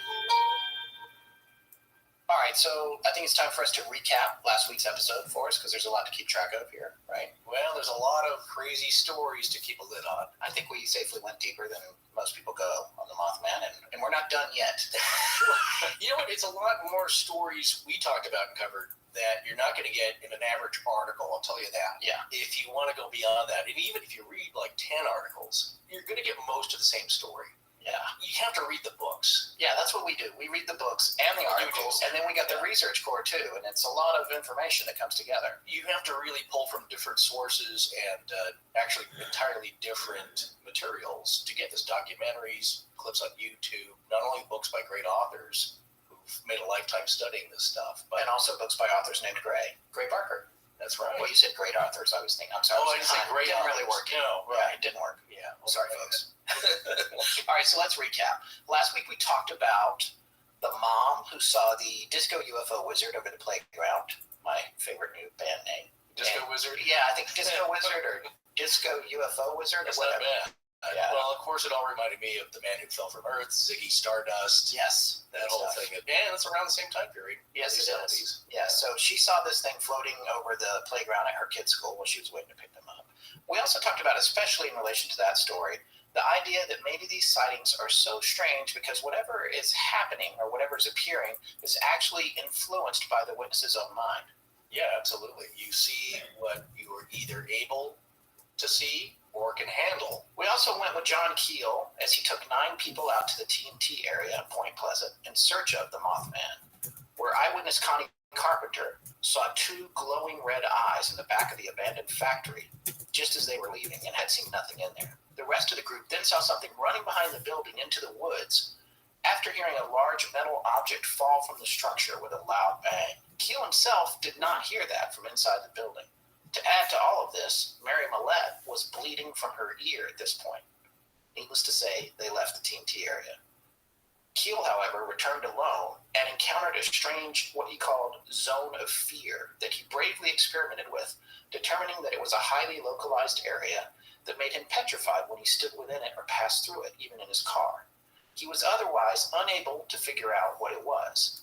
He speculated that it might be what he called ultrasonic sound, which he thought might reproduce a feeling of terror, and we discussed the idea of what is now referred to as infrasound as being the possible cause of that. And in fact, we went back to the Dyatlov Pass episode to discuss that a little bit because that was the conclusion that Donnie Icar had reached at the end of his book, although seemingly a little half-heartedly about what might have caused the kids to run out of the tent into the night. Well, it is a proven phenomenon. Yes. With ultra-low, below 19 hertz sound, that in some people, it will produce feelings of uneasiness, unrest, trepidation, all-out terror. I don't know that far. Finally, we demonstrated how Keel started to receive bizarre messages from his network of contactees that seemed designed to demonstrate omniscience to him, as well as to portend disastrous future events, only to find that just enough facts about what he was hearing would be wrong, and therefore make it impossible for him to actually warn anyone about anything. All of these events seemingly culminated in the collapse of the Silver Bridge, brought about by the failure of I-bar 330 at joint C13, at 5 p.m. on December 15th, 1967, taking 46 hours. So this is the theories episode. These are sometimes our favorite to do because they're not bound by much more than our observations, combined with the astonishing research course perspective on things and all the combined knowledge that we've accumulated in the preparation of the show. So it's a lot more fun. This is how we're going to break this one down. We took a look at a lot of topics we want to discuss regarding the events in the region, and we came up with a little more than a dozen concepts that we want to share with you guys. So we're going to take these on one at a time until we get through all of them, if that sounds okay to you guys. I can't hear you, but I'm assuming that you're saying yes. These are sometimes our favorites. Either that or you've already pressed stop on our podcast channel. Okay, Forrest, I think we should probably start out. It was hard to figure out what order to discuss this stuff in, but I wanted to go back in history and take a look at the legend and the myth of the Thunderbird, the idea behind that and how that plays into Native American culture. And also, one of my favorite things is the Garuda, which is really cool because when I tweeted that picture of the 1975 first edition copy of the Mothman Prophecies that Astonishing Legends now owns, it says right on the cover, this was 75, under the Mothman Prophecies, it says, an investigation into the mysterious American visits of the infamous feathery Garuda. And I was like, what is a Garuda? I had to look it up, and so did the Ark, and they dug it up for us, and this is from Wikipedia. A large mythical bird-like creature or humanoid bird that appears in both Hindu and Buddhist mythology. Garuda is the Mount Vahana of the Lord Vishnu. Garuda is the Hindu name for the constellation Aquila. The Brahmini kite and phoenix are considered to be the contemporary representations of Garuda. You have to see this Wikipedia page. We have the link in our show notes. It's very cool, but it does not look like the Mothman at all. But I think that what Keel was trying to do when he wrote the book was connect it to some kind of lore that made sense to people in a way. There's two aspects of this. One, it's not a new phenomenon even from the 70s onward. This is a very ancient concept. Now, we talked about the griffin, the Garuda kind of fit in with the hybrid animal or even hybrid humanoid type animals, especially a bird, something with wings. Wings are very central to this whole idea. But with the Garuda, which is kind of strange, is that it's Lord Vishnu's mount, but it's kind of a dude. It's representational, but it's a man, a winged man, sometimes with a white face, but he's a golden god himself, or just a very mythical spiritual beast that has a very specific purpose, but huge. It's said to have blocked out the sun. Passed over. So, since the beginning of time and human beings and storytelling, it's a very iconic image, very much part of everybody's spiritual folklore. Well, it's interesting you should say that because the next place that I want to go after mentioning the Garuda at the very least is the legend of the Thunderbird, which is really something I want to thank ARC member Marissa Ball for digging up some really good information on the Thunderbird, including this. According to the mythology of many Native American tribes, the Thunderbird was a huge bird of prey that soared through the skies on enormous wings, bringing thunder and rainstorms to the lands below. It was once assumed that this creature was completely imaginary, but cryptozoologists are no longer quite so sure. This information is pretty fascinating because there's a lot in common here, and the legend of the Thunderbird is pervasive throughout Native American cultures for generations. One thing about the Thunderbird I remember is that with Native American cultures, it was a time to get everybody protected. The braves would gather the women together and shelter them, and the children, because it was bound to pick something off. And carry it away. So that's also another aspect of this. There's great respect, but there's also great fear and caution when these things appear. So it's also a warning, and it's a foreboding kind of sign that something's about to happen, or you better protect yourself. Right, and supposedly the thunder sound comes from the wings flapping. That's what they say. Right, I heard that. Thunderbird. But there's been cases more recently where these things have turned up all over the world in recent history. And going way back, there's actually one story of a man named Clyde Smith who on April 10th of 1948, along with his wife and someone else, a man named Les Bacon, were in Overland, Illinois, when they saw a large object flying over them. It was so big, they thought it was an airplane until it flapped its wings. That was another sighting of a huge, huge bird that 4 people saw, and it freaked them out. And there's another tale that comes to us from 1940 when naturalist Robert Lyman was in the Black Forest region of Pennsylvania, and he saw something down on the ground with its wings spanning the entire width of a road.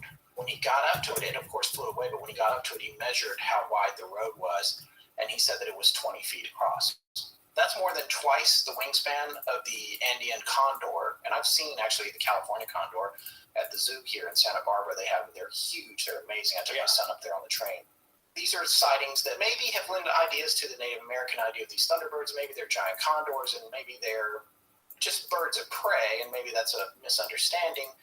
But there's more to it than all of that. And one of the things that Marissa had dug up in the art, too, was these artifacts that came from a place known as the Smith site in New Hampshire, which was excavated, I think, in the late 1960s, about the same time, oddly. In fact, it might have even been 1967. And it was an Algonquin site, where they found lots of artifacts. But one of the things they found, and we have a picture of it in the links and in the show notes, is a pendant that is a Thunderbird. And it is the one that, when you see it, if you've been interested in the Mothman at all, you've seen this before. It's a very interesting, sort of almost X-shaped man-like creature. And it has two holes, which the archaeologists say is for suspending it on a chain, on a necklace. Right. But the holes are exactly where the eyes should be on any of the modern depictions of the Mothman. So there's a question there for me. Was that Tokabi a necklace, or was that a representation of what it actually looked like? Well, the scientist aspect, and those that are skeptical will say, of course, it was just to look through a necklace. But we're always trying to second guess what ancient peoples meant by their art and their petroglyphs and their hieroglyphics. But these things existed. Now, the one that you often see, this is a whole other branch here, is kind of medieval drawings of people that had faces in their chest. Yes. And no heads, which that always reminds me of what the Mothman looks like. Yeah. The headless creature, but with which seems really impractical, especially if you're carrying a large bundle of logs or something, it's smashing against your face. Yeah. You'd mentioned this maybe in part one, the Argentavis, the giant prehistoric bird, which they can estimate the wingspan size at up to 23 feet. Oh, this is the one in the picture with the doctor at the Museum of Natural History, I think, or some museum. Yeah, I think that's that bird. Yeah, it's amazing. I mean, it looks like a crow, but it's, as I said in the earlier episode, it's the size of a bus. Well, yeah, and it's possibly as large as between 5 and 6.5 feet tall, they estimate. So yeah, but it looks like a bird. It has a head and a neck. It is right. It is very... The Mothman does not have a neck. I don't know if anyone listening has ever seen the Rocky Horror Picture Show, but there's a point at which you got to say to the Mothman, and I'm going to leave out the bad word, get a neck. He has no neck. He has no neck. But these things existed. Incredible beasts. Yes. Like we were talking about in the Bigfoot Ostman story episode, there was a Gigantopithecus black eye, almost 9 feet tall or around there. And they can deduce that from the fragment of jawbone and extrapolate out what they think the size is. But that's a 9-foot tall ape.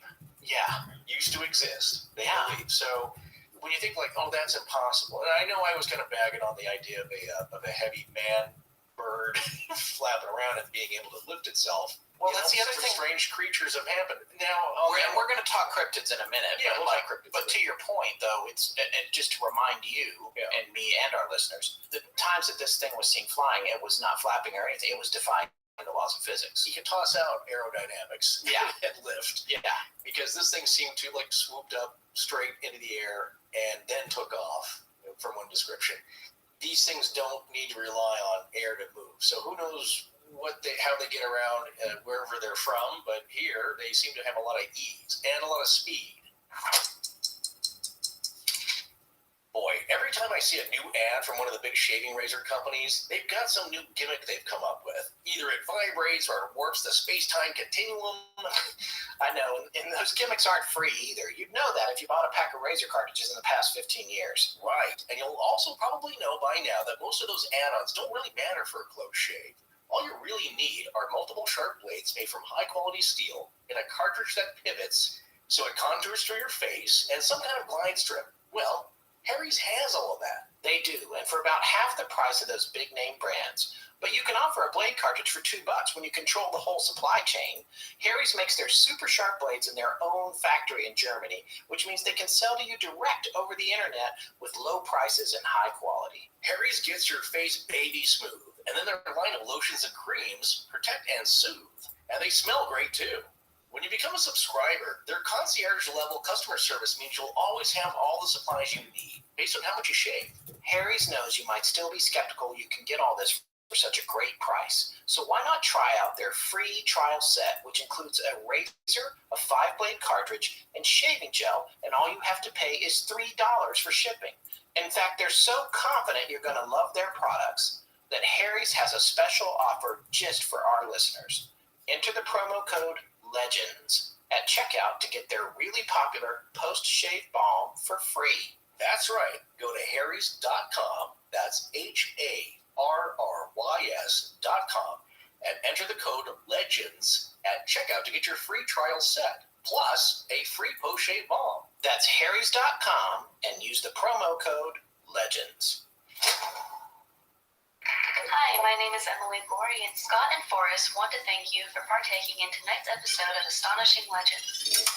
Well, listen to this story. This is something that was a collaboration between Marissa and our more recent ARC member, Terry Fabre. This is pretty fascinating. She had cited an article that says the following. In the late 1800s, an Arizona newspaper called the Tombstone Epitaph is said to have published a report and photograph of an alleged dead big bird, in quotes, with its wings stretched out to reveal a wingspan of 10.8 meters, or around 35 and a half feet. If this photograph could be verified as genuine and studied, it might disclose whether the bird was really a teratorn, but it has apparently been lost, and the accompanying newspaper report cannot be traced either. However, Terry found the actual article. There is no photo in the article because I don't think they could print photos at that time in the newspaper. But I wanted to read this just for everyone to enjoy. April 26th, 1890, the Tombstone Epitaph. The main headline saying, "Found on the desert," and with a subheadline, "A strange winged monster discovered and killed on the Huachuca Desert." Not sure I said that right, and forgive me if I didn't, and if you're laughing at me, you can send me the customary pronunciation emails that we get after every episode. All right, all right, so I just want to read this. A winged monster resembling a huge alligator with an extremely elongated tail and an immense pair of wings was found on the desert between the Whetstone and Huachuca Mountains last Sunday by 2 ranchers who were returning home from the Huachucas. I'm going to say that over and over, apparently. The creature was evidently greatly exhausted by a long flight, and when discovered was able to fly but a short distance at a time. The 2 men, who were on horseback and armed with Winchester rifles, gained sufficient courage to pursue the monster, and after an exciting chase of several miles, succeeded in getting near enough to open fire with their rifles and wound it. The creature then turned on the men, but owing to its exhausted condition, they were able to keep out of its way, and after a few well-directed shots, the monster partly rolled over and remained motionless. The men cautiously approached, their horses snorting with terror, and found that the creature was dead. They then proceeded to make an examination and found that it measured about 92 feet in length, and the greatest diameter was about 50 inches. The monster had only 2 feet, these being situated a short distance in front, where its wings were joined to the body. The head, as near as they could judge, was about 8 feet long, the jaws being thickly set with strong, sharp teeth. Its eyes were as large as a dinner plate and protruded about halfway from the head. They had some difficulty in measuring the wings as they were partly folded under the body, but finally got one straightened out sufficiently to get a measurement of 78 feet, making the total length from tip to tip about 160 feet. The wings were composed of a thick and nearly transparent membrane and were devoid of feathers or hair, as was the entire body. The skin of the body was comparatively smooth and easily penetrated by a bullet. The men cut off a small portion of the tip of one wing and took it home with them. Late last night, one of them arrived in this city for supplies and to make the necessary preparations to skin the creature, when the hide will be sent east for examinations by the eminent scientists of the day. The finder returned early this morning, accompanied by several prominent men who will endeavor to bring the strange creature to this city before it is mutilated. Anybody get a photo? Yeah, that's the thing. As I just mentioned earlier, there is supposedly a picture of this creature somewhere, and to make the necessary preparations it can't be found. So this is some digging I would have to see for examination. examination. That's what they say. Finder First of all, how would returned you haul something early like this this morning, anywhere? accompanied by several prominent men It would be quite a endeavor to production. bring the strange creature to the city. Yeah, and it's not going to smell good after Anybody get a not too photo? long. Yeah. You're going to get it marinated quickly. Just like the sea creature that the men Are you found, the talking fishermen the found. Japanese fishing trawler? Yeah, the You talking total about they that thought might have been a plesiosaur or something. And Now, there is a photo of that thing. Yeah. There happened to be a guy, and I can't remember if he was a scientist or a journalist, just happened to be on board. But the story I remember, and it was in Omni magazine when I first saw it appear. they brought it up in a net, and this thing definitely had a neck on it. Yes. Very much a dinosaurish neck. And it was a net, and basically the description was it just looked crusted over. It looked deep fried. And then, of course, now that it's out of the water, it's under its own weight. It cracks open, and I guess what issued forth was a stench so foul. Yeah. The captain said, no, you know what? We got like $100,000 worth of fish on this boat. Cut this thing loose, get it off. Yeah. Because it was just really gross. But a guy happened to take a photo of it before they dumped it over. That's all they have, but at least they have that. Yeah. So yeah, that's true. You never know, get a musty old piece of dinosaur in your nets. But this thing doesn't sound at all like the Mothman, but it is huge. I will say cryptid.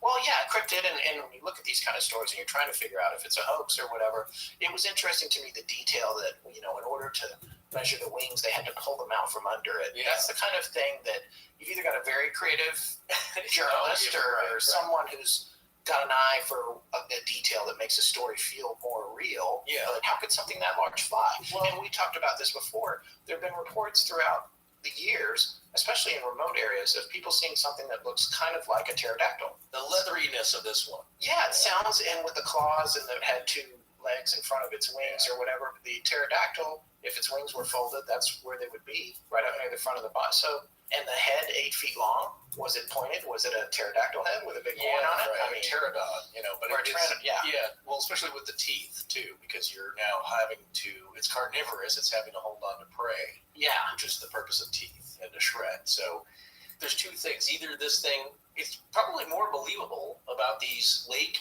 and sea creatures that are mythical. I don't know if you saw that brand new Nessie photo that surfaced. No, I didn't. Yeah. About 3-4 weeks ago. But it looks pretty good. If it's a hoax, it's pretty well done. If it's not a hoax, it's the actual photo. Looks pretty darn good because you get a little bit of the swirling action you can notice there. It's much easier to believe that something prehistoric leftover has survived in the very deep oceans because we don't know everything that's down there. That's true. Cthulhu could still be down there. Very well. So I don't know. It's really hard to pronounce. I kept reading it over and over again. Everybody says Cthulhu, so there you go. Yeah. But, who knows what's down there? So the idea that there could be just things living and eating and feeding off of a very deep depth down in the deep, dark oceans is more plausible, or even in Loch Ness, because it's a very deep lake, or Baikal. Yeah. But something in the air that flies and on land, you tend to think we've seen most everything. Yeah. Say, well, this is really tiny. People, again, new species are being discovered all the time. Yeah, on the other hand, species are going extinct all the time. And it's entirely possible that 200 years ago, someone might have been seeing the last of something bizarre that had managed to survive. Exactly, that's my point. Maybe it's the last one, and they shot it.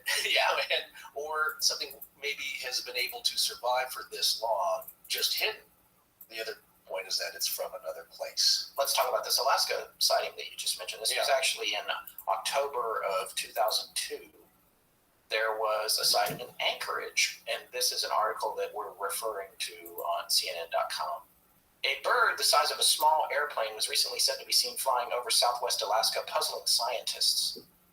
The newspaper quoted residents in the village of Togiak and Manakotak as saying the creature, like something out of the movie Jurassic Park, had a wingspan of 14 feet, 4.6 meters, making it the size of a small airplane.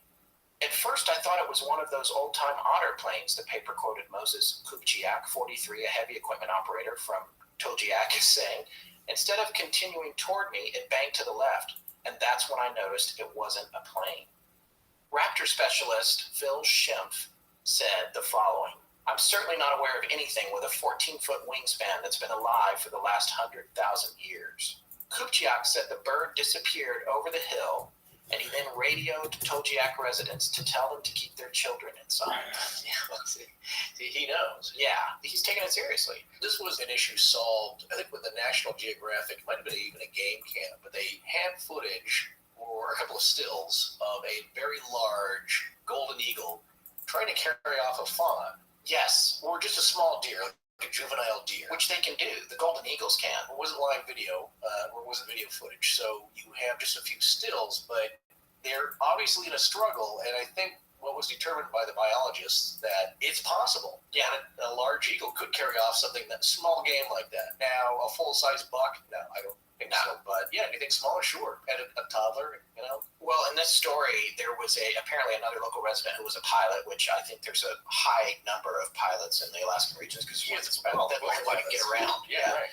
He was a pilot, and I guess he originally was skeptical, but then he sighted this thing from about 1,000 feet away, and it wasn't just him, it was a plane full of people. They all saw it. Right. And his name's John Bucher, and he said the people in the plane saw him.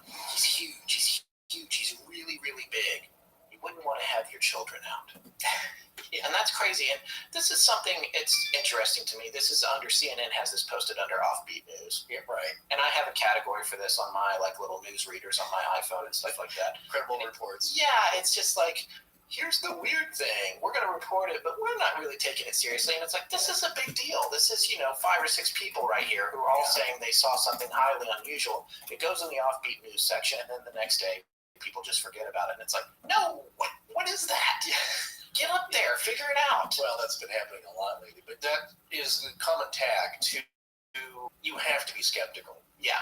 And one of our listeners, Brown Daddy, yes, give a shout out here. Yeah. Now, he sent me an article about an exorcism that took place, and the article was very popular, went viral from the Indiana Star, but it's the exorcisms of Latoya Amons. And this reporter, her name is Marissa Kwiatkowski, describes first approaching this subject matter, that they've been getting these incredible reports. And what's interesting here is you can see how the newspaper works, is that her editors did not want her to even approach this unless they could provide a very skeptical, at least a skeptical voice. So being neutral, but you still got to be skeptical because they're worried about their credibility. People still think that way. Something we clearly aren't concerned with. We're giving that up. Come on, if you believe any of this, if you believe any of this at all. But look, we're doing it because that's the more entertaining angle, not trying to, at least for us.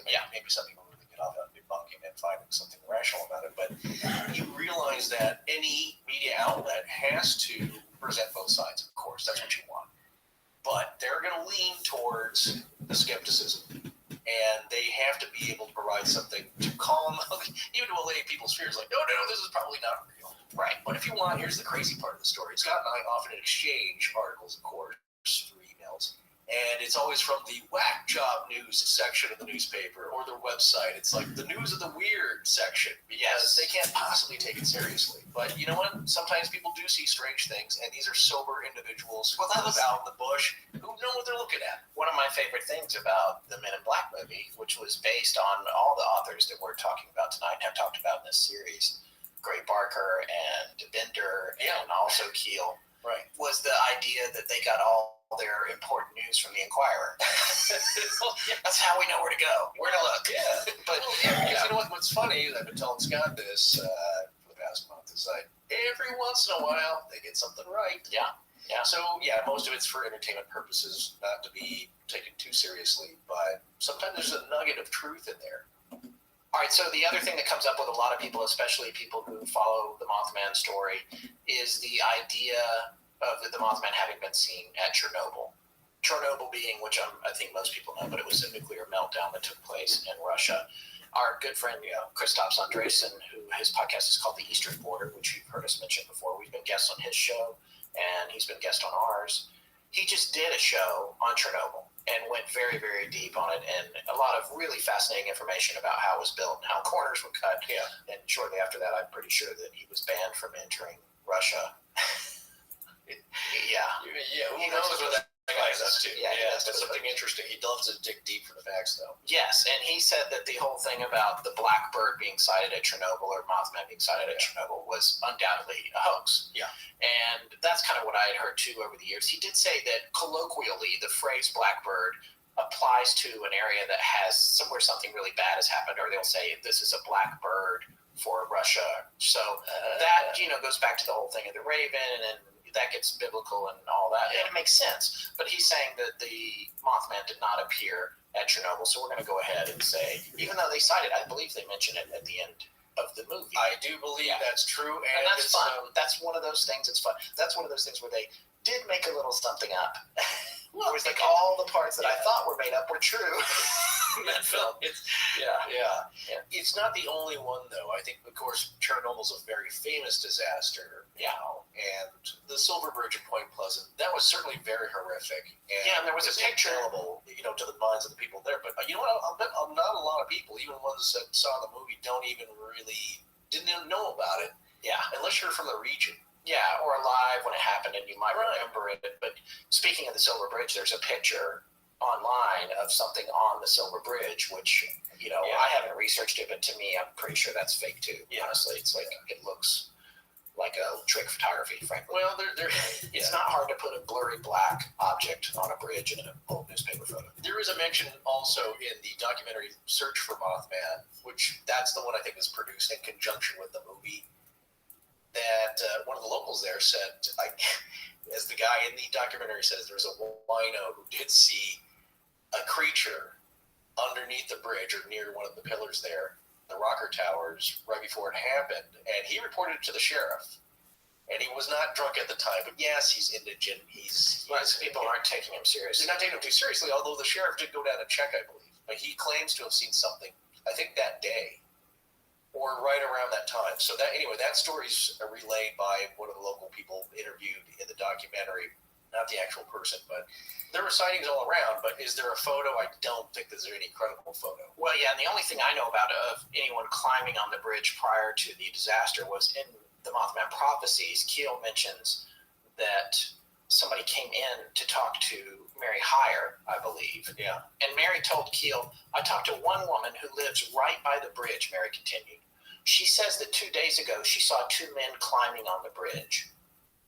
And he said, climbing on it? She said, yes, they weren't. They were climbing around the sides of it. He asked her if she was able to describe them. Keel mentions. Get ready for this. Yeah. I said, they were wearing checkered coats, Mary Heyer, black trousers. Yeah. She couldn't see their faces too well because they were so far away. But she did notice their shoes. They weren't wearing boots. She says that 2 days ago she thought that was odd because of the weather we'd been having.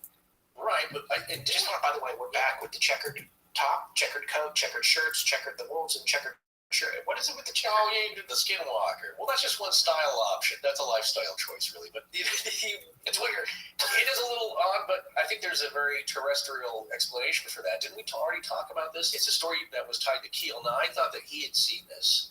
Apparently, Mary Heyer had seen this. Keel's interpretation, though I do remember this part, he thought it was FBI agents. Yeah. They're government officials. They're checking out the bridge. But this is pre-disaster.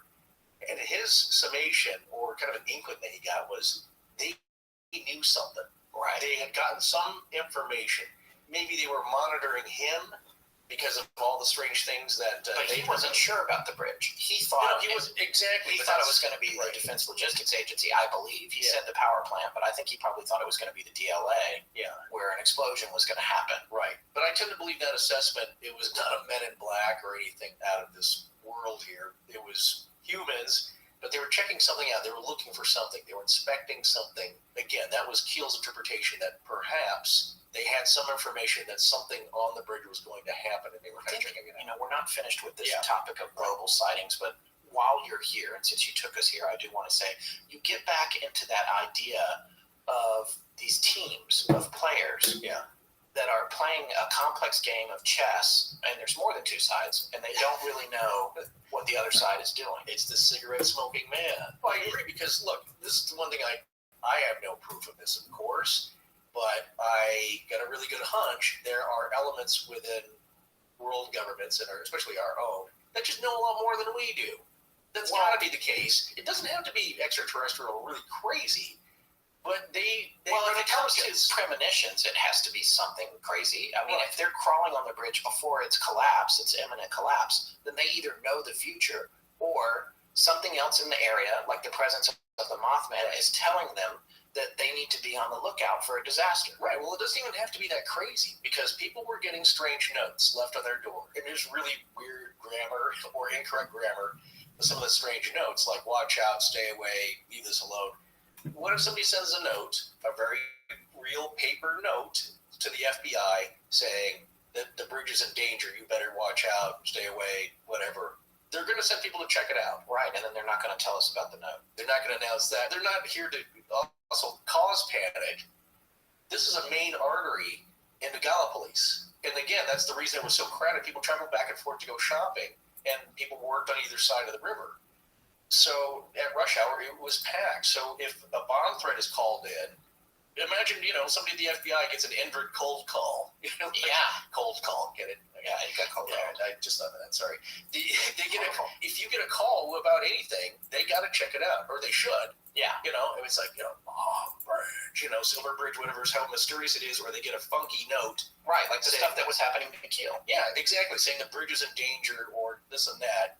They're going to send guys out there, and they may not be dressed as G-men with the black suits, or more like Men in Black.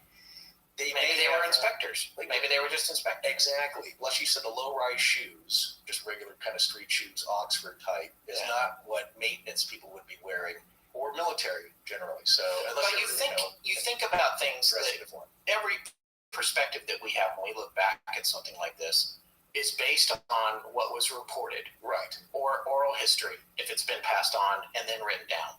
Things that happened and weren't written down, you'll never know about. Like, for example, and I don't know, my wife and I used to spend a fair amount of time in Bucks County, Pennsylvania. Yeah. And every bridge there over the Delaware River, which is a big river as well, has a tender, a person who lives in a little shack and keeps an eye on things. Now, I don't know if the Silver Bridge had that. I don't think it did. Usually it's drawbridge type. But these are not drawbridges. The ones I'm talking about over the Delaware, every bridge has a person who keeps an eye on things. That's probably a state mandate. Yeah, and it may not be the case over the Ohio River in West Virginia or Ohio, but imagine that somebody was there and they heard I-bar 330 crack. Yeah. They're just like a day earlier. Yeah. And just a weird little noise. Not enough to go into a cold, hard panic, because if they're looking, everything looks fine, but maybe they call the inspectors to come out and I thought I heard something weird, or even a civilian says the bridge seems super shaky. They make a phone call. Yeah. People come out. It could be just something that mundane. Yeah. Again, that does not sound sinister to me or like sabotage in any way. Right. And it wouldn't be recorded. There would be no history of that. And that's why we have to speculate on it. Who knows if anything like that happened, but if anything like that did happen, and there's an infinite variety of things like that could have happened, we would know, right? Especially if maybe it happened to someone who died in the disaster, and never told anybody. Right. Hey, Scott, how many websites do you think we check out while doing research on a topic? I don't know, maybe 20 to 40, depending on what it is. What I can tell you is that they're not always the cleanest and easiest to navigate. And if we want to purchase something from one of them, that can be a nightmare too. Well, that's probably because they're not a Squarespace website. If they only knew how easy it is to set one up and how beautiful it would look once they published it. It really is an all-in-one solution for getting your work or your business up on the web. With Squarespace, you can experience a new way to buy your domain name and choose from over 200 extensions. Then pick one of their plug-and-play templates created by the best designers in the business. Once you've got the look you want, you pick the functions you want your site to have, and then you're ready to blog, promote your physical or online business, or sell anything. Or you can just announce your special event or project. And if you're trying to drum up business for your store or your homemade products, Squarespace gives you powerful e-commerce functionality with built-in search engine optimization, free and secure hosting, and the ability to customize your site's look and feel with just a few clicks. And everything's optimized for mobile platforms right out of the box. And you'll never have to patch or upgrade anything yourself, ever, because Squarespace takes care of all of that for you behind the scenes. And in front of the scenes, they got your back with 24/7 award-winning customer support. Go poke around and see for yourself what Squarespace has to offer with a free trial. Just go to squarespace.com and start clicking around, and when you're ready to launch, use the offer code LEGENDS to save 10%. Squarespace. Make it beautiful. Hi, my name is Rob Woodward, and now back to Astonishing Legends with Scott Philbrook and Forrest Burgess. Let's come back a little bit. I do want to talk about other global sightings. We discussed Chernobyl. The other story, and this is one of my favorites that we came across, is the story of the Freiburg Shrieker.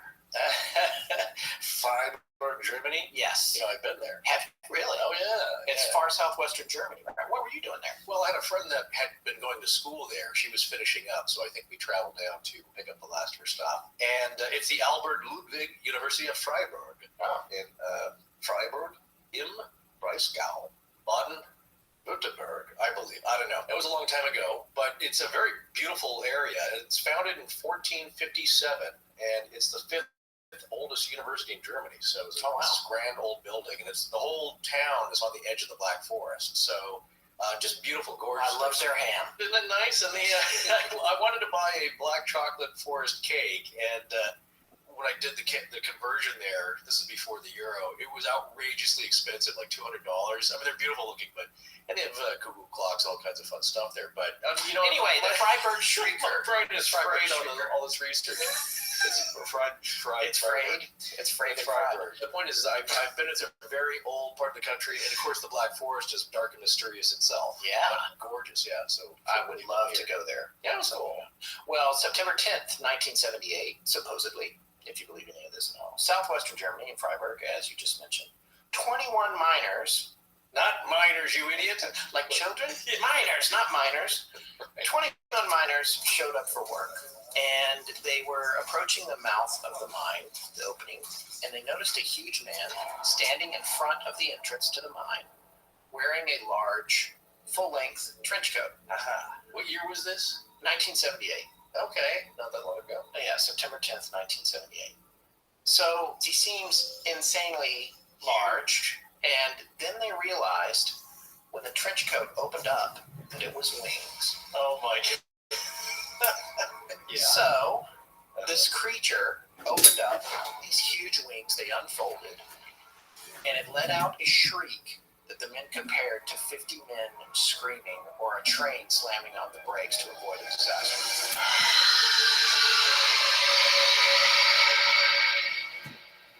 If you got the pipes, you got to use them. I mean, I'm certainly going to. With this creature, I mean, obviously it's otherworldly. What would you think it would do after that? Well, it depends on what part of the country you're from. Certainly, if a large man opens his trench coat, that could mean something totally different in Manhattan. If it's at the mouth of a cave and wings come out, yeah, this is what I'm going to guess based on the earlier sightings connected, is that he shot up straight into the air. That's what I would think too, but guess what? He ran. Nope. Wings folded up, stood there. Just stood its ground, would not leave. Wow. Would not leave. The miners watched it. It wouldn't go anywhere. It has freaked them out. They are traumatized. They can't figure out what to do, but they need to go to work, too. You gotta punch in, yeah. Yeah, so they're trying to figure out what to do. And according to the story, he's blocking the entrance. Yeah, so they started doing busy work outside the mine at a safe distance from this thing, like cleaning up, putting things away, hoping that this creature would go away and they could go to work. After an hour, it was still there. And so now they're like doing other stuff and they're sort of looking over at it. And then they heard this huge subterranean rumbling sound. Yeah. A collapse, an explosion. They looked over. Fire and black smoke was belching out of the mine, and the creature was gone. Back into the gates of hell. Wherever it went. Yeah. Point being, as far as they were concerned, it saved their lives. They would have all died. Aha. Now here's the button of the story. It stood its ground and kept them away, gave them a warning signal, and just being ominous and imposing kept them away. So when you tie these in with these other stories that we've previously been talking about, and we're going to dish on it, but what's the purpose of the Mothman? What's the purpose of this guy with the trench coat? Well, what's the trench coat for, obviously? It's not a trench coat. He said it was a trench coat like thing. No, it was his wings. Yeah, no, they thought it was. Oh, yes, yes. If you take these accounts to be accurate and true, and these creatures are there and they're weird, maybe they're being misdiagnosed in a way. Well, the next question is, what's the purpose? Is it to cause these accidents, or is it to try and warn us of something? So here you go. Something sounds more like it was protecting. Yes, well, the Freiburg Mothman accomplished his job. The Solar Bridge one, not so much. Yeah, who knows? Well, I guess he could have stood at one end of the bridge and just kind of flapped around and freaked people out. But maybe it doesn't work that way. Who knows? Well, here's the thing about this story. A lot of people think that it might be a hoax because they cannot find any corroborating information. There's no press reports. Research has been done, and people can't find anything to track it down. I went to one website that said maybe it was 1878 instead of 1978. Maybe the year's off or something, which would make a little more sense about the behavior and the actions and how the story's told. But either way, it's a famous sort of paranormal story. That's a good one. You certainly, it clocks for me as one of the most amount of time staring at a cryptid. Yeah. I've never heard of that like an hour or two later, like, who's not beaming? Look at the work. So, you know, what are you doing in the meantime? Like, we're just gonna, we'll be over here in case you want to you want to leave. But it's a fascinating account. Yeah. It's like, Fritz, run into town and grab a camera. Yeah. Instamatic, the local gift shop there. That's what I did when I was there. I actually bought film and stuff while I was there. With that amount of time, that's the only thing that's kind of wonky for me, is that you're spending a large amount of time staring at something totally trippy. I would send somebody to look if nobody's got a camera. Well, that's why people say, maybe the story doesn't ring true, but it's right. But then again, you know what? It's you can never account. It could also be in a trance. I mean, that's what happened with the Mothman. People said they went into trances. So. Exactly. There is a psychological effect as well as a physical one. So you can't do too much Monday morning quarterbacking here on what happened. Like, well, they should have done this, or I would have done that. Why didn't they do blah blah blah? So yeah. You weren't there. If they did see something that was just a weird, freaky cryptid of some kind, right? You don't know how you're going to react. Yeah. So here's another story, courtesy again of our friend Christoph Andresen, who we mentioned earlier. His show, The Eastern Border, is a very entertaining podcast. He's a Latvian. He lives in Latvia. Well, if you really want to know what it's like living there, and the history of Russia and the Baltic states there, that's the one to go to. Yeah, it's a great show, and he heard what we were doing on the Mothman, and he looked into the Chernobyl thing for us, and he also dug up another story that we would have frankly never known about relating to the Mothman, which I thought was, this goes in the global sightings category again, and it was centered around a TV series made in 2013. Manimal? No. And this series was a paranormal show, kind of like, the ones that there's 5 billion of in North America right now. Right. And I guess the producers of the show had received reports that in the far eastern Russian district of Primorsky, which means next to the sea, near the town of Danielogorsk. That sounded good. Christoph's is cursing me as he's listening. Danielogorsk? Yes. Yeah. He says, it means far mountains, right? Yes, it means far mountains. People are apparently in this small town being traumatized by a Mothman. He describes it as a very, very, very remote place, and there's not any other cities around for many, many kilometers. And there are tigers there, known as Amur tigers. They're huge, right? In North America, we call them Siberian tigers. You're right. These are gigantic creatures, hundreds of pounds. And the people are used to living with them. And one of the things that he pointed out about these tigers is that they stay away from people. They don't want to be around people. They don't come out of the woods. They don't come after people. Even in India, when you hear stories, it's like they're usually driven by a real lack of food or water to come venturing in. And so apparently what's happening is in this little town, 8 people have gone missing, and a lot of animals too, with torn remains of the missing people and animals being found in the trees. Dragging them up there. Which sounds like a tiger. That's something a tiger might do. Locals also report that everyone has seen this creature and tried to shoot it, but unsuccessfully. So there's this whole 40-minute video, which we have a link to. We'll put it in the show notes, but it is in Russian, and we ourselves could not watch it. If we have any of our listeners that are bilingual and want to watch it, please enjoy it. Danielogorsk. No, thank you. You're pronouncing it. Well, now I just saw your phonetic spelling here. I'm sorry, I missed that in the notes. Yeah, that's all right. Okay. But Christophs took it upon himself to translate some of the more interesting details from the video. So the areas where this Mothman is appearing and where the tigers live is gigantic, and it's filled with all sorts of animals. As we said a second ago, the Siberian tigers have no reason to walk into town. Local man in the video states, quote, "These tigers don't see humans as their competition, but they don't like them much either, so they actively avoid them. Not only them, but also anything made by humans, roads, cars, etc. So when we see them, we know that something has startled them." The video then states that the tiger is the apex predator in the taiga, the forest or the region, Taiga. These tigers are able to fight bears, and there's literally no other natural enemies that they have. At the same time, there have been only 6 unprovoked attacks on humans by these tigers throughout the entire 20th century in Russia. So that's interesting. So according to the info on the show, this mysterious creature that people have been seeing lives on the large hill of Provodnisky, which the locals call rocks sprinkled there by God. That's the translation into English. In the beginning, they talked with the local forest keeper, kind of like a park ranger, whose forest he's responsible for, which includes the mountain where they are saying this creature lives. But it turns out neither the forest keeper nor the locals go there. The mountains have always been sacred grounds to the local tribes. Here we go again. According to local legends, they have ancient burial grounds that have been guarded by the, quote, merciless guardians of the mountain, end quote, that without mercy kill all those who trespass on their land. And not only that, whenever tourists or scientists do go into the area, they often report nausea, headaches, strange sounds, and a loss of sense of time. Many of them come back early from their trips, abandoning them and never wanting to return. Wow. However, during the last few years, 8 people, local hunters who've been hunting nearby the forest, have gone missing and haven't been found. This is reported both by the forest keeper and by another local hunter. The local hunter actually refuses to talk anymore about it. He's afraid what might happen, and he says the TV crew wouldn't believe him anyways. The forest keeper, whose name is Vladimir Yelichuk, then agrees that the people are missing and says that likely the animals too have been leaving this area, especially the local Beris population.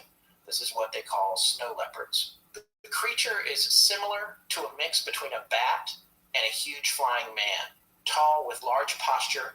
The wingspan is reported to be 2.3 to 3 meters wide. Christophs writes, that's approximately 8.2 to 9.8 feet for those who are stuck using primitive measurements. He's got to get that. He said it has sharp, large claws on its legs and wings, also on the creature's legs. One of the claws is on the opposite, and importantly, suddenly attacks people. You might spot it in the distance, staring, and then it would simply fly towards you and try to attack you. Also, the locals note that it screams like a man. It yells. He's been seen flying by everyone in these parts, and also by many tourists. Now, the Japanese during the war had done some pretty atrocious experiments. Unit 731. Yes. We talked about that. We have talked about it. It's so horrific that I don't even want to do a show on it. I think Christoph's asked me about doing a show on it once. It's not something I'm not really don't think I could talk about, honestly. That's too much for your stomach. But what we talked about it was in connection to MK Ultra. Yeah. And you might think, well, that's crazy. The government wouldn't do that on people. Well, during wartime, the Japanese did. They did horrible experiments that it's the most unmanageable and most horrific things you could possibly ever not want to imagine. Yes, including genetic ones, and not too different from some of the rumors at Dulce Mesa, actually. But that was Area 51 is the top secret dark place for machines, and Dulce Base is the same thing for the biological. Yeah. Well, or it's like, as we say, it's Brian Stiles' job at the Drew Carey show where there's strange goat men walking around and just all kinds of strange, they would always make a joke about that. Yeah. Down in the tunnels, they're doing strange hybrid experiments on people. But that's one of the old legends there about Dulce Base, that something alien-human hybrid technology is going to go on. But those who studied it said, well, really, it's just another secret base. Yeah. Here's what they are apparently speculating in this video, this Russian show, which Christoph's conveyed to us, was that the base 31 was not too far away, and that maybe this creature is some kind of experiments, or its offspring, or something like that, these genetic experiments. Generally, I would say, boy, now you're getting into other territory here, because we had a listener who's starting his, I'll give him a shout out here, Ann Sibs. You can check out his website, ancibs.com. It's pretty good. And it's a mixture of stories about ancient civilizations and legends, but mixed with humor and a lot of good cheer. But he's just starting out, so go check him out. Anyway, he contacted me through Twitter and asked, just generally, did I think the Minotaur was real? Could that have been possible? Just kind of in a good nature, to be kind of funny here. Because he did a funny article called "The Minotaur Clogged a Toilet in Atlantis." So anyway, basically he's asking about that. So I turned him on to a book that I did tweet about, and it's Edgar Casey's Story of Atlantis, which is basically a collection of readings throughout the time that he was giving readings to different people. He would just explain how he did it. It wasn't an entire narrative that he just spilled out while he was kind of in a trance. As he was giving a life reading to somebody, saying like, well, you have respiratory problems because of this, try this. There are a lot of home remedy kind of things. He said, oh, by the way, you were an ancient scribe in Atlantis, and you were also doing this and that. Right. the fascinating part is that, yes, over thousands and thousands of readings he gave to people, they would take out, his followers would take out bits and pieces of different topics he would talk about, and then he strung them together, and that's what formed the narrative. So if he was faking it, it's a pretty good accomplishment. Yeah, because it does form a narrative on the history of Atlantis, again, by a guy called America's Sleeping Prophet, where he was kind of in a somnambulistic trance and talking about this. So in answer to ANSIBS, I said, well, if you read the book, it's pretty wild, because Casey's description of Atlantis was that they had advanced technology, not like what you see now with iPhones and iWatches and everything, I and E and all that. There was basically two factions, one, a good group of people and a bad group of people. And the bad group were using their technology that they had at the time to create genetic hybrids. Animal, human pretty hybrids. wild. As a slave. Because Casey's description of Atlantis was that they had advanced technology, not like have a young, beautiful woman that had feathers all over her, or somebody that had snake scales. That they were doing gene splicing with animals and humans, which we don't even want to think about that nowadays. Even Dolly the sheep was a big deal. According to Casey, that kind of did lead to their downfall. There was infighting, was this good, bad, whatever, and the Almighty put a stop to that. Destroyed the island, but before that, the good folks were able to take their knowledge and deposit them at various locations around the earth. Near the Sphinx, probably in the Himalayas. Yeah, in the chamber that they won't open at the Sphinx's feet, right? Yeah, I think it's under the left paw. But they have found that there is a space down there through penetrating radar. Anyway, long story short, not the first time people have heard about this. So the answer to his question, is the Minotaur real? Well, going way back, there's always been stories of animal-human hybrids. And if you look at anything that we're talking about now, it's like, that's not a new idea or something fantastical or 50s science fiction. It goes way back to the beginning of humans. All right. In getting around to this Mothman and these incidents in Russia, for example, that Christos was talking about, he also, by the way, mentioned that they've organized hunting parties to go after this thing. And this is really interesting. This is consistent with some of what we found in Keel's book and what you were talking about, the feeling that people were having. They said that they did find it. They came face to face with it, but they couldn't shoot it because the face was human-like and somewhat sad. Oh, yeah. Wow. So they got a real vibe of emotion with this thing. Yeah. Again, same with some of the descriptions of Mothman. It was very sad and seemingly trying to communicate something that it was very torn up about. And it couldn't, or it didn't have the tools to do that. But that's the impression that people got. That's interesting, though. It's able to communicate emotionally. Yeah. I mean, this thing, of course, frightens people when it comes swooping down. And again, that's the joke. Like, wait, I'm here to tell you something. Don't run away from me. And, it's trying to kill us. That's the reaction of people. It's just, I'm sorry, I don't care how good the message is or how helpful it could be. It's a red, reflector-eyed, leathery winged creature with big, hairy, muscular legs. So, yeah, you're not going to want to stick around to see what it's got to say. You don't want to get out of there. But that's interesting, though, that's how it defended itself. It just appealed to the pity of the hunting party. Well, and there was another group of kids from a local high school or a high school in the area that I guess went up in the mountains, and this woman reports also in the video that they went in there looking for it, and that they came running out scared to death. One of them was scratched up and said it had been attacked. Ooh. And she said she tended to that kid's wounds herself. Yeah. And she said that they heard someone scream in the forest, "Tourists! Dead tourists!" Now he's translating, by the way. I want to remind you from Yellow Pass, a tourist can be a hiker or somebody that goes. Yeah. Just an outdoors person. Yeah, an outdoors person.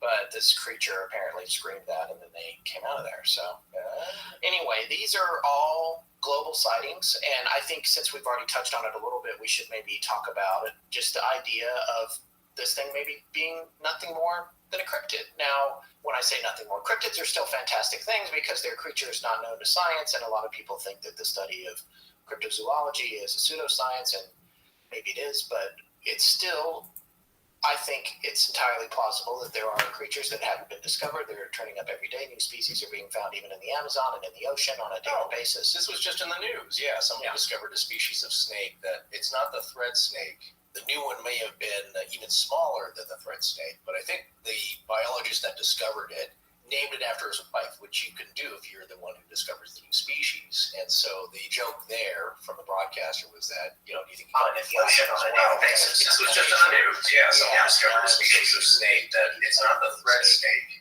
The new one may have been even smaller than the thread snake, but I think the biologist that discovered it named it after his wife, which she didn't do. You're the one who discovered the right now. Scott is checking so the joke to make sure a spider has a there because he's a spider out here.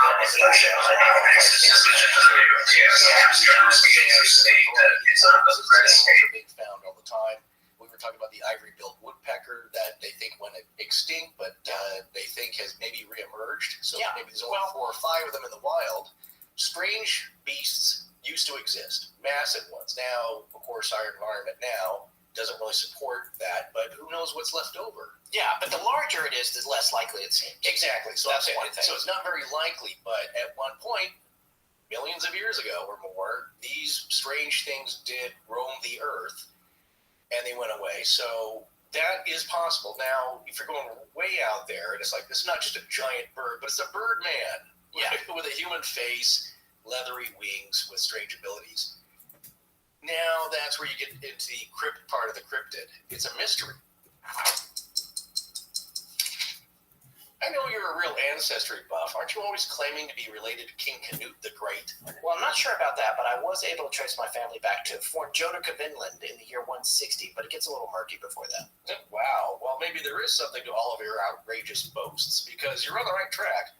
The Danish king, Canute the Great, who came along about 830 years later, or Canute the Old, was king of England, king of Norway for a little while, and had a hegemony over Sweden. Hegemony. My whole life I've been saying, no, it's okay. My whole life I've been saying hegemony. I've clearly been wrong. I've never had to say it out loud until this commercial. Either you're just saying the word hegemony, or you've been watching more lectures on the Vikings over at the Great Courses Plus. Well, both, actually. So I guess you could be descended from royalty, but I'm not calling you Scott the Great. Speaking of names, though, I learned that Canute's grandfather was King Harold Bluetooth, which is where we get the name for the wireless technology you're all probably using right this second. See? History really does have a direct connection to the present. And what better way to get to know history's relevance to your own life than by watching the Great Courses Plus? But it's not just about history over there. You'll get access to courses on everything ranging from music and literature to cooking and self-improvement. With over 500 courses and 6,000 lectures and new ones being added all the time, I can virtually guarantee that there's a lot of topics over at the Great Courses Plus that you'll want to learn about. And why not learn from the top experts and professors in that field? And you can watch them on any device you own, like a laptop, tablet, or phone, or you can stream them on your TV at home.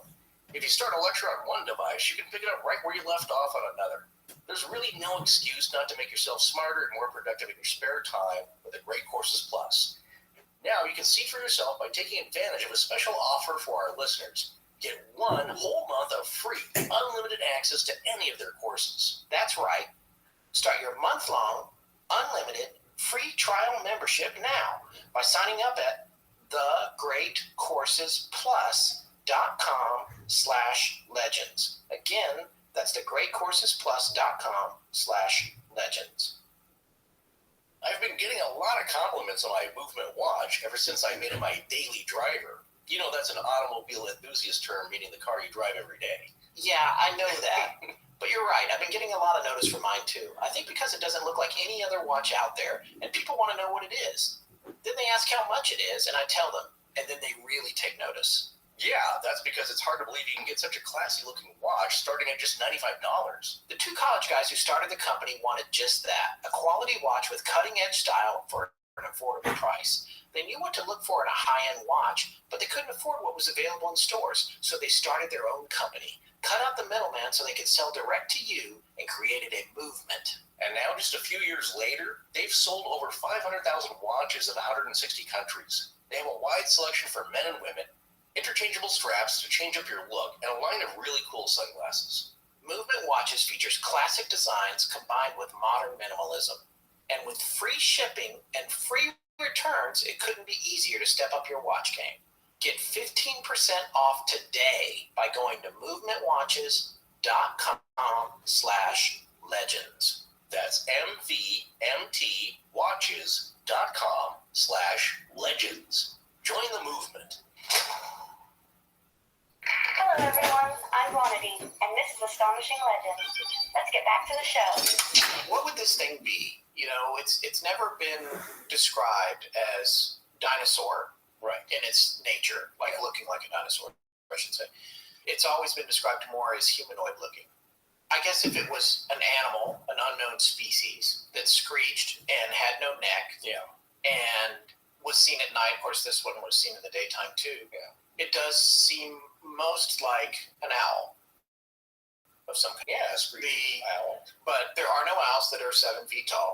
Now let's say people are making a mistake. Right. But there's not even any owls that are 4 feet tall. There's not even owls, or even the biggest owl is 1.5 feet, right? Exactly. Well, no, I read another article related to, this was either referring to the giant Alaskan bird, or it could have been Canada, but it was up north. So the biologists were thinking that it's a species of eagle. So it's kind of like an osprey, kind of a fish eagle, or, you know, and the guy says, well, they get pretty big. Now, the wingspans get to be about 6 to 8 feet.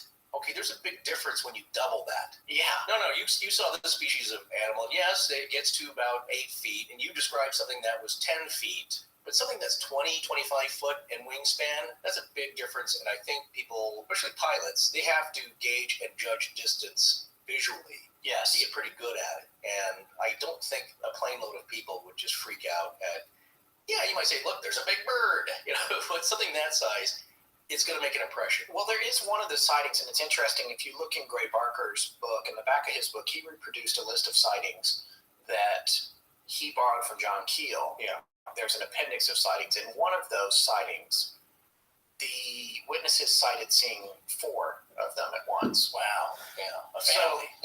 So then you get to the idea that it is a cryptid and that there are more than one creature, and maybe that's why there were so many sightings, is that the people were seeing lots of different ones. There was a flock of Mothman. Well, they're all over the place. That's the other strange thing, is that there's different species.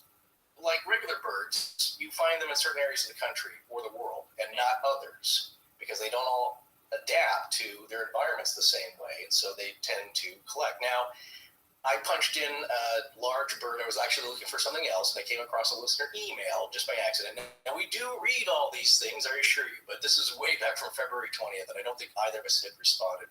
Some of them we have if they're real simple, but I wanted to relay this because it really does fit what we're talking about here. So he has not given us permission, so I'm just going to call him Rob.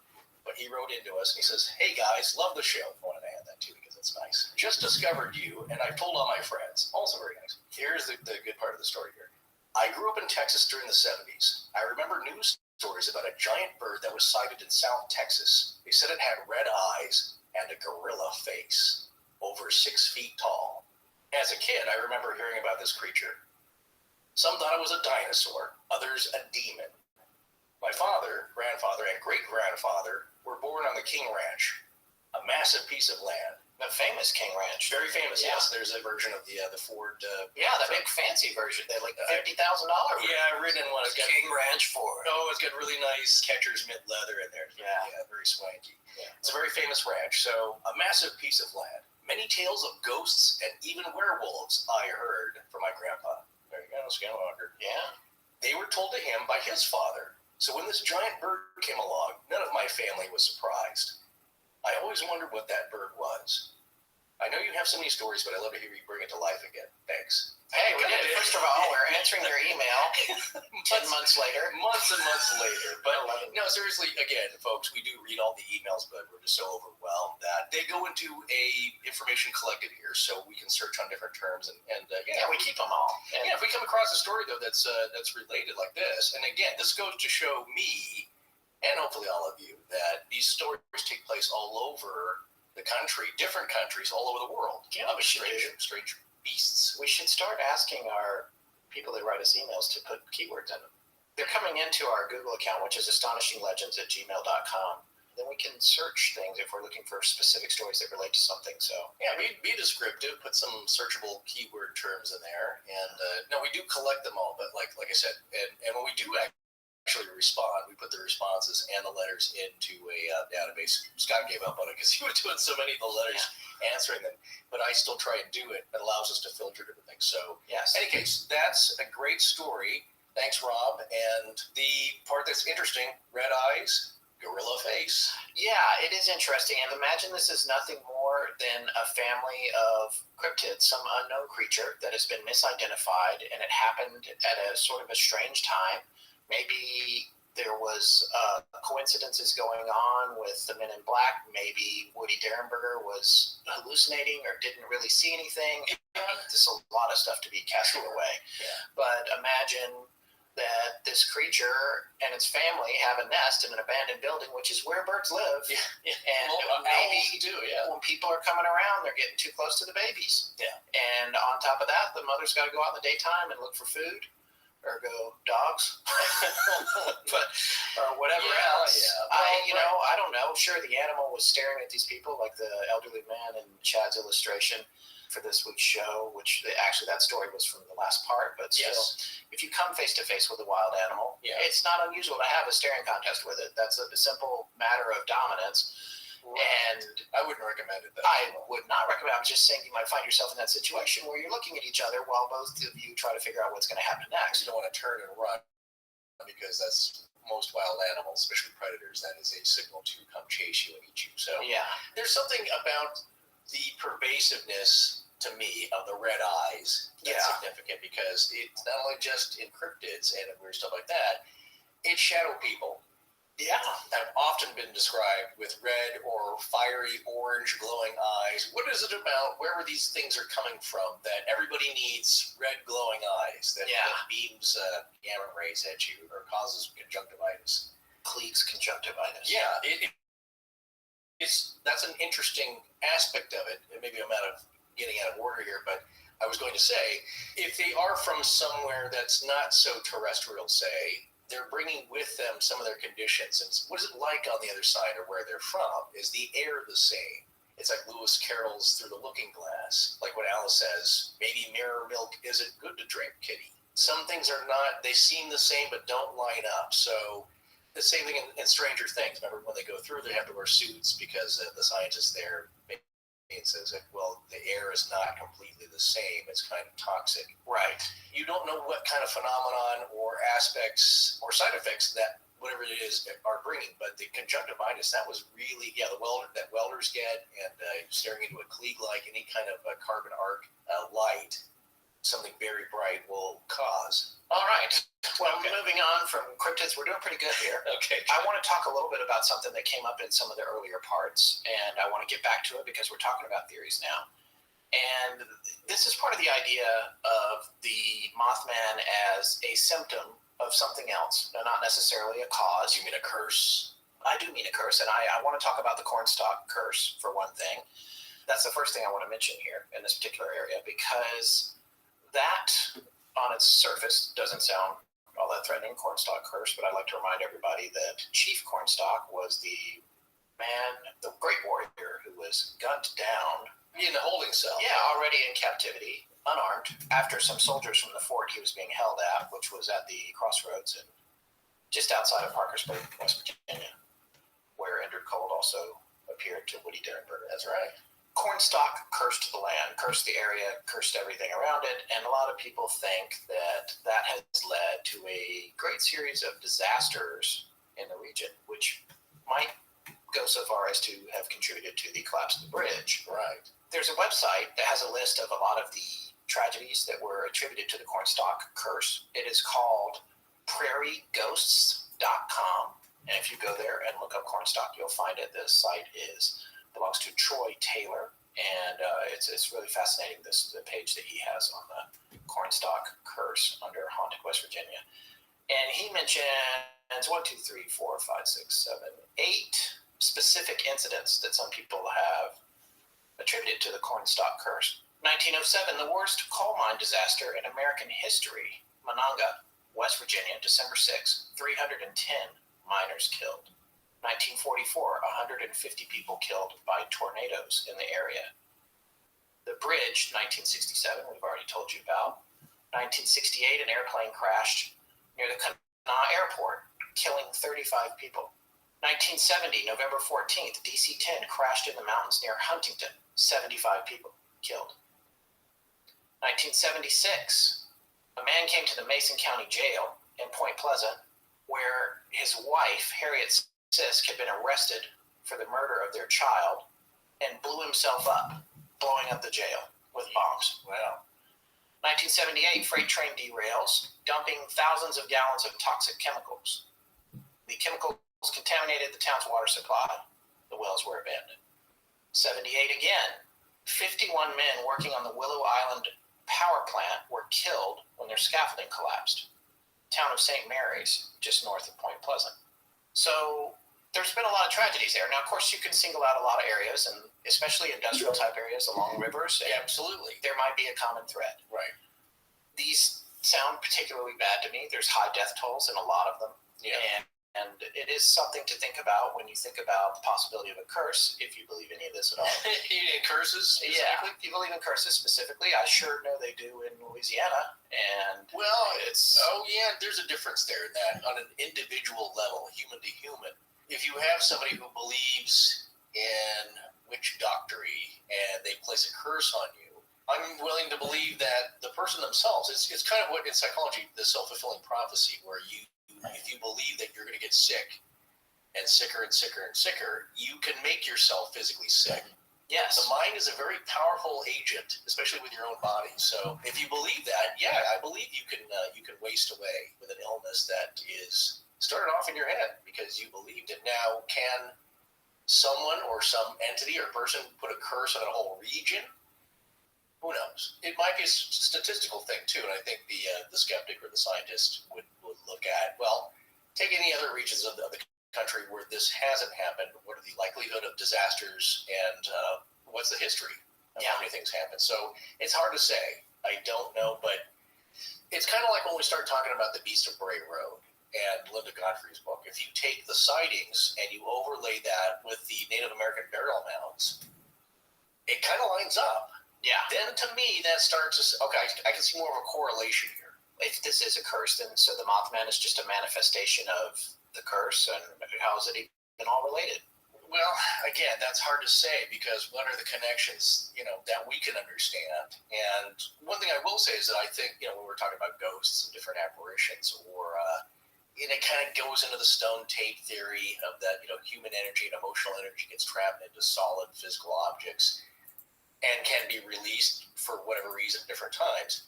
We talked about the stone tape theory in the Queen Mary episode. I can't believe I remember that because that's like our second or third episode. Yeah. But I loved that theory. 20 years ago, we started this podcast. Yeah. It's something strange that people seem to know that happens in theaters, hospitals, churches, places where there's a high amount of human emotion and energy over time. It doesn't have to all be negative. People die in hospitals, but babies are born there. Funerals are held in churches, but people get married there as well. But there is a lot of high collective human emotion and energy there. And so the question is, if you can work backwards from there, at the spot of a tragedy, when there's a ton of screaming people swimming for their lives, and they're not all going to make it, and they've just all experienced something horribly tragic and shocking and unexpected, when you back that up, and again, we've talked about time shifts in this little story here, things happening at a time or at the wrong time or not lining up perfectly.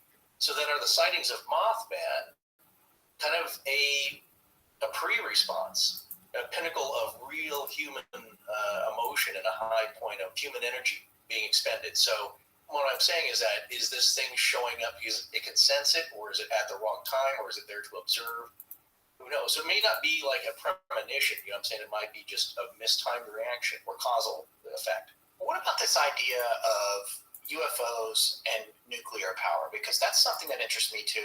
And it's funny because it was Michael Hyman from the ARC, who lives in Point Pleasant now and is a lifelong resident. And he had mentioned that he had a friend that had this theory that it had something to do with the Defense Logistics Agency and them maybe possibly, and his friend it's a good theory. I mean, it's a good line of thinking because it's solid. You're starting off in a good ground there. Yeah, and I'm putting words in the guy's mouth because we never spoke to whoever this person is. This is hearsay to us. We just got a broad overview, but this is what I'm taking that overview and we're extrapolating on it. Yeah. And what I'm saying that I think the guy probably thought was that the Defense Logistics Agency, which is responsible for moving materials around related to war weapons and things that you would need in a time of war, has a location there. Right. And it's entirely plausible that at this point in the late 60s, there might have been top secret or classified movement of enriched uranium or highly enriched uranium through the area. Right.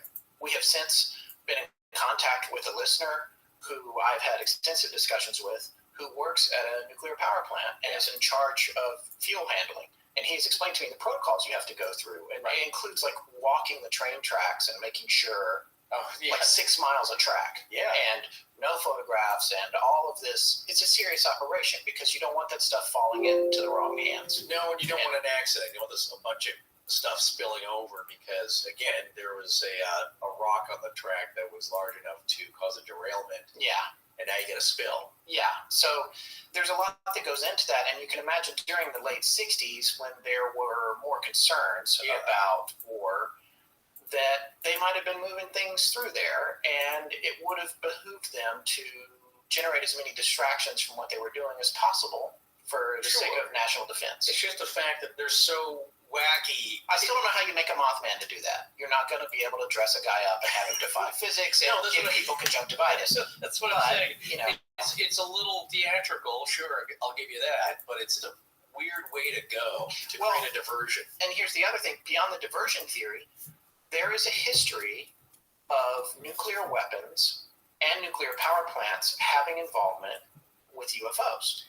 Oh, well, yeah. And since their existence. Yeah, so, and a lot of that is documented. Some of it is not public knowledge, but we actually have a book called Faded Giant, which you can get. We'll put a link to it in the show notes. It's by Robert History. And James Klotz, KOTC. And it talks about the Malmstrom Air Force Base incident. That's one of the big ones. What happened at Malmstrom? Well, very briefly,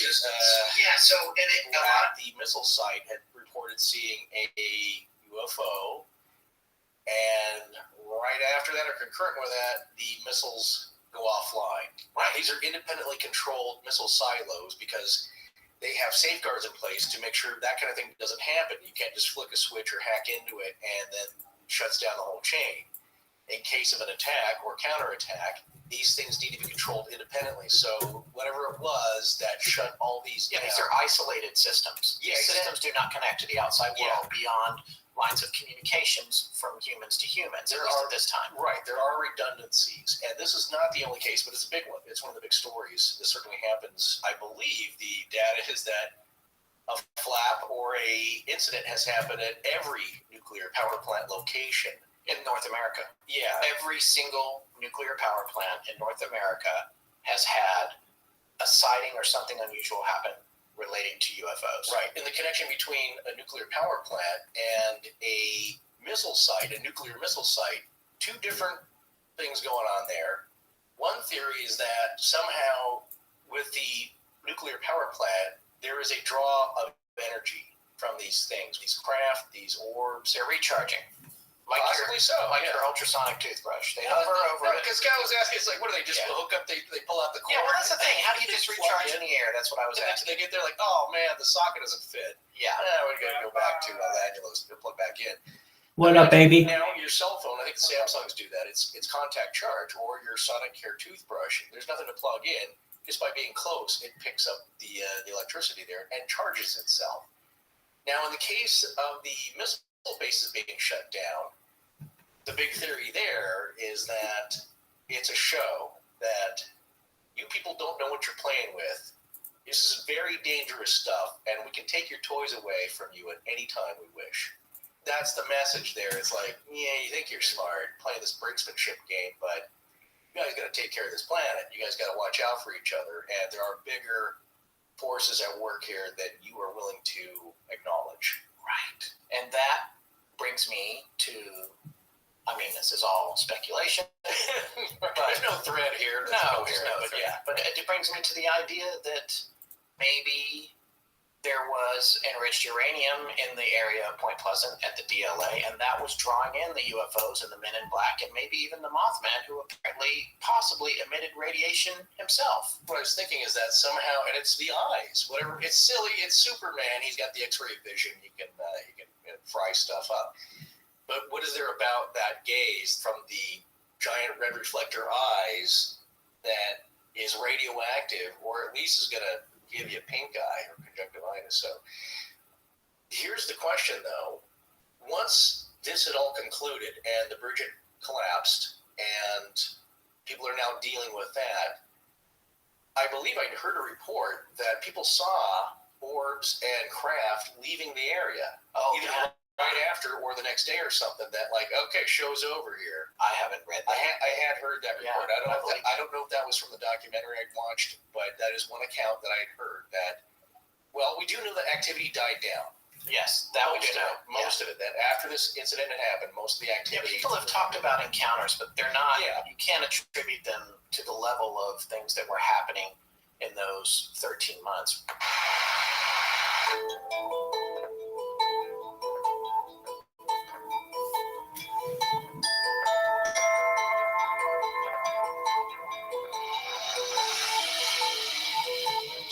This show is ending in a weird place, isn't it?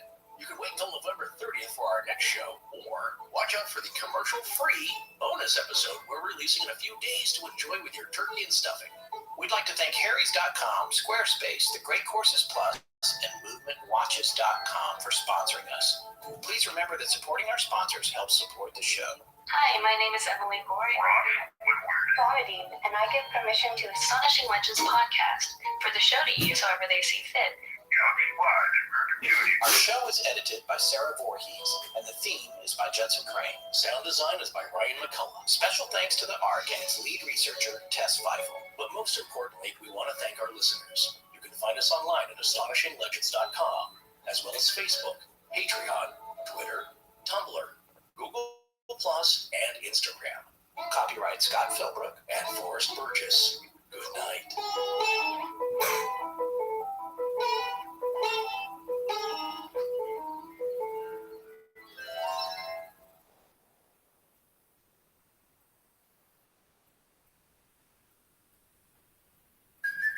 Hey, it's Kaylee Cuoco for Priceline. Ready to go to your happy place for a happy price? Well, why didn't you say so? Just download the Priceline app right now and save up to 60% on hotels. So whether it's Cousin Kevin's kazoo concert in Kansas City, go Kevin, or Becky's bachelorette bash in Bermuda, you never have to miss a trip ever again. So download the Priceline app today. Your savings are waiting.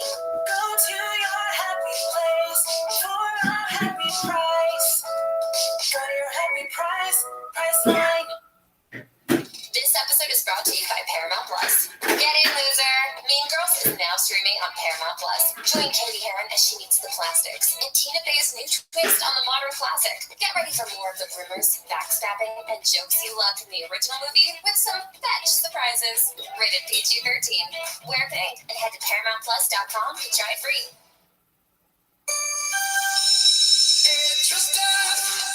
Excellence in stuffing.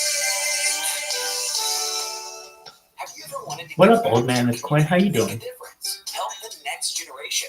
You can have all of this and make a great paycheck too. EduStaff is What up, old man with coin? How are you? Professionals in your local school districts. I'm kicking ass and I'm taking names. I'm not just kicking ass, dog. I'm taking names as well. Okay, both of them. Both of them. What? So, do you know what Senko is? Old man with coin. Do you know what Senko is?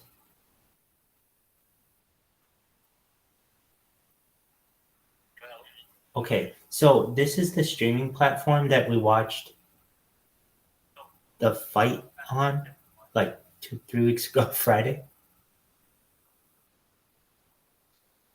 Or no, we watched. No, we did not. We watched East Denver there.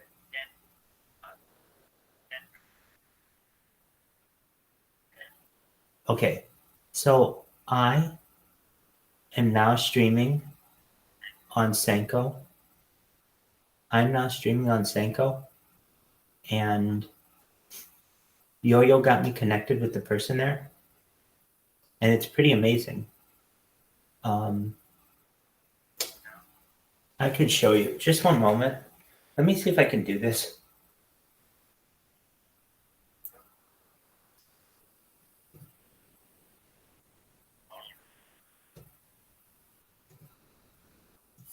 So stay here because I'm going to pull you up.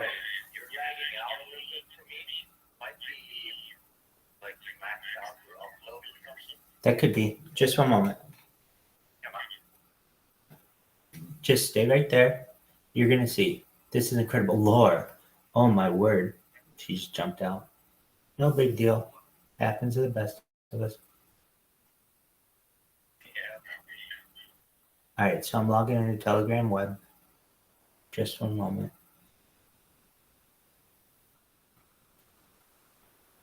I don't know what it is. That device keeps logging, like keeps delaying. Okay, I have to log in with QR code. Just a moment.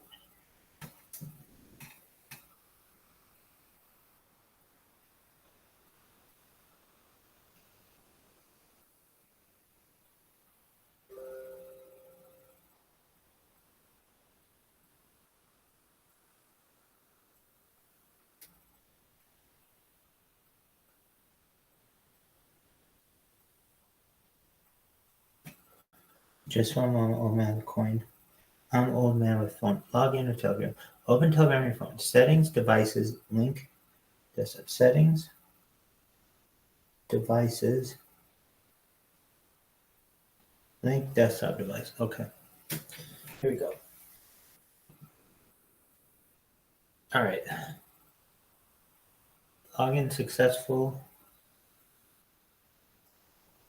Log in. Open Telegram. Point your. Okay, I did it. Now what? Evan, how are you, dog? Evan, we've been waiting all day for you. How are you? Welcome. We're happy you're here.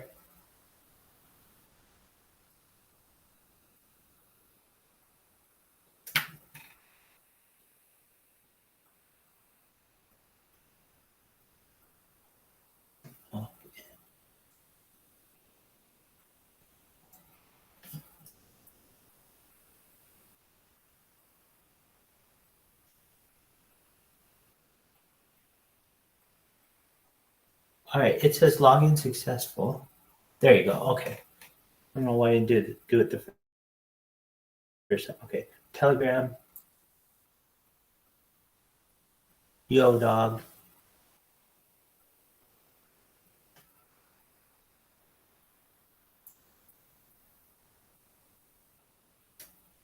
Okay, let's see how we do this.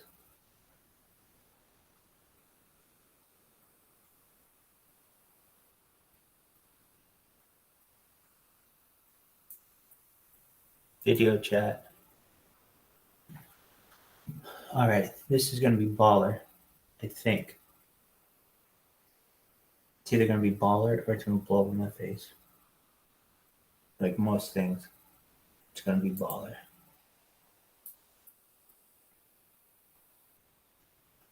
Okay, upcoming spaces this week. Wait, allow. This is going to be sick. Or it's going to be lame. Video chat. All right, that one went down, but don't worry, this one. That one went down, but don't worry, this one should be pulling up in a second. And you're going to see this computer is running like overload. Let's see if it works.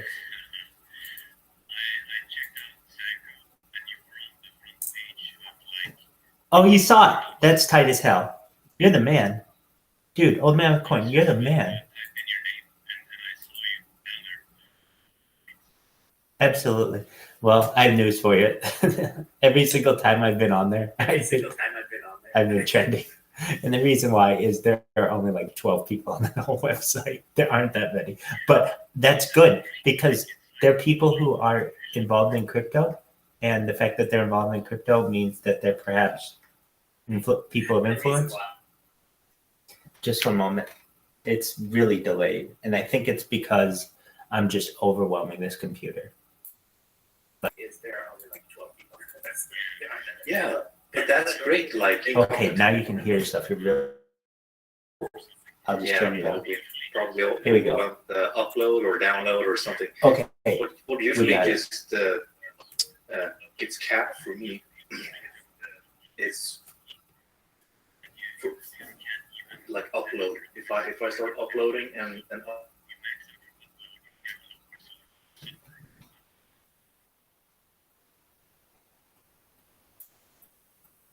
Okay, here we go.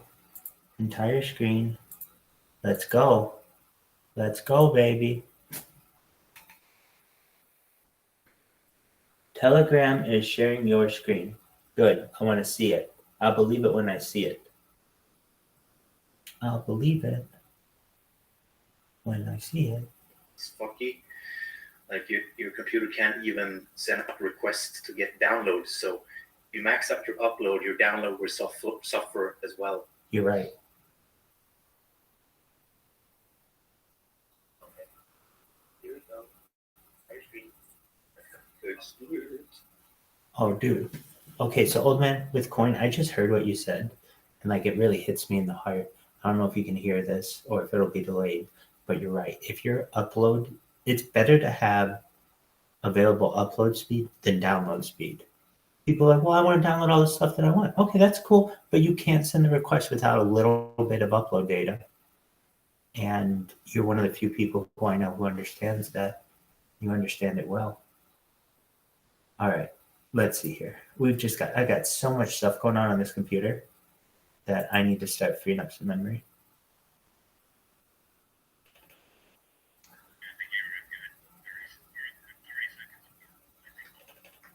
Just a moment. Adele, how are you? Adele, we're happy you're here. Adele, we're so happy you're here. Thank you for coming.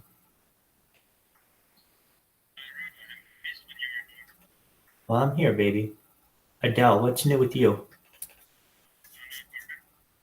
Just one moment. I'm trying to share my screen. We're taking this stream into overdrive, into absolute overdrive.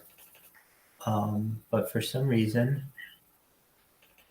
I'm like rugging on one of my devices. We'll get it though. I'm not too worried. We're getting it.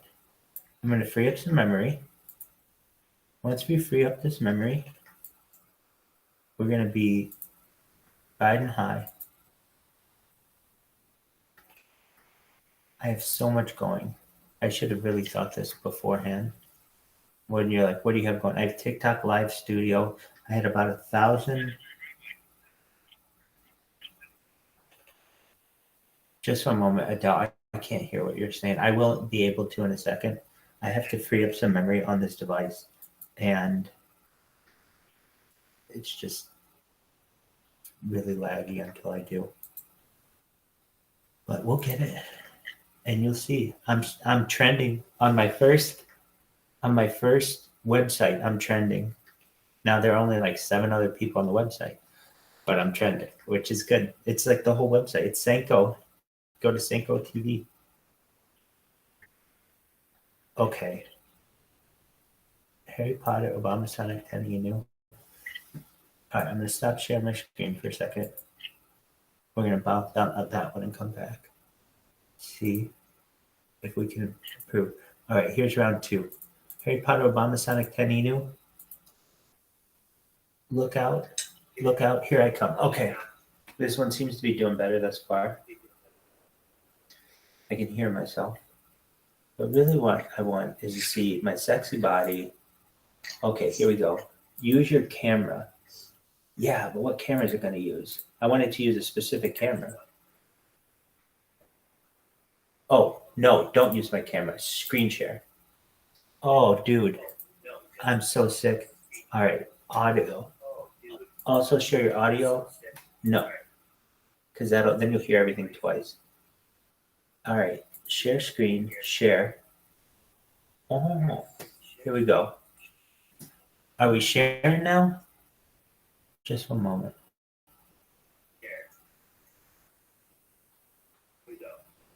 I see I'm sharing. I'm sharing on 1. Okay, there you go. Excellent. Now it's sharing. Okay. Now. Okay, there you go. I'm gonna get. Oh shoot. I messed up big time. Maybe I did. Maybe I didn't. Oh shoot. That's the exciting part of this. Okay, so we've got that going. I need to go back on Senko. I want you guys to see what I'm doing. Senko. Okay, so if you're like, what is this? Senko TV. I am going to be their spokesperson at this point. How many Twitter accounts have you got? I have over 2,100 Twitter accounts, but most of them have been banned.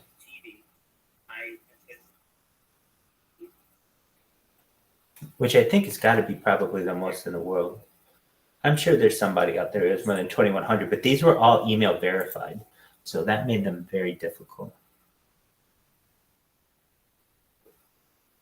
Okay. Log in. We're logging into our Twitter. Now, if you're like, why did you register under your Twitter account? I just did this stupid thing where I was like, oh, I'll just register under a Twitter account as my account, not realizing that if this account gets banned, I'm pretty effed.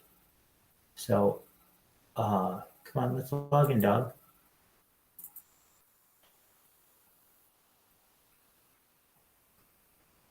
Or maybe we're already, sometimes I'm already logged in. Yeah, I was already logged in. So this website is still pretty, I don't want to say it's new, because it's not. It's, oh, what? Now it's logging me into Twitter? WTF, dog? Dude, we're already logged in. Yeah, authorized. Yes. Rabbi. So you're pretty good with coding? You would think so. Absolutely not.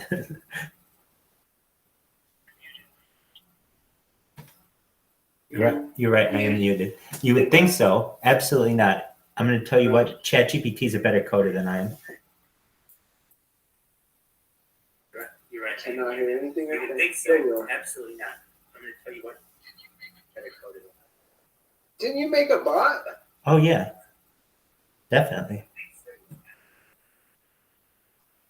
Yeah, but I use other people's software to be able to make it, but I programmed it. Yeah.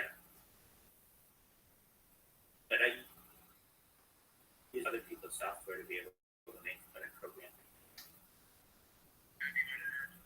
it. Have you ever coded like Solidity? No.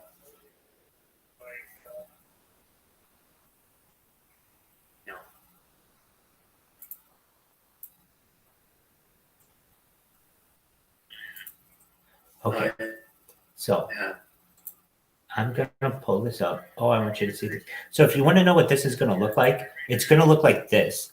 I think you should be able to see it in a second. Have you, With like a ever bunch of used screens. like an art generator engine? Yes, I'm using one right now. As we speak. Like a bunch of screens. Old man coin. Do you have experience? Yes. And coding with AI? Depends on what you mean. Okay, so, I mean, I have this idea in my head. You know, like, so you generate the layers, and then you collect the metadata, and that gives you, say, attributes or NFT. Sure. Layers. Shit. Right? Now, what if you could take that image that's generated and keep the metadata and then run the image through an AI generator to just change the image while also keeping metadata? What do you in this context? But so, like in NFTs, the collections that have rarities, the rarities is done from the metadata. That's good. What traits they have and how that so like a hoodie trait would have maybe less supply than others, so it would be more rare. What if you could they keep collect that from the metadata information from the image generation, but just feed that image to AI. So you'll never have the same image, but your AI image now has ranking. So like photos,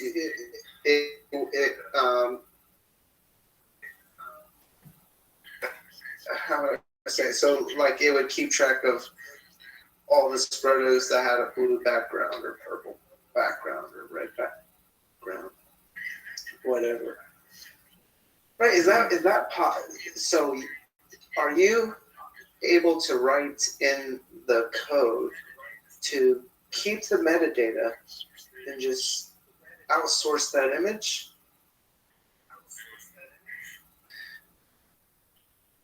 So I'm just trying to understand what you want to build here and what you have in your head. But you want to use AI to generate, let's say, what the image has in its hand, and regenerate that using an AI. Yes, and still keep that metadata information. So in this instance, we would have to make we will get a word or whatever it is that we feed to the AI generator, and like the AI image generator makes something out of that word or words that we give it, and then we take that word and put it as the trait name, as it were.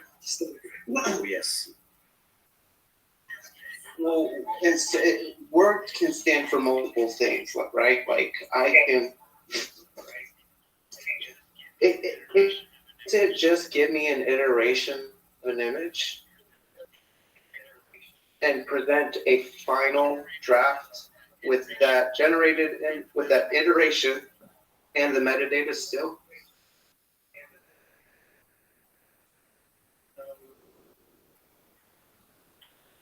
I'm not sure I understand. So the first thing you do is you make the layers, all your different attributes for each layer. Okay, that's step one.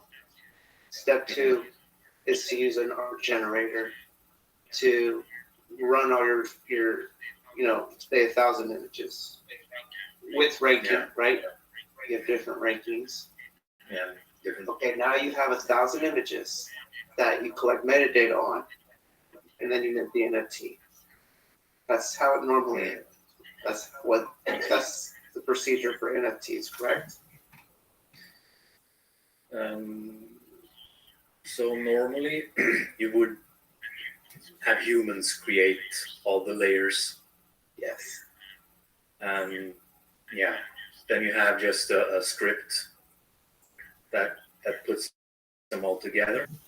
Yes. The layers in a randomized fashion.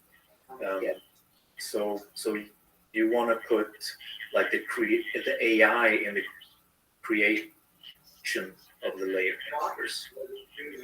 Yes. So and that could totally be done in a workflow that looks like you could name whatever you want and name that layer like connected to a bunch of keywords that gets fed to the AI to generate it to get it specific to whatever you want, because you need to, as they say, engineer the prompts for the AI to be able to generate something specifically, and the more specific you are, the better it becomes. So you'd have to do something like that, like name the layer or whatever it is you want, something simple in the script, in the programmatic part of things of the generation. You would attach that in the code to whatever it is you want to feed to the AI generator.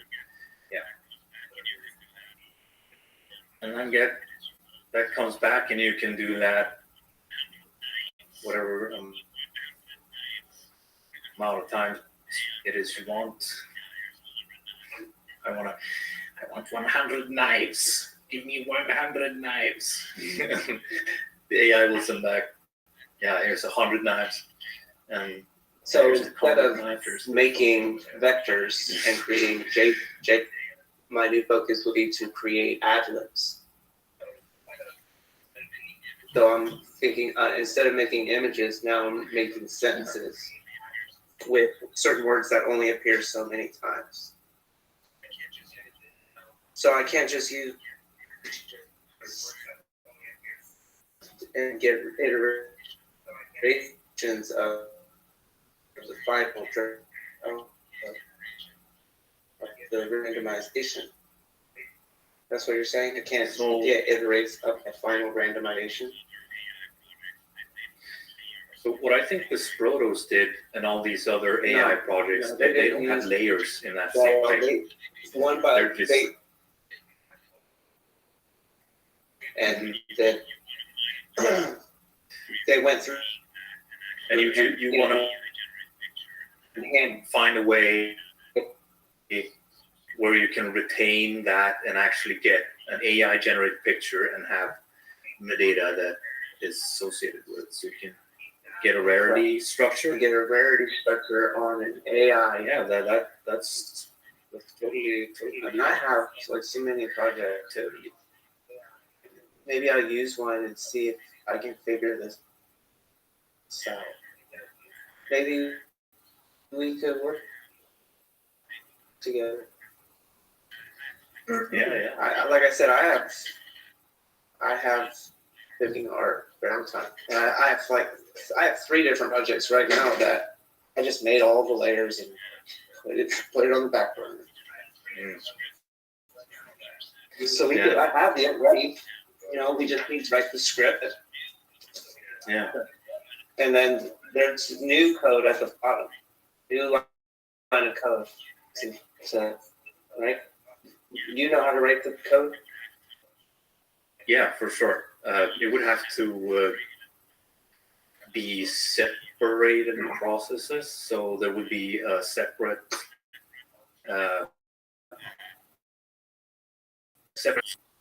randomizes stuff through stable diffusion, and you sense it through whatever workflow gets set up. What do you mean randomize through stable diffusion? Are we going to randomize images or word prompt? Oh, so yeah, we set whatever it is we want and set that through. Do that through an AI too and get the items randomized, but I mean,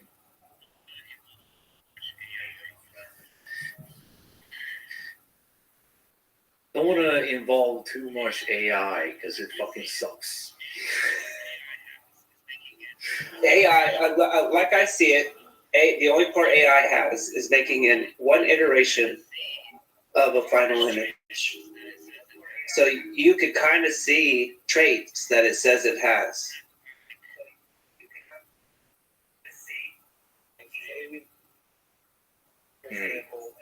I'm like, say when, for example, board 8.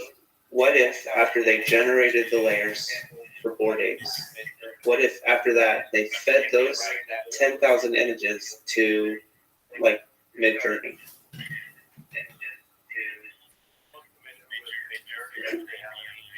I'm not familiar with Midjourney, but if they have an API that can serve that, sure. But it would be more efficient and more controllable. Yeah, sorry, man. You're right. That's yeah.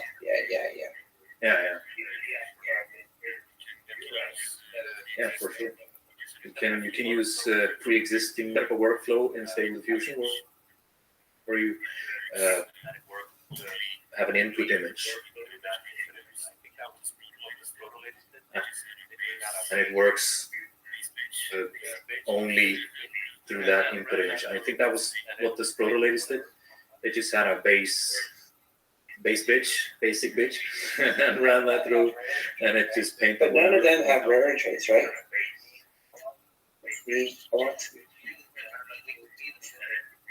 No. we could be the first to do that. Hey, can I interrupt? What's up? Something okay? Yo, go like my tweet, bro. Everybody like This one is Bitcoin important. Martin Luther King Jr.'s tweet. Yeah, I'm gonna. This because you have the balls. Everybody like right now, pronto.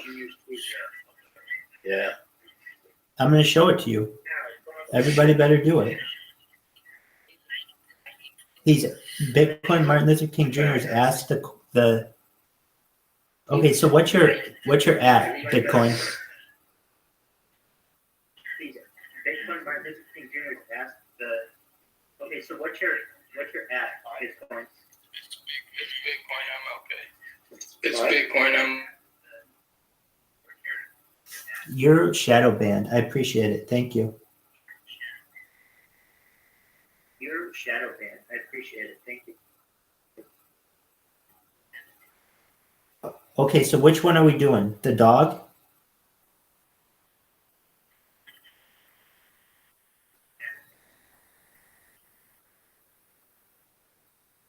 Are we liking or uploading the dog? No, it's a reply to somebody called Strawberry Tabby 68. You want us to choose that? Yeah, you don't have to reply. You can just like and retweet.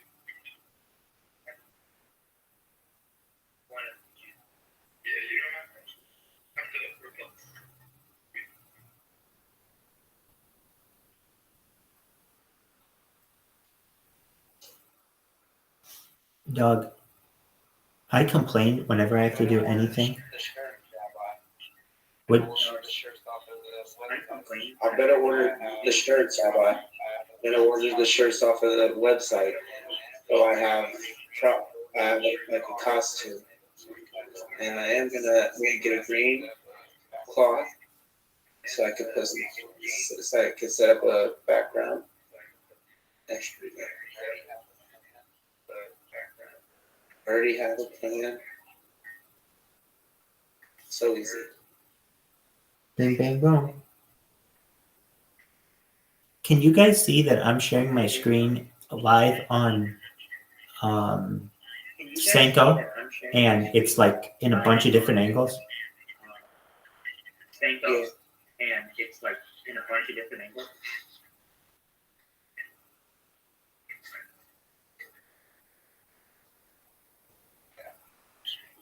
Excellent. Yeah, I see your screen. Old man with coin, can you see it?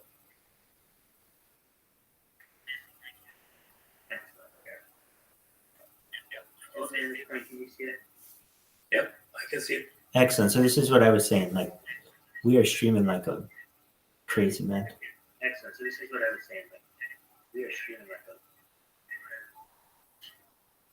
On top of that, I've got this one going here, which is crazy, meaning I got another camera here and you can see my screen. On top of that, I've got this one going here, which is crazy, meaning I got another camera here and you can see my screen. Okay, so here's a quick breakdown on what I'm live. Just for a moment. Here we go. You are live on 5 Rumbles, 5 YouTubes, 5 Twitches, 5 Caffeines, 5 No Lives, 5 SC2s, 5 Nemos, 5 Trovos, 5 YouNows, 5 Arena.tvs, 5 D Lives, 5 Instagrams, 5 Africa.tvs, 5 Kicks, 5 Vaughn.lives, 5 Breakers.tv, 5 Conduits, 5 Lozenger Lounge, 1 ePlay, I think 4 Loco TVs, 1 Joystick TV, and 3 Vault Commanders. We're also live in a Twitter space, and you're live on 2 additional Instagrams. We're in a Twitter space, and you're live on 2 additional Instagrams.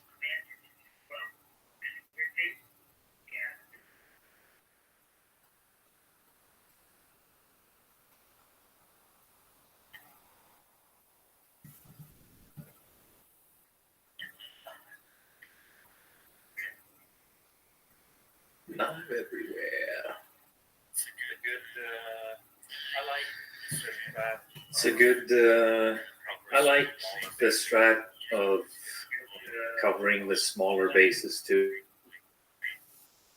I appreciate that. You never know what's going to be the thing to work. Competition. Like you said, there's very few. It's good stuff.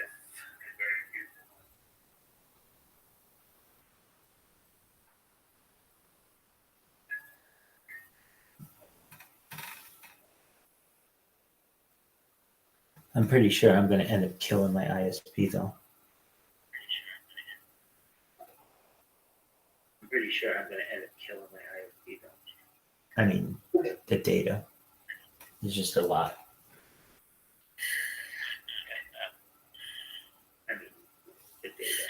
Yeah, your FBI having a rough time. You got that right, Dom. Yeah, your FBI agent is having a rough time. Yeah, your Way too much debt. having a rough time. Yeah, way too much debt.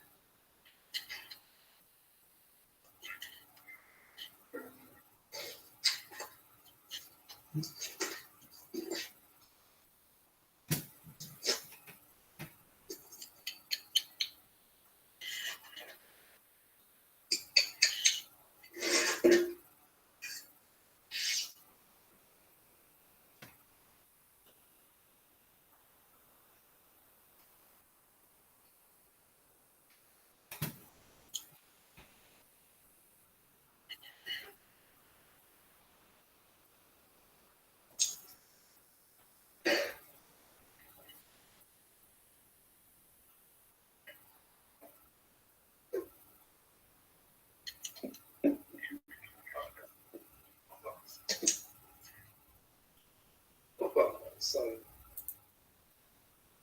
like, 10.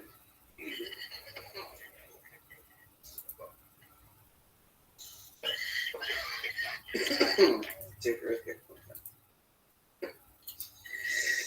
Got it right.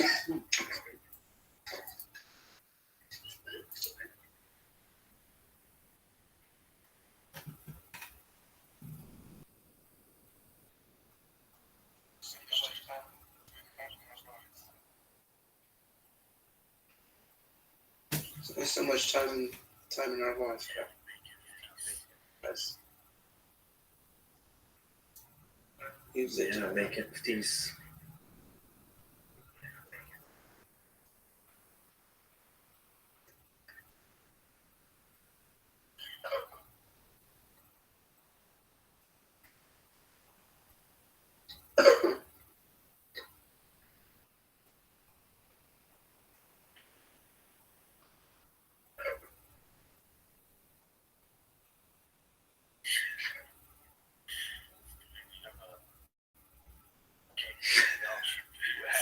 It's time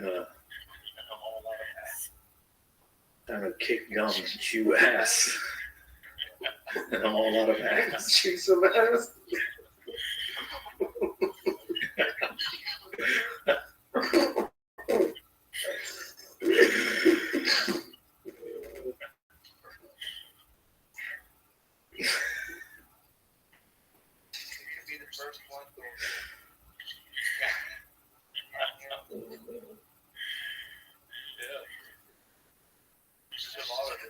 It could be the first ones, old man. Yeah, for sure. There's There's a lot of different ways to get it done. Look, I drew these images called cocktails. I have all layers. They're done, bro. I have 69 different layers for 6 different attributes. Or wait, that's backwards. 69 attributes for 6.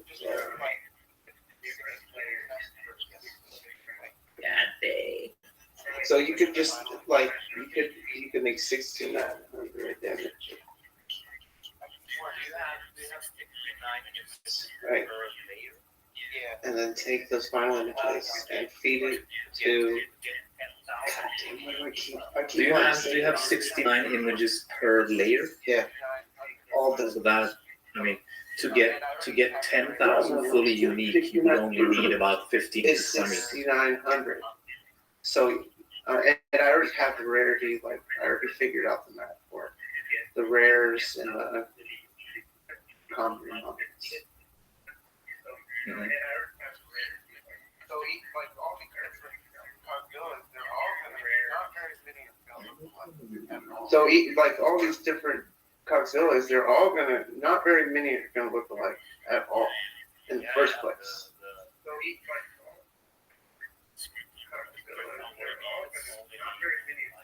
Yeah.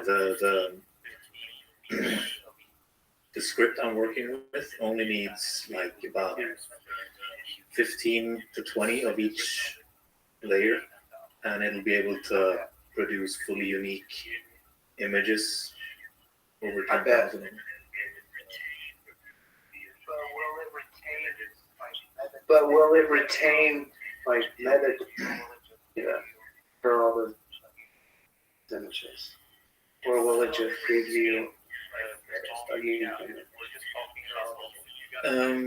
Yes, as long, if we're just talking about normal, if you got a PSD file with layers, like you can just send them over and I can break it down, put it into the machine and generate an I can put them in a zip file and send it to like an email if you want. Yeah. You just DM me what email you want me to use. I think you can drop it here, unless it's super large. It's kind of large. They're 3K by 3K pixel images. Mm. Oh yeah. That's They're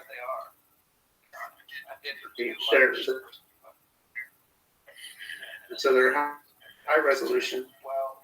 I did multiple drafts on them. They look pretty sick as they are, to be honest. I did too much for some fucking.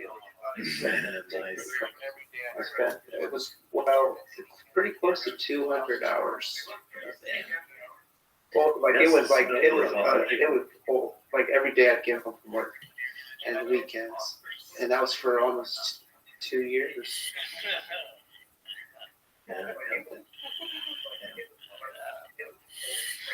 And I didn't pause it. I just said, no, fuck it.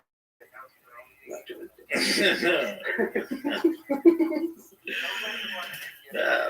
Bro, I was on Twitter, man. I was in different communities and talking to some of the influencers. Nobody wanted to give me that. They couldn't be it last month. And to be fair, they were right because none of the others were successful. But I was involved in. I'm not involved, but like I supported, I bought or got from pretty much all penis NFTs that were made on Polygon. And you know what they all did? They all they gave it away, and they did not try to get it. It was just one person. Like they weren't already. They just wanted their spotlight for a moment. But I wanted to make something that was like tear-sided spread. Like, I wanted to make something that people respected. And I was going to turn them into lottery tickets and like basically give the money. But that's when I given up. I was like, damn, I'm doing all this just to get away. Yeah. But it gets iffy when adding utility, especially that kind of utility. Like the Gary Gensler doesn't like that. He gets litigious when he hears stuff like that. You know, I had that conversation with myself, and that's why I gave up. But I think you should, like, you could have it already done. But I think you should, like, if you have it already done, that you should just prepare it. Let's do it as a way of doing something first. Wouldn't that be amazing? Yeah. I mean, I'll generate Oh yes. the random images. Because yeah. I mean, I'll generate the random images and we can fine tune or whatever.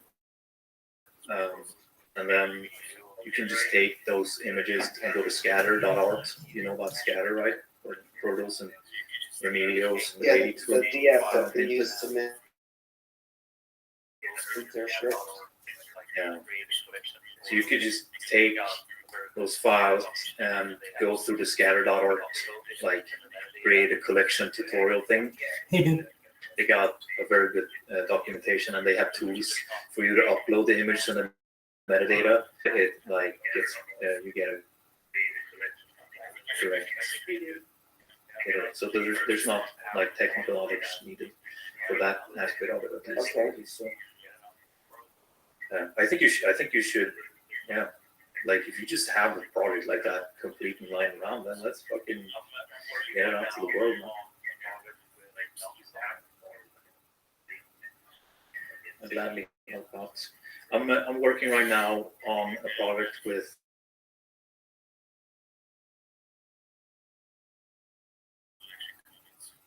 I don't know who that is. Motherfucking. finished it pretty much. I feel like Christmas. I would fucking make an image for one.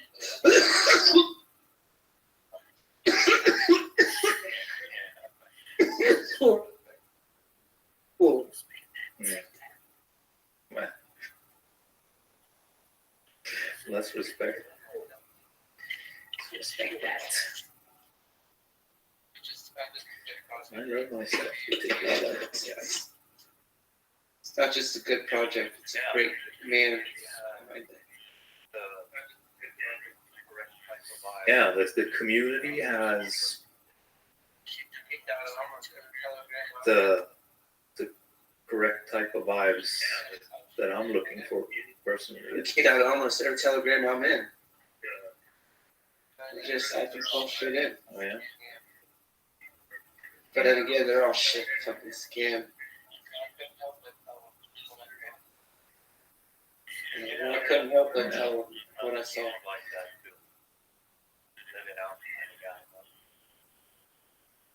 Oh, that I'm like that too. Let it out, kind of guy. Keep it in. Bitcoin, you got another tweet for us? Call some legacies. That's good. Let's see here.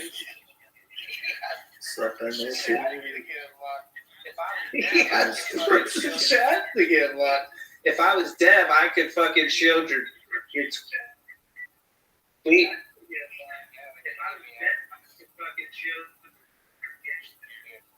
Yeah, they can give me out. Yes. We're scared.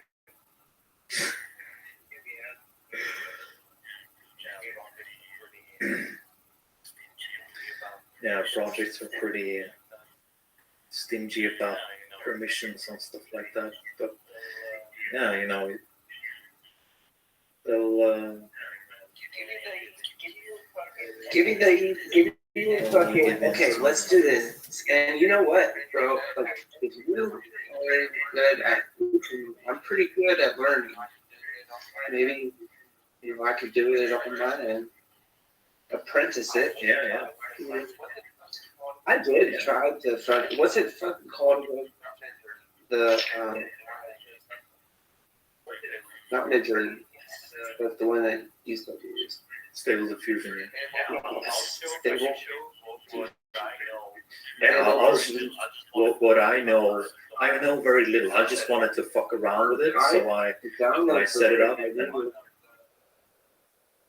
Yeah.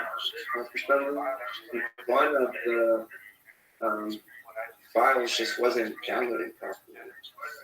When I went to run the command to generate, it just said I didn't have the files. It's I would recommend you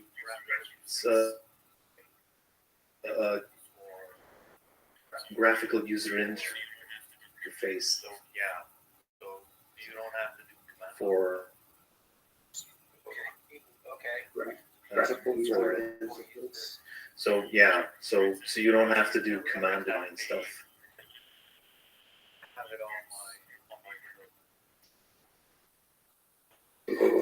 Okay. Graphical user interface. I can't remember exactly the name of it right now. I on my Windows computer, so I have a laptop that I got all my crap on.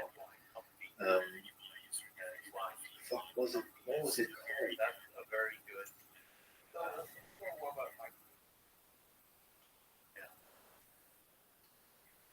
I think it's Comfy UI. So the CONFY, Comfy, UI. That's a very good. I'm gonna try to follow along. I just messaged you back. If you can do it while trying to guide me, we'll be at 2 birds with this. You can just do it on your end while also guiding me through it. And hopefully I can go through the finish line too. I haven't asked this. I mean, you don't have to do this like right now, right? I can just send you the files right now, and you can do this. Yeah, for sure. Yeah, just send over the files and. But if you feel like when you are doing it, you could just yeah, for taking the files and putting it into my random generator, that would be no problem. But hooking it up and making the AI stuff, that would be a different story. We need to build something for that. So you have to write that in the script. The first thing that the script does is run the images.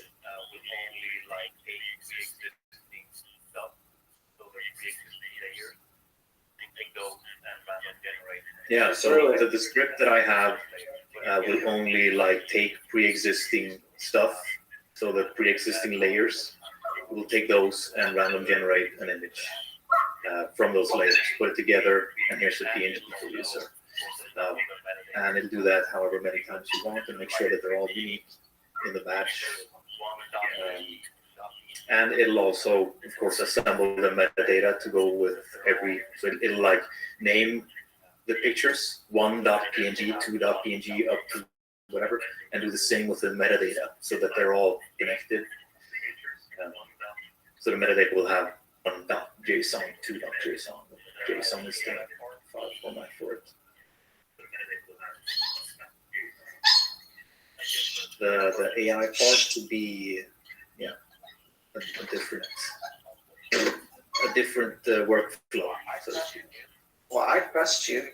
Just see if we can figure this out.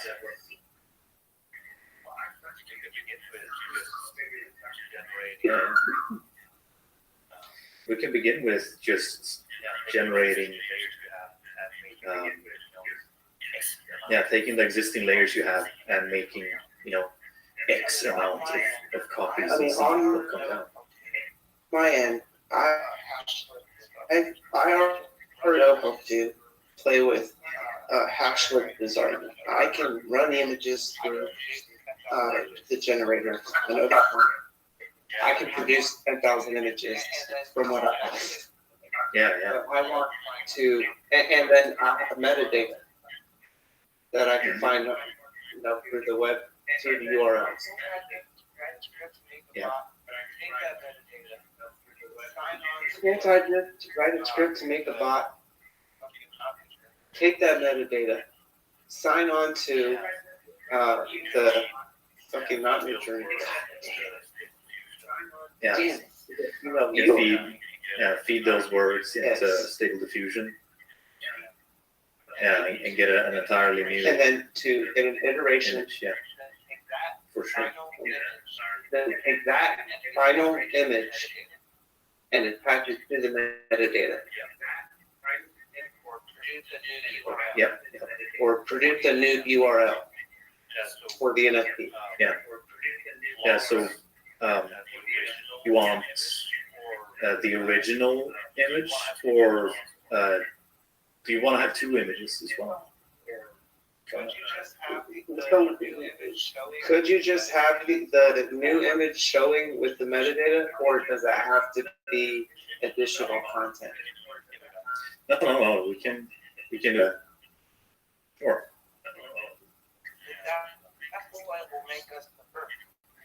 That's what will make us the first. Have an AI generated of. It's like Kyle Chandler. Isn't that like the guy from the TV show Friends or something? He was also a football player. Well, there were two famous Kyle Chandlers, and then there's also me. But it's lightweight annoying to be in this video chat with Rabbi. It's like everything echoes. It's because he's got multiple screens broadcasting the output. I think I have him muted twice too. Yeah, just mute him out when he's not active talking. But I actually wanted to bring up this tweet and like if you guys are gonna be able to like go to the stream when she puts it on and like clip it or like screen record it. It helps if I have like multiple people, and then maybe send like super chats so she reads Harry Potter Obama Sonic 10 email from the chat on the live stream. No, have you heard my stream idea?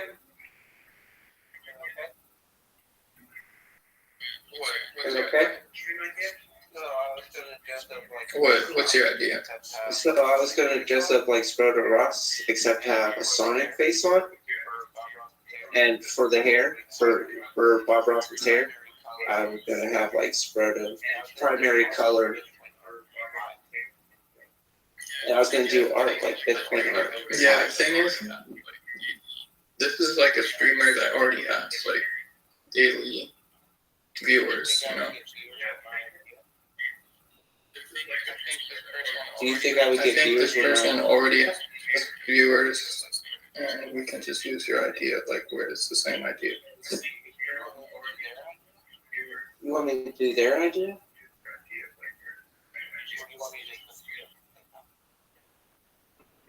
Or you want me to just see it? Well, I'm a little impatient. Yeah, I don't understand where you went with that. Do you want me to just go say hi to him? It's all good, bro. Don't worry about it. I retweeted your tweet. Thank you. Thank you. You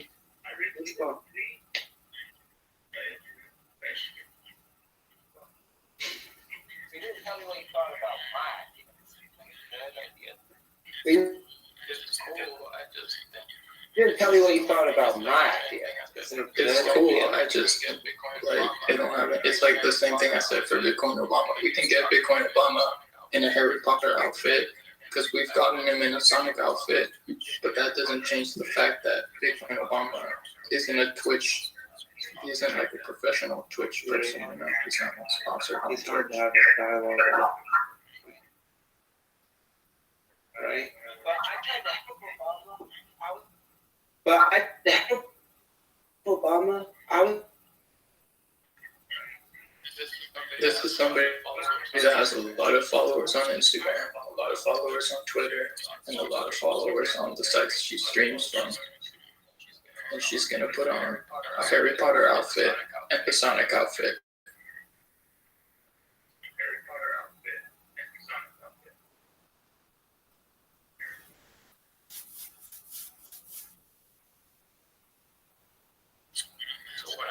So what I'm asking is, if when she's streaming, you can enter the stream and type in the live chat, Harry Potter Obama Sonic 10 news, so you flood the chat, so you spam the chat, so they can't ignore it. And for you to the screen record for when she does say it.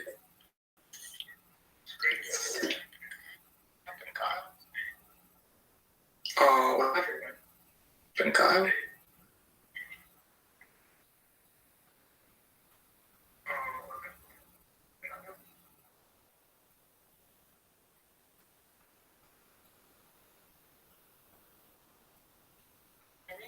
you hear me? Yeah, I can hear you. Can you hear me?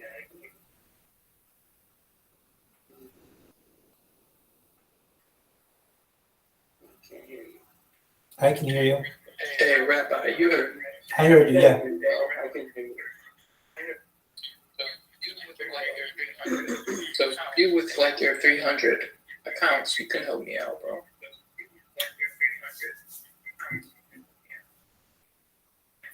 Yeah, I'm thinking. So can you hear me?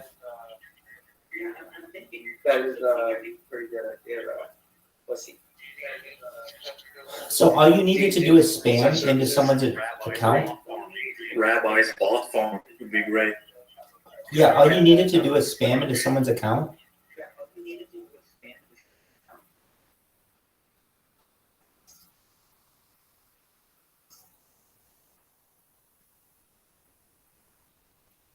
Can you hear me?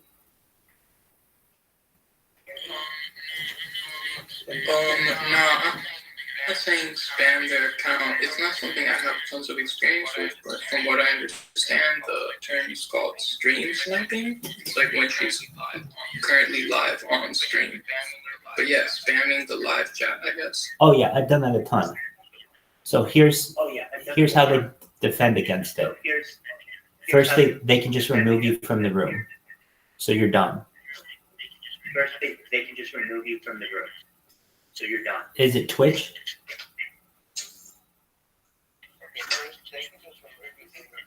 Okay, first they can just remove you from the room, so you're done. That's true. That's what I heard. That's what I heard. That's right. Next. Additionally, they can make it so that you can only comment once per minute. Make it so that you can only comment once per minute. Additionally, they can only make it so you only comment once per minute. Correct.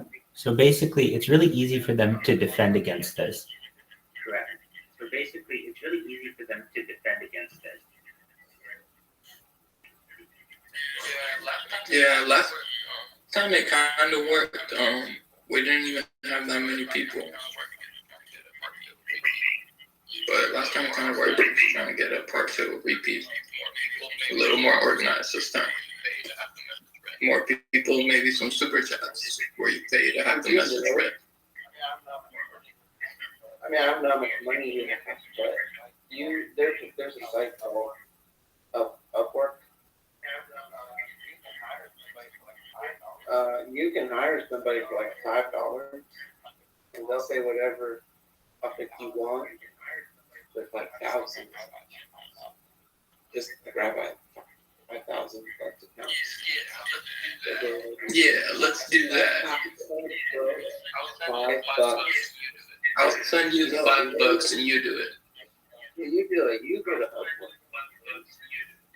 I have a suggestion.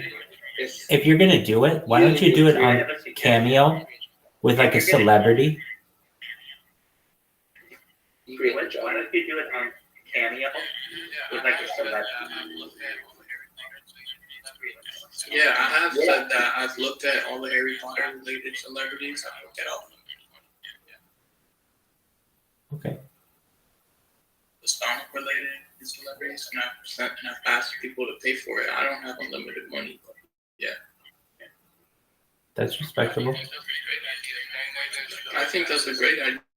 Same way there's the guy that said Obama did get all the like previous voice actors from Sonic stuff and get all of the washed out actors from the Harry Potter movies, and you're good to go. Do a little interview on Twitter between two Sprotos.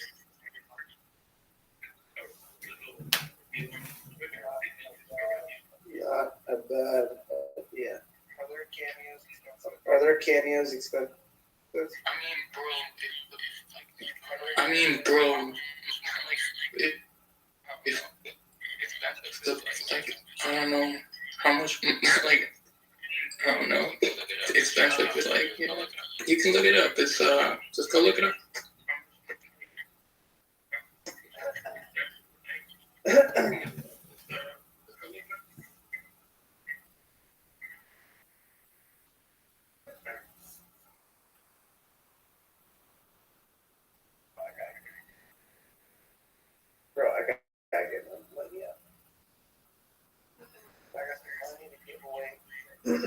got some money to give away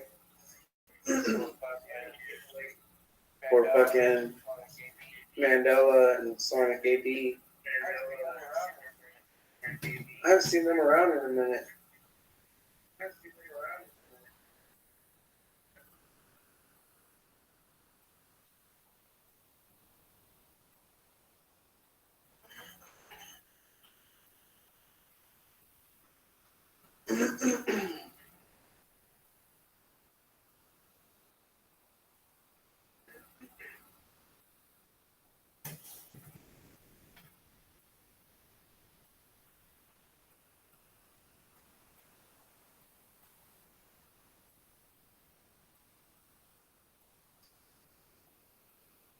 Twitter, of course.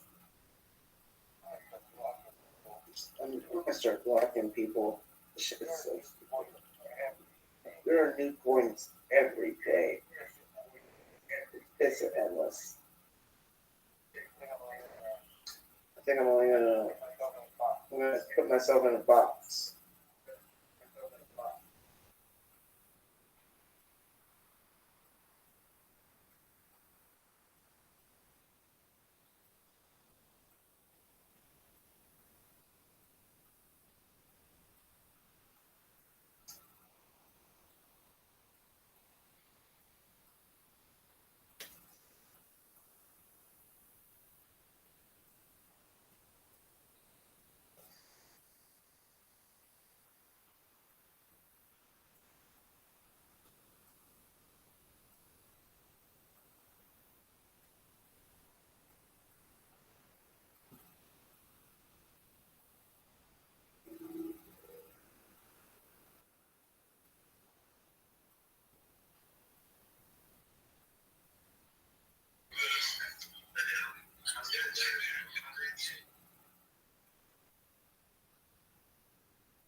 What the fuck?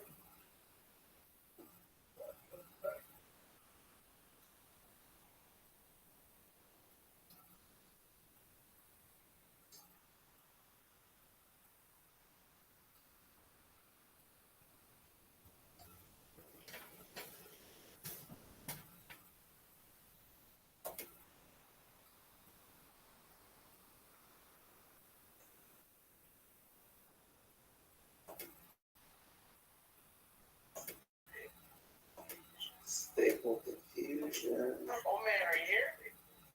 Oh man, are you here? Yeah. So, like I said, I tried to use stable diffusion when they told me that's how they made the photos. But one of the applications, it said that it couldn't run properly. And I couldn't figure it out. I uninstalled it and reinstalled it so many times. Gave up. So here it was. Yeah, just you just do it. Yeah. Let's get together someday soon here, and I'm gonna get on my laptop, which has it. I'll show you. You just, man, I don't understand why I have problems. You have it on a laptop. See, I have all this memory and shit. Are you on Windows? Yes. Well, I can't blame you because I mean it has a lot of moving parts. This stuff. It does. And it took me a while, and I can tell pretty tech savvy. It took me a while to wrap my head around what all these things are. I got real mad because it feels to me like there's a lot of idiots that are gatekeeping this shit. It's supposed to be accessible, but people are gatekeeping it. That's why I got pretty annoyed with it myself. He made all his shit open source. And he taught you. Yeah. If it wasn't for him, I probably wouldn't have been able to even do what I can. Yeah. It's good to, as an artist, just be able to use those tools. So that's really good for you. Good shit, man.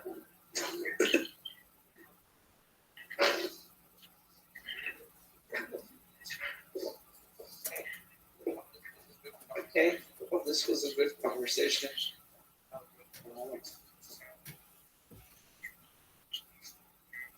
You know, which comes to you. Well,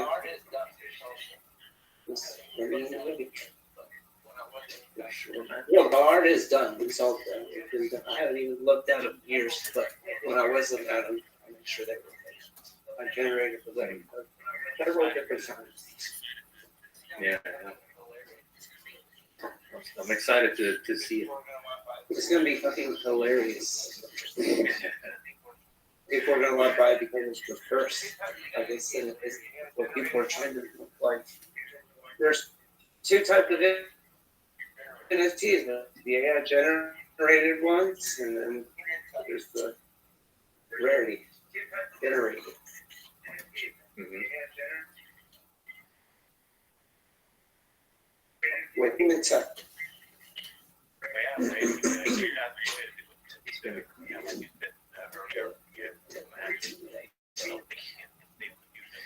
But yeah, basically, I think that's the way to do it. It's like you said earlier, you Mad Libs something in state diffusion and feed that command, like come with the trait metadata and put that into the Mad Lib prompt that you give the AI, and then it spits back.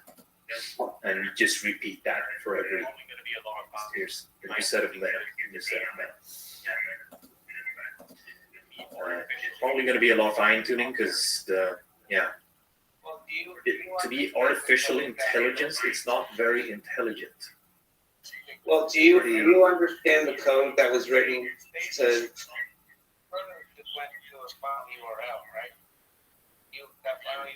Yes. Like they the Squirtle just went to a file URL, right? And that file URL was from them using Stable Diffusion and hand picking out the ones they want. And it assigned those URLs to 10,000 different spots. Well, I'm not sure of their exact workflow, but yeah, I'm sure. I mean, they probably just fed it of the prompts. Probably used some sort of base image and then fed a bunch of prompts and had high variance in it. Because there's a bunch of settings that you have in this image generation process, where you can set it to how much it's going to hard interpret what you give it, like how much freedom does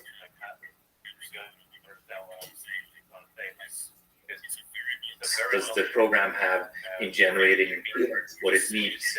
Like, understand what I'm trying to say? Like, because it's a very blunt tool when we're just sending a black hole and hope that it interprets it in the way that we want. So you can set it to interpret it super harshly or like go more free. There's a lot of weirdness in it too, quirks and whatnot. But I'm sure it's an iterative process, I would say. Like you just try and then, this didn't really, this didn't tickle my balls the way I wanted to, and let's move on to the next. You know, just keep doing it.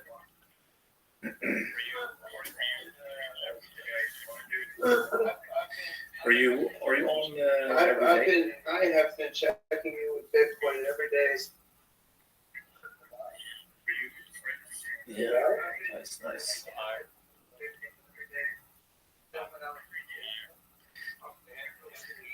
Every day. Well, Except now, banned. I was banned for like a week. Yeah. I took a bet with No Life, and I was out for 2 days. But other than that, I've been here every day. Nice. Nice. Yeah, you're a presidential candidate.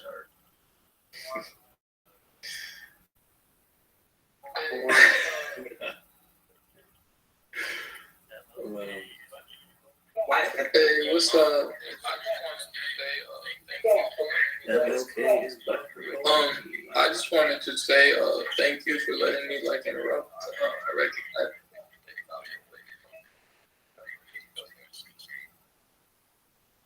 You guys were actually having a conversation and doing something. Take value away from what you guys were discussing.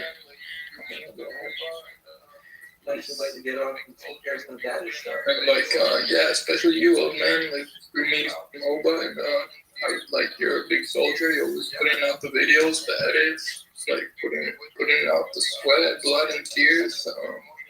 Yeah, I thought we specifically with potential promotional content.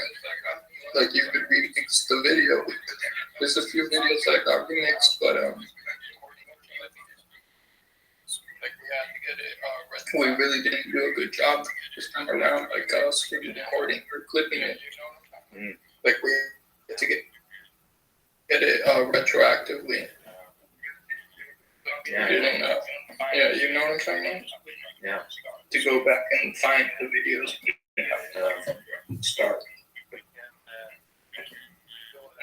Yeah. We can go ahead and I can help out with recording it happens.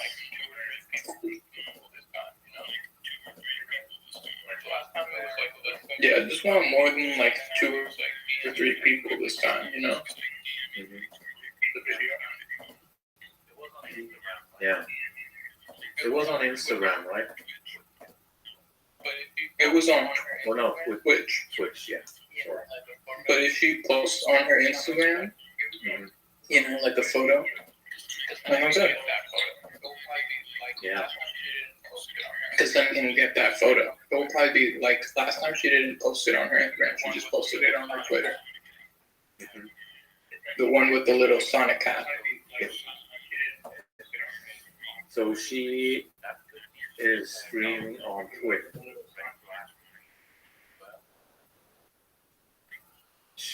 That could be done retroactively as well, I think. If it's a save and record stream. Yeah, she doesn't save hers. She chooses not to. Alright. Well, yeah. I got a recorder, so I'm good to go. Nice. Yeah. I didn't really expect people to send super chats. Last time some people did it. So basically, yeah, I'm just trying to get more people. But I think it was more special because it was the first time. And so it was what to expect. And she kind of underdelivered, like I was told last night or whatever. People have high expectations. This boy, more life is you gotta do a backflip, yell, to his big ball. Oh, make it easily so she can just, make a request that she can slip on just like a glove, so she can just make it happen. That's what we want. Yeah. This time I said this is from Harry Potter. Put it as a caption or something, or can you say thank you to the people gave it to you. But with like 140 characters. Some sort of a shout out. Yeah. But there was like a 140 character limit or something, so I couldn't write something too long. But I put it in there.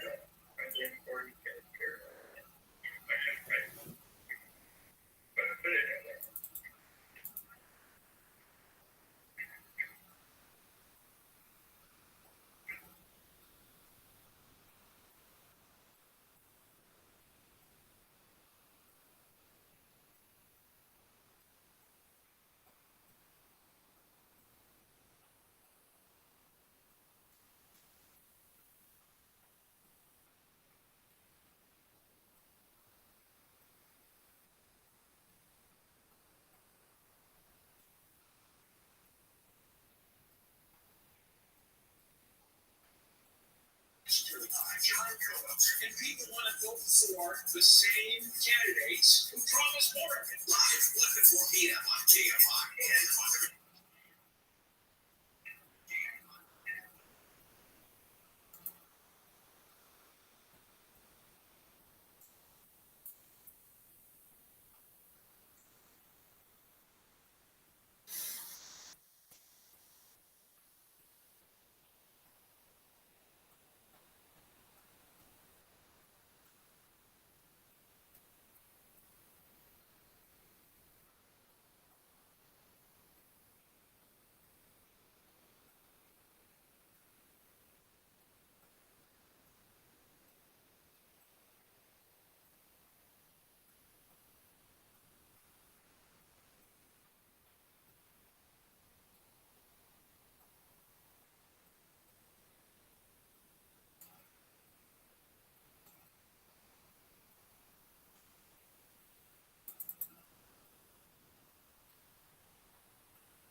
What up, what up? How are you? I'm well. Do you know what Senko TV? You know what Senko TV is because you were the one who sent me that guy's Wikipedia. You know what I'm talking about? Excellent. So I'm streaming live on Senko TV. That guy's been really nice to me, and I'm at the top. Yeah, I do. So it's yeah, you go to senko.tv, and I'm on their like trending artist page. So that's cool.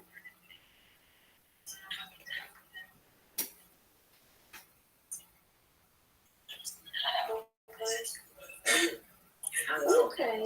You know what Senko TV? You know what Senko TV is because you were the one who sent me that guy's Wikipedia. Well, Hi. Yeah, sure. excellent. So I'm sure that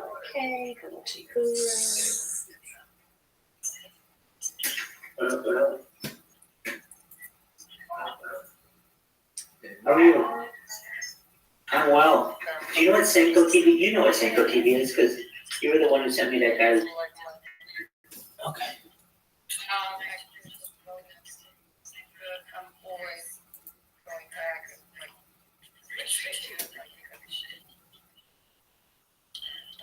This one's important. Yeah.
fat too?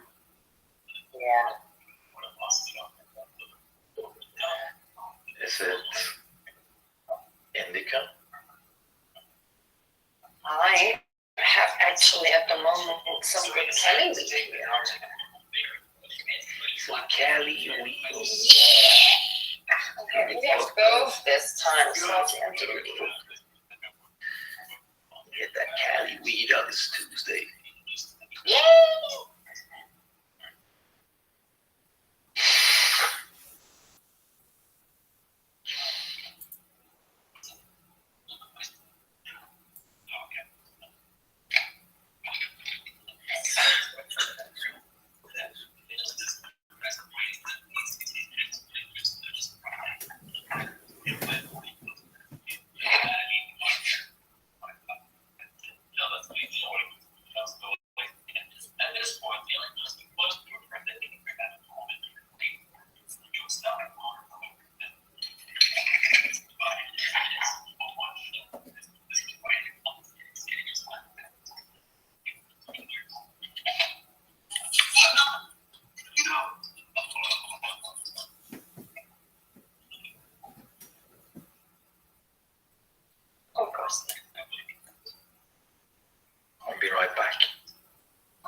EduStaff substitute at edustaff.org. Excellence in staffing. Excellence in staffing. EduStaff is America's #1 choice for substitute staffing, and we're hiring substitute teachers, support staff, and more in your local school districts. Make a difference in your community while earning great pay. Apply today at edustaff.org. That's edustaff.org. Excellence in staffing.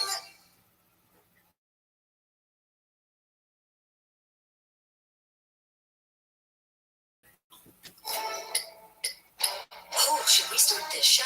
Yeah, I'm down. Just buy a car on Carvana first. Oh, for real? Yeah, it's super convenient. I already got pre-qualified in 2 minutes. All I had to do was answer a few questions. Ooh, that's helpful. And now just customizing my down and monthly payments. Oh, that's a very fair deal. Yep. Boom. Just bought a car. And you get to take me to the Carvana vending machine in a couple days to pick it up. Ooh. Sir Linkus. Is it Carvana.com? Sir Linkus, you little slut. How are you, baby? So good to see you, Rabbi. You make my day better. Absolutely. Every time. Speaking of you makes my day better. Can you see that I'm streaming in the Telegram?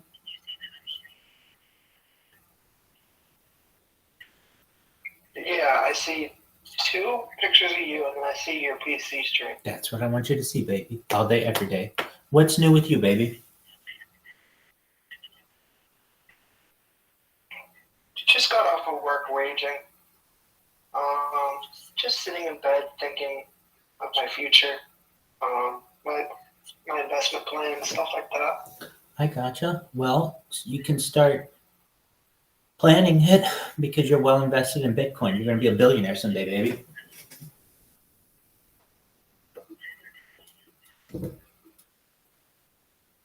That is true. I do hold the people's Bitcoin. I like the tokens.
Can you hear me?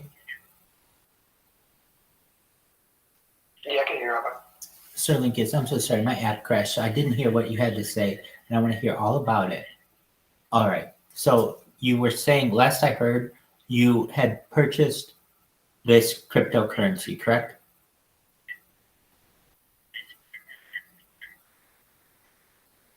Yeah.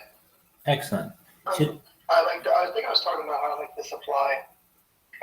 The supply is not too much. It's like 1 billion supply, but I think the token allocation. I don't think it. I think it's like 2%, 2%. Like I don't think one person owns a large portion of the supply. So that's pretty nice.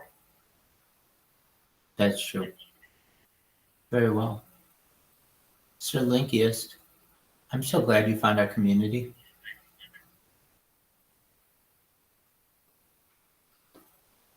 Appreciate it. I'm glad I found you, Rabbi. Absolutely. Are you into crypto at all, Rabbi? Or you just happen to stumble upon this onto this group? Well, believe it or not, I was really into it when I learned that you could buy illegal drugs on the dark web with it. So I thought that was tight. That was like a decade ago. But I really didn't get into it too bigly until the last year. And crypto, I should say crypto Twitter got me into that, particularly Twitter Spaces.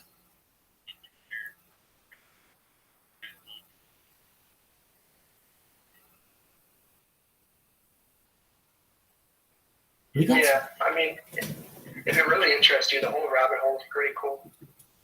Like if you start off at Bitcoin and Oh, hell why yeah. people value Bitcoin the way they do, and then starting next with Ethereum, why Ethereum is valued the way it is, like own programmable money and shit like that. Yeah, it's cool, but Believe it or not, I at one time owned a whole Bitcoin. I'm very proud of that fact. I'm not proud that it got rugged for me, but I'm proud that I owned it when it was $1,000.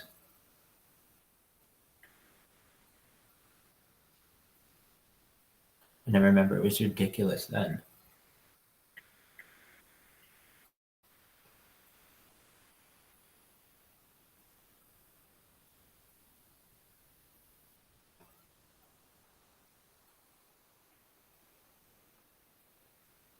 Okay, so if you're wondering what I'm doing, what I'm gonna do for you all, you have no fucking clue. Okay, let's get that fucking straight right now. But if you want to be surprised, god damn this fucking Telegram. I don't know why Telegram just sometimes disconnects for me. No, I think it's sexy. Anyway, here it's doing it on the other device now. Here's what I'm gonna do. I am downloading Telegram Messenger on another device. Okay, you following me? I'm downloading Telegram Messenger on another device. I'm gonna try to register an account for Telegram Messenger. As you may or may not know, it's a pain in the ass to register an account on Telegram if you have already used your device. And it's not that big. You just need to get another device or another number or something. Anyway, then I'm going to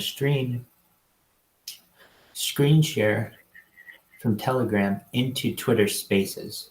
That's going to blow your fucking minds. Why? You'll be able to see a Twitter Space going on in the Telegram. That'll be cool. So I would suggest to you all that you pull up your knee socks, straighten your britches,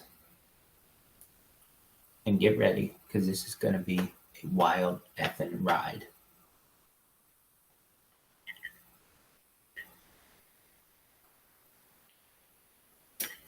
oh shit. That's right. Those are the only words for it, baby. Those are the only words for it. We got Sir Linkiest in here. We got Passport Bitcoin. We got Tempura, an old man with coin. You could have been anywhere in the world, but you're here with me, and I appreciate that. But I am the one with whom you are here. You could have been anywhere in the world, but I am the one with whom you are here, and I appreciate that. I think that's how you properly say that in English. You don't say, you could have been anywhere in the world, but you're here with me, and I appreciate that. Oh, dude, it just kicked me out. It just straight up kicked me out of my own, what do you call it? We would call this thing a Telegram. It kicked me out of the VC. I know, Telegram's going through some shit, man. I don't know what it is. Hey, we got Real Schiller X in here. Or we did. What the fuck happened to Real Schiller X? He'll be back, shilling along like he do. Like he do.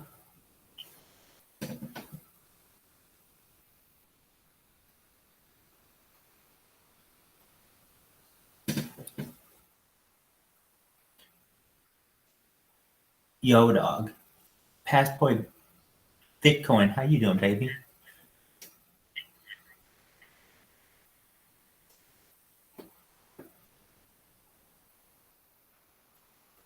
All right, so, oh fuck.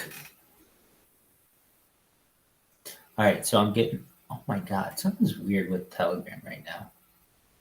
I don't know what it is. Okay, so I'm connecting this new account to that. So one moment, let's see if it works. If it works, this would be big time. I'd have like a bunch of accounts in here.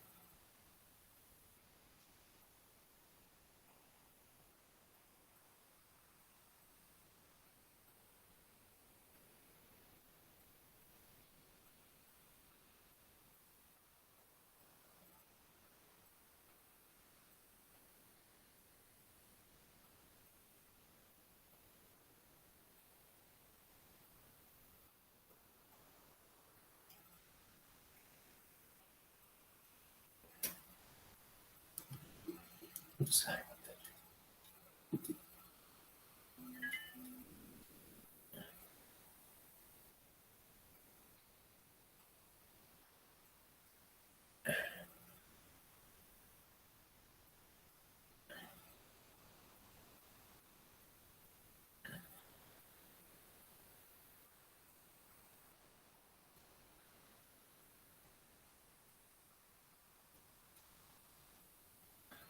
I'm about to light this motherfucker up. Just you watch, yo. Just you watch. Sideline to sideline. It's going to be amazing. Waiting for SMS.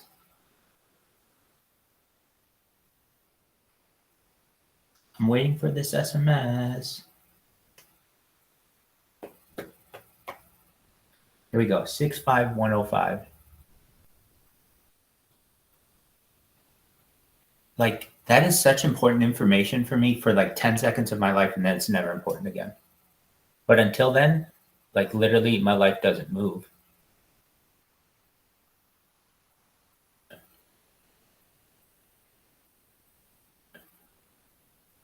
Oh, come on. Don't be a slut. Don't be a slut.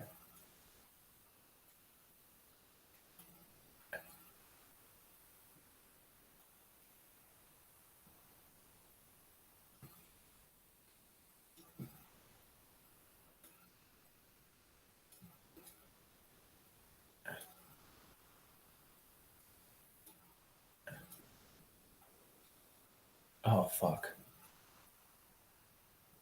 You gotta be fucking me.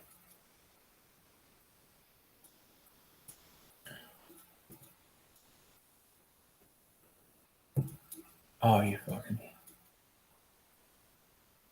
Alright. Oh, fuck. Alright, whatever.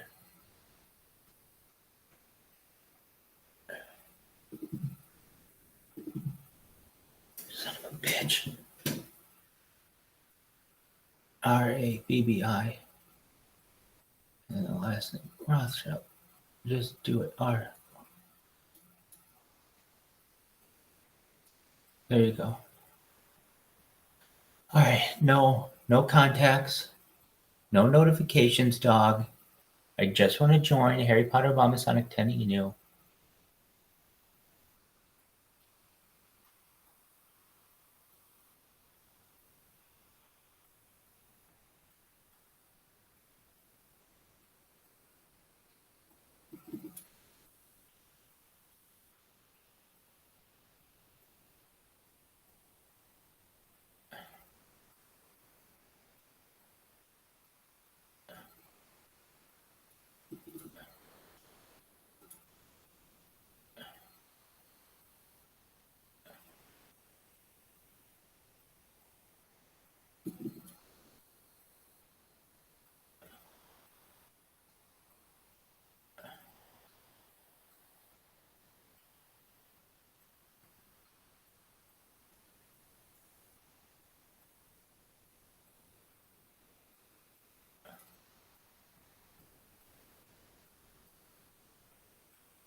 Yo. What up?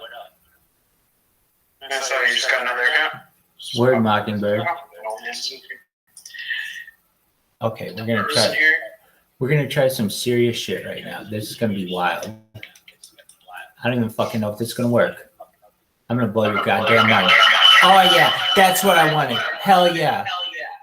Sorry about that. All right, here we go. Let's see if this is even fucking possible. Phone screen. Start broadcast. Bitches, you're gonna be seeing Telegram live streaming in this slot. Like a Jamofo. Now, I want to ask the world. Okay, stop broadcast. No, we want to keep this shit going. Now what? Check this out. We are live in a Twitter space. In a video Twitter space. You're live in a video Twitter space. How sick is that? Oh, sure. Yeah. You can get all the chat directly in there. Pretty amazing, dog.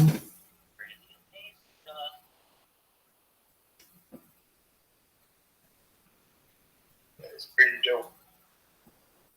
All coming together. Word Mockingbird. Maximalizing. You're maximalizing all the new tech. Agreed. GB, what's new in your neck of the woods? Break it. That's what I love to do. Absolutely. GB, what's new in your neck of the woods?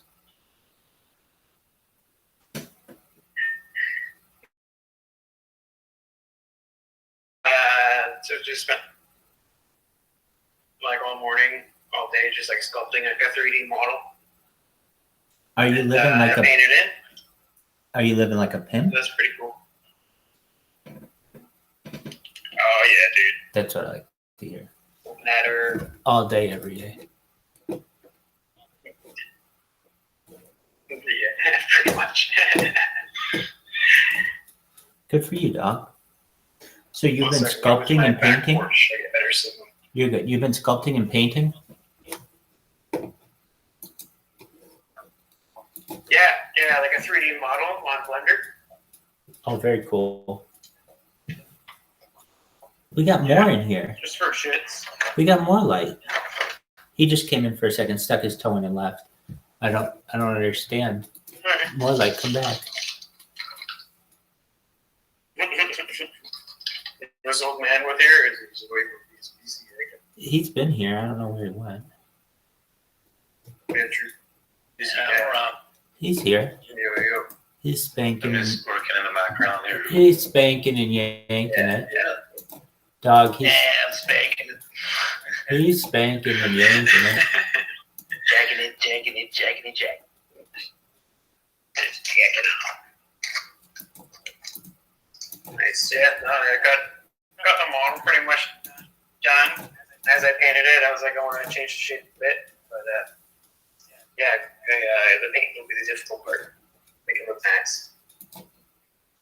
That's where your artistic flair comes in, right?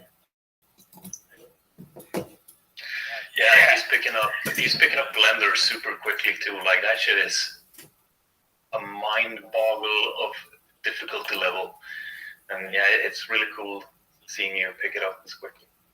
Oh, yeah. In 2020, I taught myself how to fuck around with it at the very least.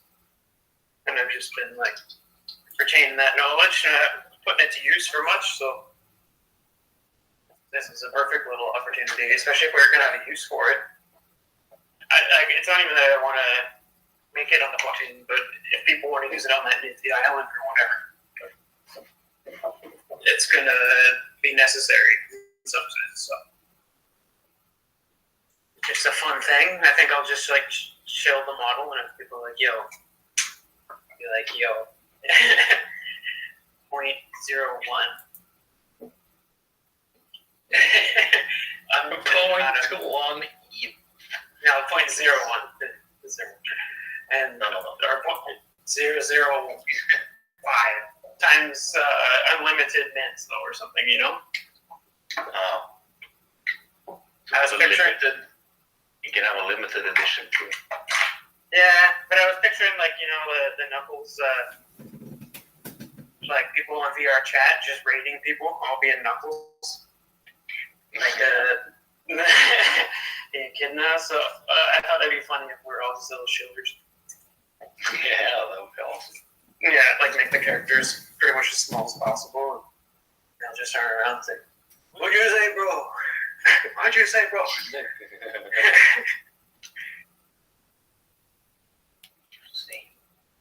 It's a good little rig tool, I think. Yeah.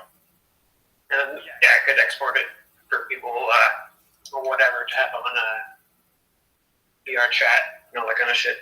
I already threw a little skeleton in it, but it was being janky. There's always little things because I'm such a newbie that I gotta figure out. But yeah, you'll get there. Oh yeah. I've done basic stuff. Made like a cool 3D model of Rat Fink, like the American artist. Motorcycles and rods, like the eyeballs popping out the skulls, kind of thing. He made like this original. The rat was like one of the originals, and made a nice 3D one of that last year, 2 years ago, like before Squirtles and stuff. But Squirtles came out, and I was like, hey, it's super Squirtle-esque. this stuff. Yeah. Yeah, my shoulder's killing me, so I had to step away. This lawn chair set up here can only do so much. Oh, hell yeah. Just sitting on a plastic lawn chair. You overworked the strain there, or? Yeah, it just hurts. Just shoulder from I think desk. The desk is pretty high and a pretty low chair. Oh, yeah. That's my problem. I used to have a little office chair, but hydraulic went out of it or whatever. But a lot straight up like a plastic garden chair. See outside. Yeah. It's pretty funny. Well, that's awesome. I've spent a lot of summers here in Sweden just in a camping chair and with a beer up on a hill that we have here, just on my phone and trading many summers. But I kind of stopped drinking and good times. Yeah. Gotta love the camping chairs. Fucking love. Yeah, it's a hard plastic one. Not one of the. It's just a hard plastic yard chair.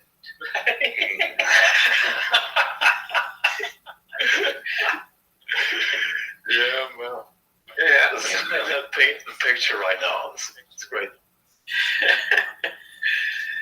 Yeah. Living the dream. It's amazing what you can do with little. Echo.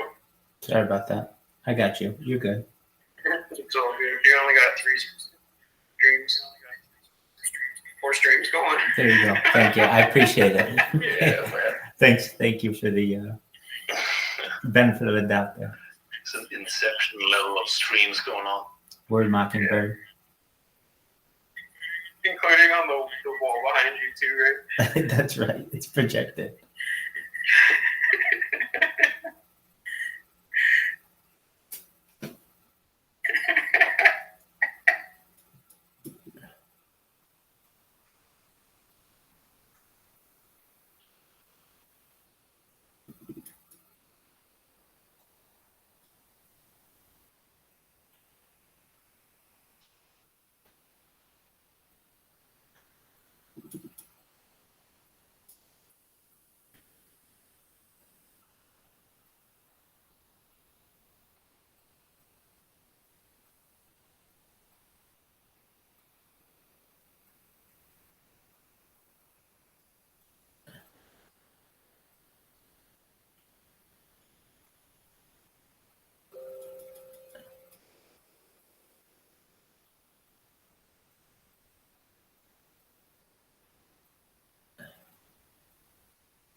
Wow. Wow. I'm doing my video. I got 5 different devices going now. That's crazy. That's impressive. Thank you, sir.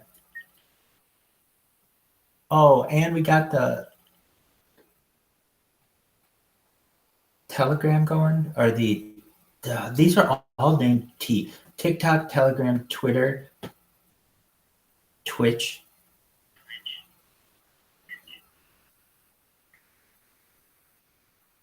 All right, let's see if it works. It's awesome. Just off one router. Right.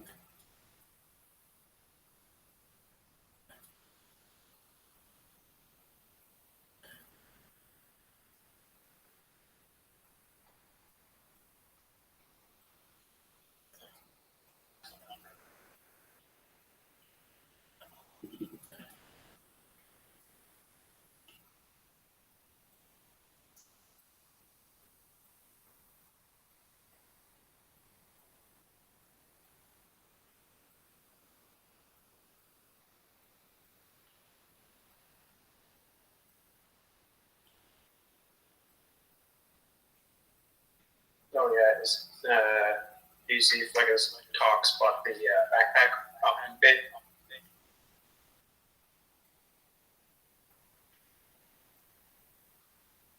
Like there's good pictures of the one that has like the ABCD on the bottom, and fan found it on eBay, and then I posted it in the chat so you know this, and but this talk's like a pretty big podcast guy just bought it, like got it today. So he must be cruising the chats.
Yo, Pim, can you hear me? Yo, Pim, can you hear me? Yes, you can, in many different ways, maybe.